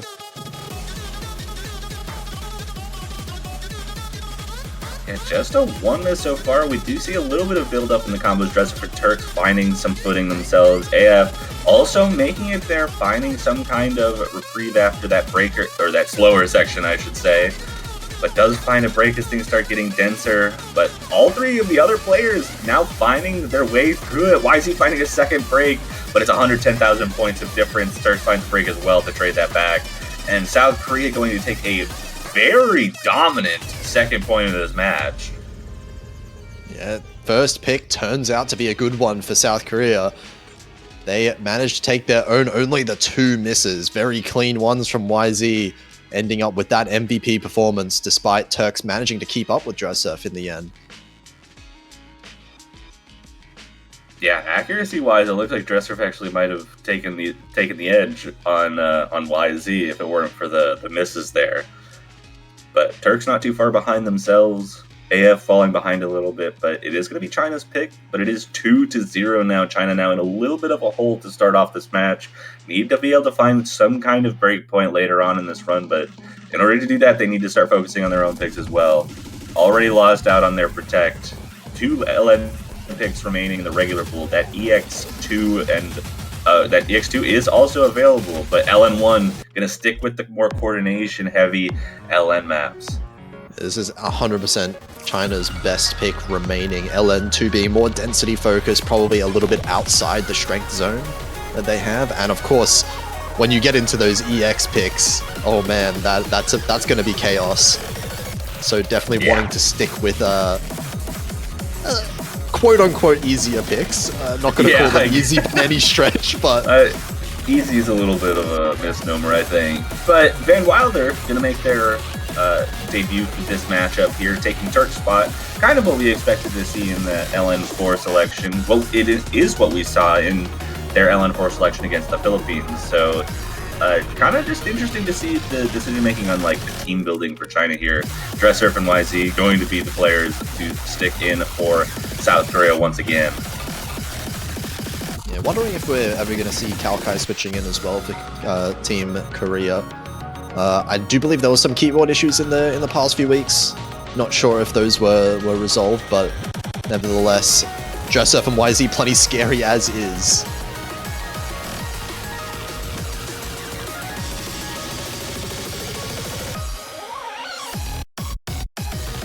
Waiting for the players to get ready. It looks like YZ needs a couple seconds extra to figure something out, maybe about the skin or something about their computer. Don't want Osu to end up crashing on you again, I suppose. Of course, especially not in the middle of the map. This one's a short one as well, less than 2 minutes. There's not many that short in this map pool, so individual misses might matter quite a lot if any of them get some chain misses on one of these patterns.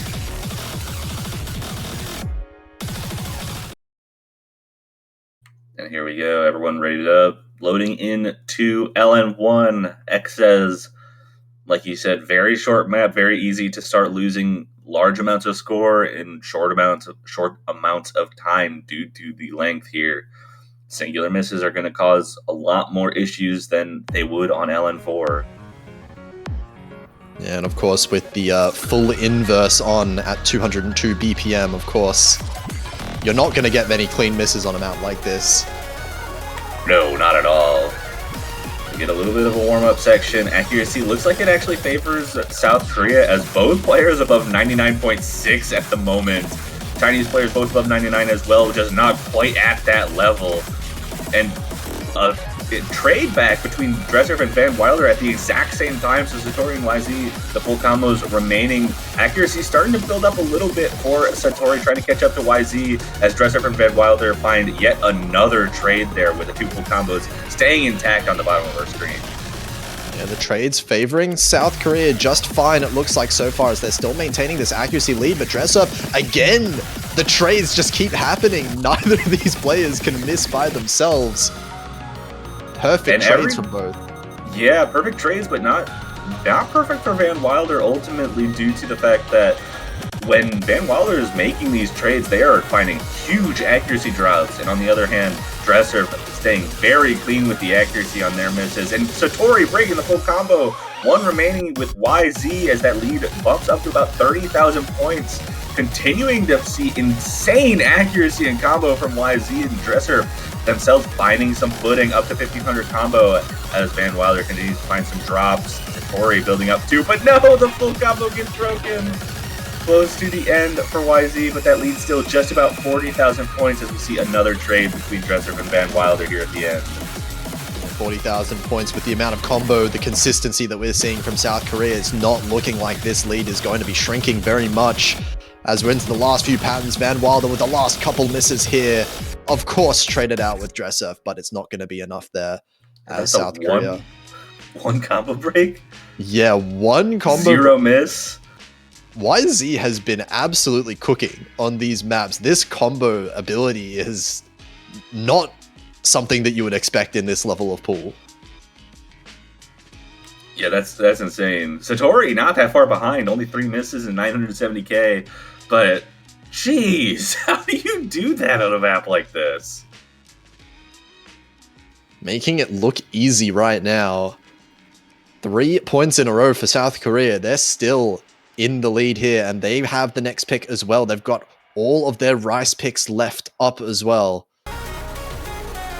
And are also now 2 breakpoints ahead. They're in a very comfortable position. And Ayana going to be coming out. You said it might not be a point of interest for South Korea given Turks' exemplary score against the Philippines, but they're going to stick with it. Yeah, well, I mean, now I've got another thought, you know? It wouldn't matter for Team South Korea if they can just full combo themselves, you know? That's true. YZ is almost full combo to an inverse map at this point. And Kalkai actually coming in now as well. We are going to be seeing Kalkai coming in first time in this match. First time in a little bit that I've seen Kalkai join. But of course, I believe still #1 ranked on the OSA leaderboard, if I'm not too outdated on that one. They certainly are. So wouldn't be surprised to see them put up a very good performance, especially on a map like this. I mean, 140 BPM Cortex, that should be child's play for someone like Kalkai. We'll see how this one goes. Surely we don't expect another accuracy battle in the grand finals, right? Surely not. We'll have to see. Turks and AF swapping in for Satori and Van Wilder there. So a full team swap for China once again, going from the LNs to the Rice. Just Kalkai coming in for Dresser on this Rice pick, on this Jack pick. We start off a little bit on the slow side, but we're going to be seeing some insane accuracies for a little while. I think I would almost expect these two teams to have very, very strong scores until like the last third of it, because it does get a little bit dense in this beginning section, but there's nothing too bad until we really hit those full 7-note chord type chord stream patterns. Well, we are seeing AF struggling quite a lot though, dropping a lot of accuracy, kind of falling behind a little bit with the BPM and finding a few misses along with that, now down to the low 98s.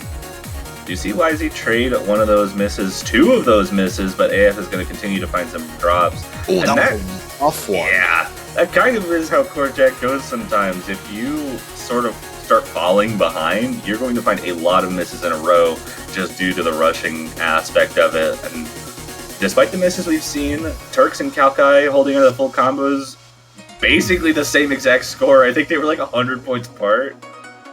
Yeah, I mean, YZ as well, despite the misses, has pretty identical accuracy as well.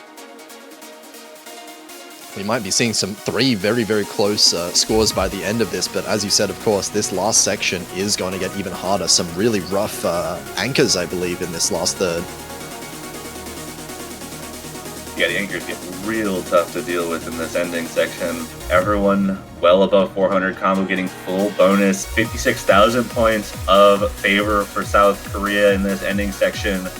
No signs of slowing down, as it looks like Kalkai and Turks are building up accuracy, and so is YZ. AF finds 1 break, but is able to recover pretty well from it. It is pretty much all in the accuracy right now. Turks breaks the full combo. And just 1 left on Kalkai with a 99.79, and YZ with better accuracy just fights the misses. Oh my god, okay. They kept the higher accuracy with those misses at the end. What is their The ratio? ratio from YZ is insane. What? This is a group stage score here from South Korea. They're looking at round of 32 kind of scores that they're trying to replicate here in grand finals. Confused as to why the map pools aren't difficult aren't difficult yet. Oh yeah, where's the difficulty at? But yeah, as I said, you know, just FC, says Kalkai. Turks' score, while very good, not going to be enough to contend with a 992k. Yeah, I mean, 979k, that's not too far off of what they had against the Philippines. Very strong scores themselves, but LN2 now going to be the pick from China, throwing all the long notes at the wall. Last LN pick in the pool that's outside of that EX2, which is a scary pick by itself against a team like South Korea. Yeah, scary pick against anyone, really. You never really know what's going to happen in when you get to that kind of difficulty range.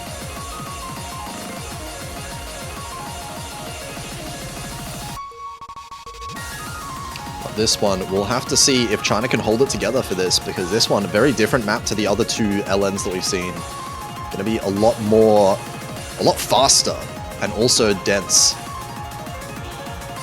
Yeah, certainly. 200 BPM LN density is kind of brutal. I mean, I know this is grand finals, but that's an insane pace. 10.56 stars is also very funny.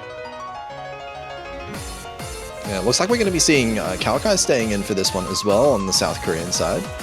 Van Wilder switching in also makes a lot of sense, along with Satori.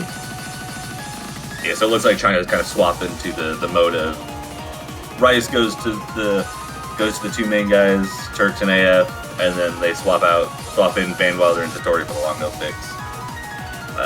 Started the match not quite doing that, but have moved into that strategy, and you are right, Kalkai is staying in for the silent density pick. Not actually too surprising, even if they haven't been on most of the long note picks through the last few stages, just because of how similar this map, or how closely related this would be to just a regular court stream, just, you know, with some LNs in it.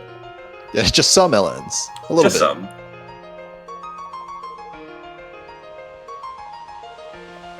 There are certainly at least a few here, and off to the races here at the very start, starting out with some very fast chord stream already. Kalkai finding the first miss, but instantly traded by Van Wilder a couple times. Yeah, so this the bottom of the screen continuing to be the LN powerhouses, YZ and Satori holding onto the combos right now. Name of the game right now is accuracy, though. Kalkai did find that miss, but it was a lot cleaner of a miss than Van Wilder, who dropped below 99%. But Kalkai finding a miss, traded back by Satori, but YZ also finding a break. No full combos on the board. It's just accuracy, which is well in favor of South Korea for now, but it's just 3,000 points of difference for South Korea. Certainly doable for China if they are able to stay consistent and bring that accuracy up just a little bit. And Kalkai finding a break, and that might just swing that lead over to China. Oh, now it definitely will, with another repeated misses from Kalkai, struggling to keep the combo throughout this section. And this accuracy lead is now not that big. Van Wilder does trade it out. Big accuracy drops from both Kalkai And YZ finding a break alongside them. Satori holding on to the only combo in the lobby. Van Wilder finding a couple breaks, though, trading that one from YZ as we get into a break section. Kalkai building up that combo as well, so it's going to stay. That lead's going to stay pretty consistent around that 3,000 mark. Everyone now at full combo bonus. Accuracy lead in South Korea. If they hold, they might have enough time to take it back, but we have another density section here. And Kalkai's going to find an early break and give China the chance to just hold on to this lead and run away with it. But Van Wilder and Kalkai trading. YZ finding a break. It's a trading it. All four players missing. But China needs these combos. Kalkai finds another break, but hang on a second. It's going to flick back. And it's going over to South Korea right now as the density of the map lowers just a little bit. 1,000 points in favor of South Korea's YZ and Kalkai both holding onto the combos right now. Everyone at the combo bonus. Van Wilder finding a break. It's now 4,000 points in favor of South Korea. Last few patterns. Kalkai finds a break. Traded by Van Wilder. And it's going to be another break point right at the end. Too many misses coming out from Team China, and the accuracy ends up in favor of South Korea. That's enough for them to maintain this lead, 8,000 points. And again, it feels like a point that China could have won has just slipped out of their fingers at the end of the map. Really close there for China. That density proving to be good enough for them. Their performance is very strong. Satori nearly keeping up with YZ on that. It all came down to just a few misses in the wrong spots.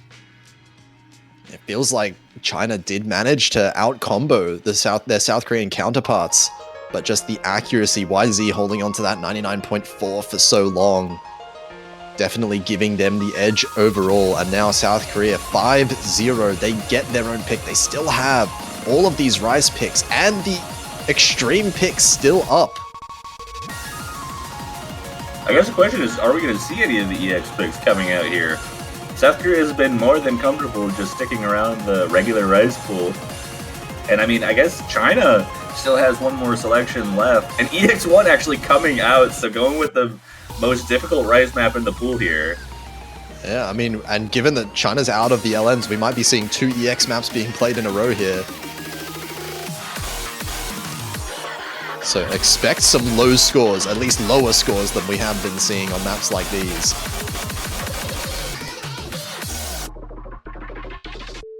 I mean, certainly South Korea has to have some kind of issues on this map, right? It's the hardest Rise map in the pool. Well, surely YZ doesn't like to miss this one again. Surely. Surely not. Come on, we want to see some 98s, some 97s, perhaps. Yeah, I think interesting, important to note, we'll have to keep eyes on I mean, I guess everyone really. YZ has been so strong on everything. Dresser was finding some issues on the technical pick, finding a lot of inconsistencies with combo, and AF has been struggling a little bit more. So we'll have to keep an eye on them to see how they're able to perform here. You know, I think a map like this is going to shouldn't come down to accuracy. It should really be about keeping combo. And I think that's the kind of place where China might be able to start having some point of attack if they're able to hold on well enough to at least match South Korea in the miss department. They've been doing not bad in the miss department so far in the match, but of course you can't afford to be dropping too much of that accuracy, right? You can't afford to be dropping down to that 96% that we've seen earlier. And yeah, funny patterns there with the trades from AF and Dressurf at the top. Yeah, we're seeing kind of the same thing that we saw in the tech pick earlier, where AF was finding a lot of breaks. Dresser trading them a little bit, but AF definitely lower in the accuracy. Turks, the only combo left remaining on the board above 1,000 now, but it's all an accuracy game, and YZ holding on to a 99% right now. I don't think that's legal. Yeah, despite the earlier miss from YZ, not gonna matter because still should be beating out Turks' score at the end of the day. But the real point difference here is between Dressup and AF at the top there. AF managing or struggling to keep up that 95%. With these patterns, I mean, there are no clean misses in sight.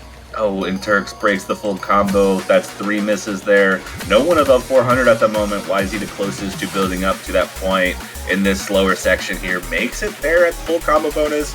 Now an 83,000 point lead for South Korea. And if China wants to come back in this, AF's going to need to find some footing, but finds an early break in this ending section. The quarter streams catching AF and Turks off guard a little bit. Both players in South Korea feeling comfortable, or at least seeming comfortable, but YZ is going to trade one of those misses back. Still holding on to the 99% accuracy as Turks find some footing alongside of Dresser. Those two matching each other's scores. The real difference right now is just that 99 from YZ versus the 95 from AF. That's going to lead to 134,000 points of lead going into this ending for South Korea.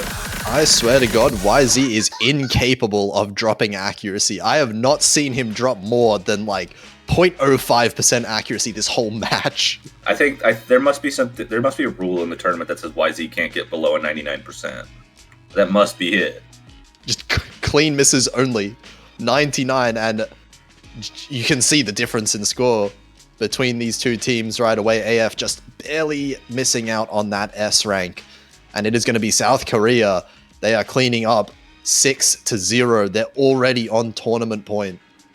Yeah, China's gonna need to find something. They now they have to reverse sweep to be gifted with another match.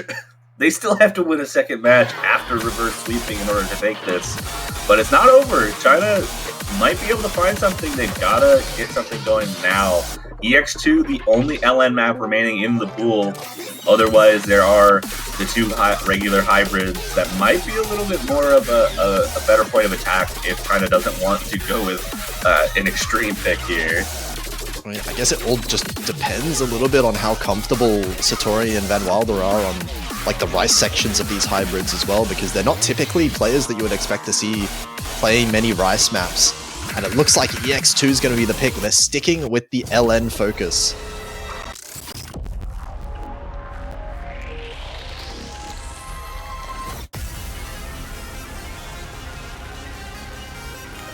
Yeah, so sticking with the long nose, that's 4 long nose picks in a row for China here. And hoping that they can find something. This one also quite long, 3.5 minutes long.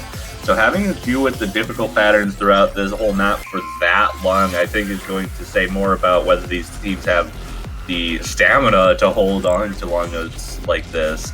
And we kind of saw a snippet of that in the LN4 selection where China was performing very, very well in that map up until the ending section where they started to lose it a little bit and found a lot of inconsistency where South Korea was able to expand a lead that was only about 1,000 points to 23,000 just in the span of a few seconds. Yeah, not just on LN4, but LN2 as well. Similar things happening there towards the end of the map when that stamina kind of starts running out. So I think good point here with the 3.5 minutes long. I'm concerned a little bit with whether or not China can keep up their good starts to these maps. Yeah, and you have to also take into account this is the EX map for the Longno pool, so it might come down to whether it's going to come down to two things. If China can keep up in the same pace as South Korea on this, despite the added difficulty, and if they're able to hold on for the entire map, both of which, if they find some issues with, I think South Korea might not have might just have an opportunity to win this match right here, right now. Yeah, we'll have to see. This very well could be the last match that we see of the tournament. Last map, I should say. It is the last match, yeah. But yeah. Well, not necessarily. We can go to a bracket reset. Okay, bracket reset, yeah. It's up to China now to see if we can get there, though.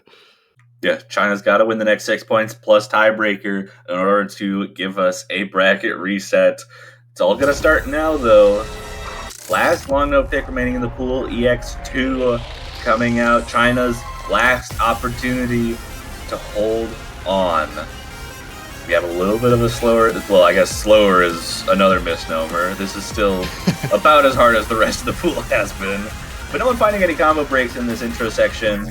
Everyone holding on. Right now it's just an accuracy game, which South Korea has been more than happy to play as their accuracy has been stellar through this entire match. And Van Wilder going to be the first break, traded immediately by Dresserfin.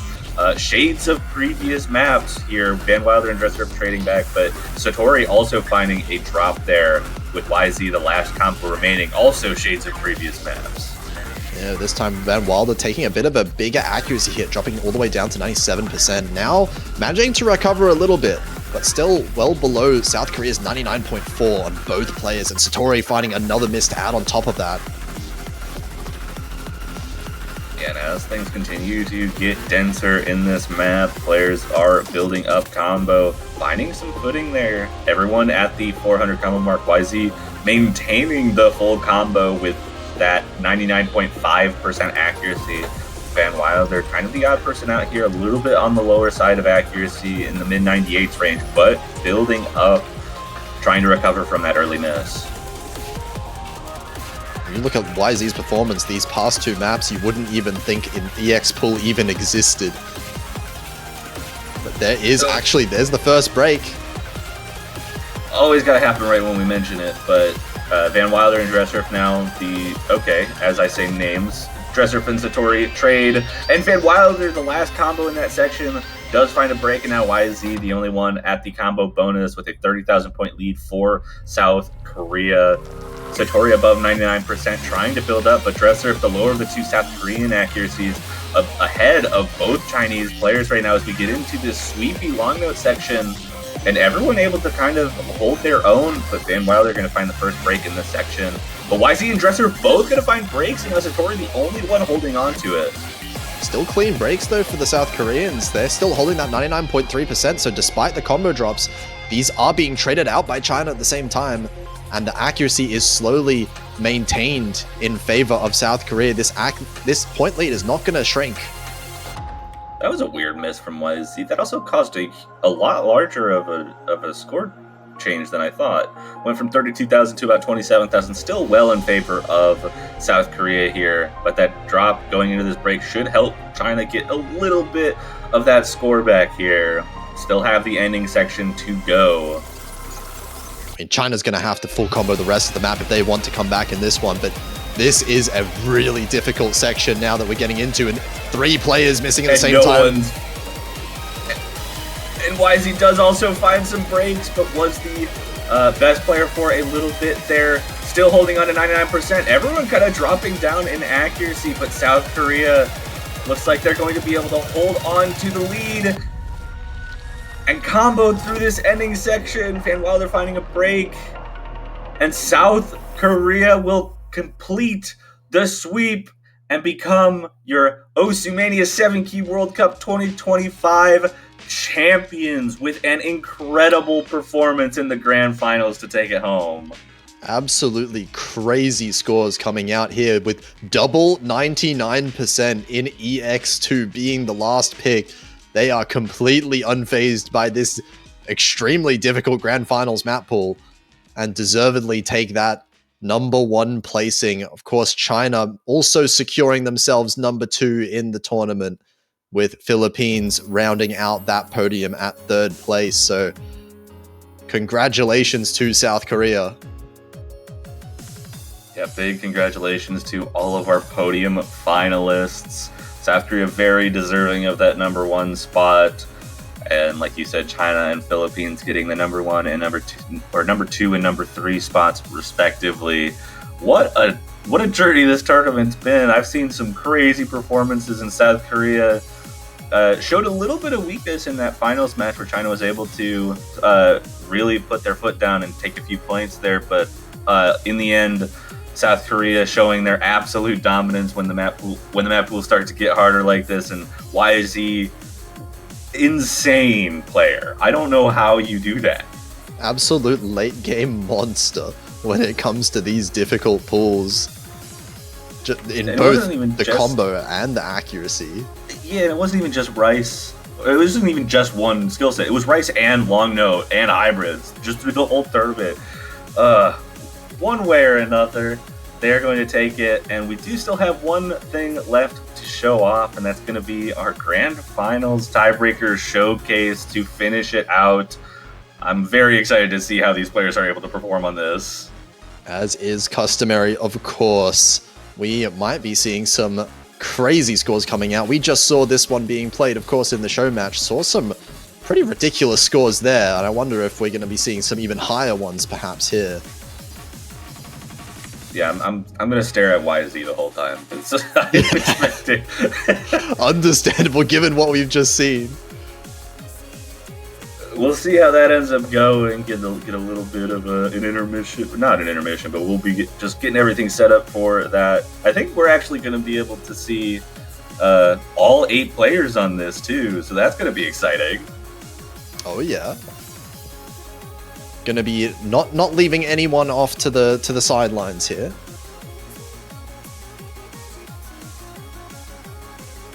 And we can see what would happen if MWC was a 4v4 tournament.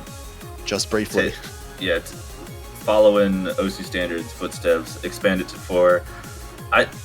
Man, it'd be nice to see the Mania World Cups expand to that. Just get even more players involved. See what would happen. But with 70, 1 year, so one day we'll get there.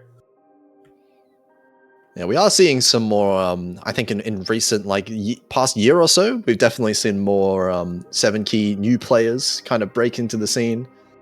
A lot of these younger players for 7 Key, kind of hitting that top 50 rank, showing what they can do in tournaments like this. I mean, we had some new names in this tournament even make it quite far. Yeah, for sure. And it's always good to see new players kind of making their name and taking their teams far. And I'm excited to see them coming back for next year's edition of the 7 Key World Cup, just to see how well because we've, especially one team in particular that I was so impressed by was Peru. They made it into top 6, and I didn't even know they had a 7 Key team. That was a massive surprise for me as well. I had not particularly heard of those names before, but absolutely showing up and making it top 6, beating some big names along the way there as well. Yeah, absolutely. But here we go. 4v4, all 8 team members for South Korea and China coming in for Lost Requiem, a 9-minute gauntlet of absolutely disgustingly hard patterns and stamina and literally everything you could even imagine.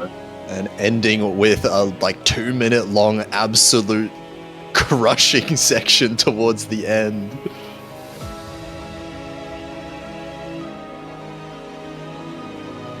And here we go, MP Start 5. We'll get to see how all 8 of these players are able to perform on this monster, and also Crusher's debut for this match. Oh yeah. Kalkai also in chat saying, "My heart is beating. I sure hope so." Usually that's a requirement, I think. I think that's supposed to be happening. That is, it's a good thing. I am glad there. But here we go. Off to a nice and slow start with some coordination patterns.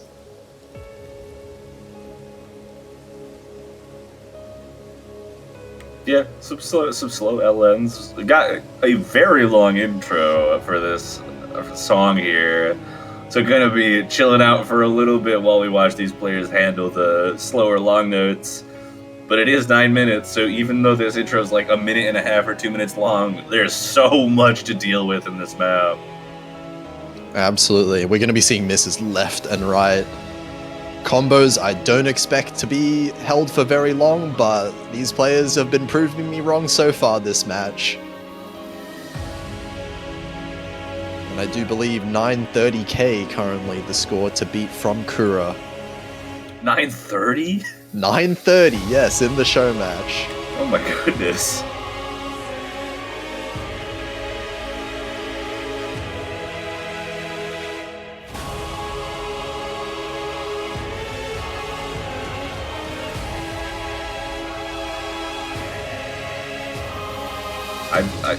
I almost don't want to talk during that intro. The intro is so epic. I don't want to ruin the moment. And here we go. Pattern's getting a little harder. AF gonna be the first one to find a break here, but everyone's still holding on well. Otherwise, Crusher gonna trade that miss back. But there's so many notes in this map. AF missed and then was immediately back up a 400 combo. And here we go. The miss is coming in from everyone except for Dressurf and Turks. One for each team. One full combo. Dressurf actually holding on to the highest accuracy, but that miss traded back by Turks. No one holding on to combo at this point. And it looks like Turks the only player above 99%, dropping below it just now. But still trying to hold on. Turks doing what they can to show off, but YZ now highest Dressurf highest accuracy in the lobby. Yeah, trying desperately to hit back that 99%. Both Dressurf and YZ actually just about to hit it now. Yeah, so 2 Koreans above the 99%. Satori and AF down at that 96-95 range. Kalkai in the 98s as well. It's just Crusher a little bit behind there. But otherwise, all these players still holding on to the S ranks. Crusher having a bit of a break, resting his hands a little bit. Understandably so. Long road ahead in this map. Yeah, we're only a quarter of the way through this map. It's been like 2.5 minutes, and we still have 7 minutes left. Yeah, Turk's managing to keep up though with Kalkai at the moment.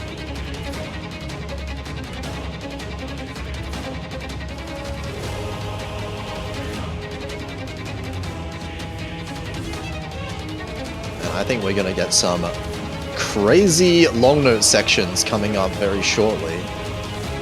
As if this wasn't crazy enough. Yeah, it gets more. It gets even more insane for this entire section.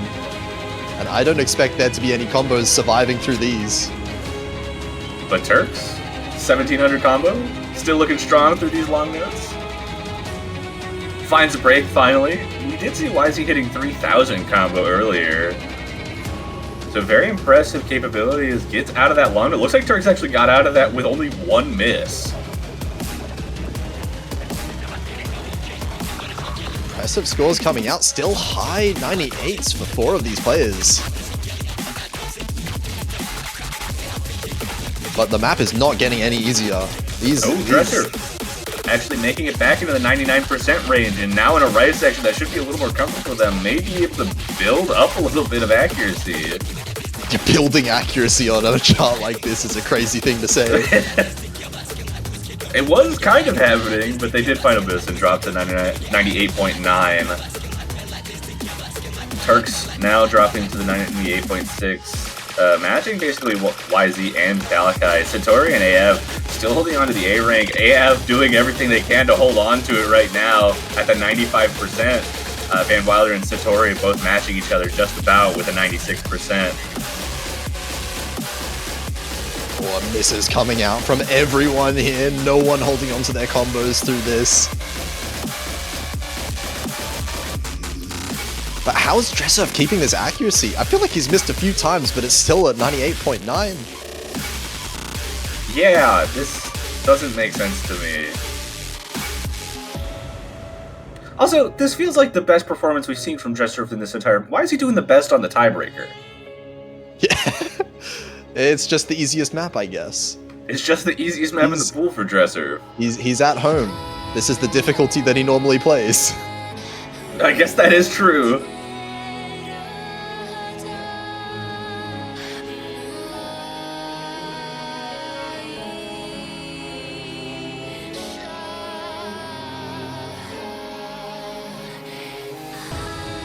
And now it's the build-up. We just have that last very, very long section left.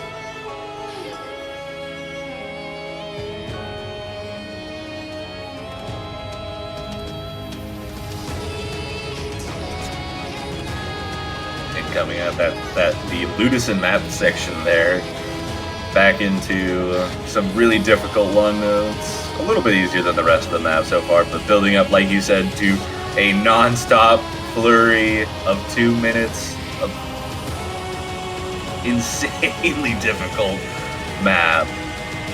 We saw accuracy drops of over 1% in that show match in this last section. I wonder how the players are going to maintain this. We still have... Wait, Dresser's on 99 again. No! Don't do this. If you hold... Okay, transitions into it well. No, I'm not watching it anymore. Okay, 3 other players other than Dresser holding this high 98 as well. And still 3 more players holding on to that S rank still. It looks like YZ's actually trying to build up to 99% themselves. Build up? No, don't say build up on this. You're joking. I don't... Look! They're 98.91! Oh my God. They're going up! So is Dresser! Dresser's increasing accuracy! I don't believe these guys are human.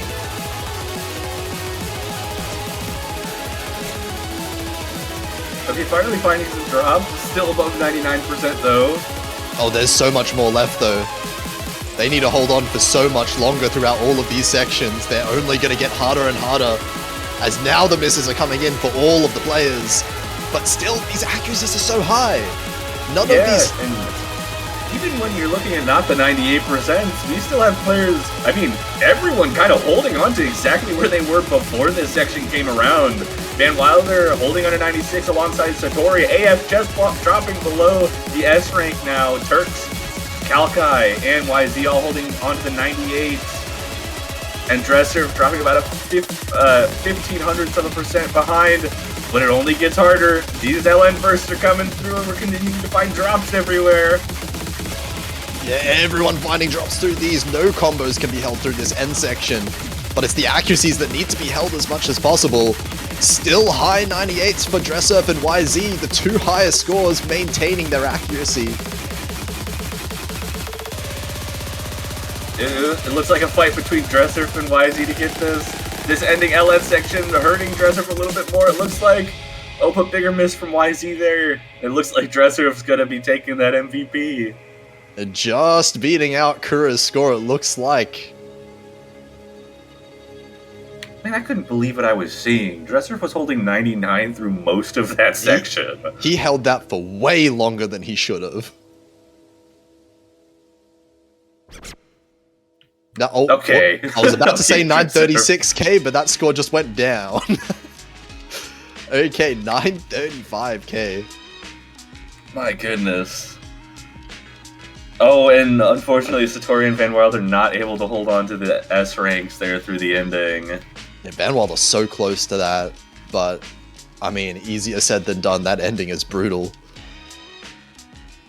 The Turk's dropping over a whole percent as well in that last section, down to that 97.5, but it is some crazy scores from across the entire lobby. Yeah, absolutely insane performances across the board from these players, but that is going to be the end cap to what has been an incredible Osumania 7Q World Cup. The first World Cup of 2025, setting up the year for some incredible tournaments and some incredible matches, and I'm really excited to see what happens through the rest of the year. Yeah, plenty more exciting action to come throughout the year. Still 4 more of these World Cups to come. And yeah, this is going to be the last stream of this tournament. We're going to give... sorry, I should rephrase how I'm going about this. 7Q World Cup will be ending, but don't worry, like we said, 4 more of these tournaments coming out through the rest of the year. And shortly, we will be having Taiko World Cup starting. We'll have a weekend break, and then on March 9th, we'll have the qualifier showcase. But so still have lots of action to catch up on once that starts up. But once again, I just want to give my congratulations to South Korea for winning the Osumania 7Q World Cup, China for second place, and Philippines for third place. What an incredible ride it has been. Before we close out the 7Q World Cup, do you have anything left to say? I think it was just an absolutely incredible tournament here. So many of these close matches. Top 4, top 6 even felt so close with some of these teams playing out of their minds. But top 3 in the end falls to these 3 teams, so congratulations to them. And I'm just excited for what we have in store for the rest of the year now. So make sure you all stay tuned for that Taiko World Cup, as you said, coming in just a couple weeks. Absolutely. Stay tuned. Don't go too far, but for now, we'll be signing off for the Osumania 7Q World Cup 2025. We'll see you at the next one.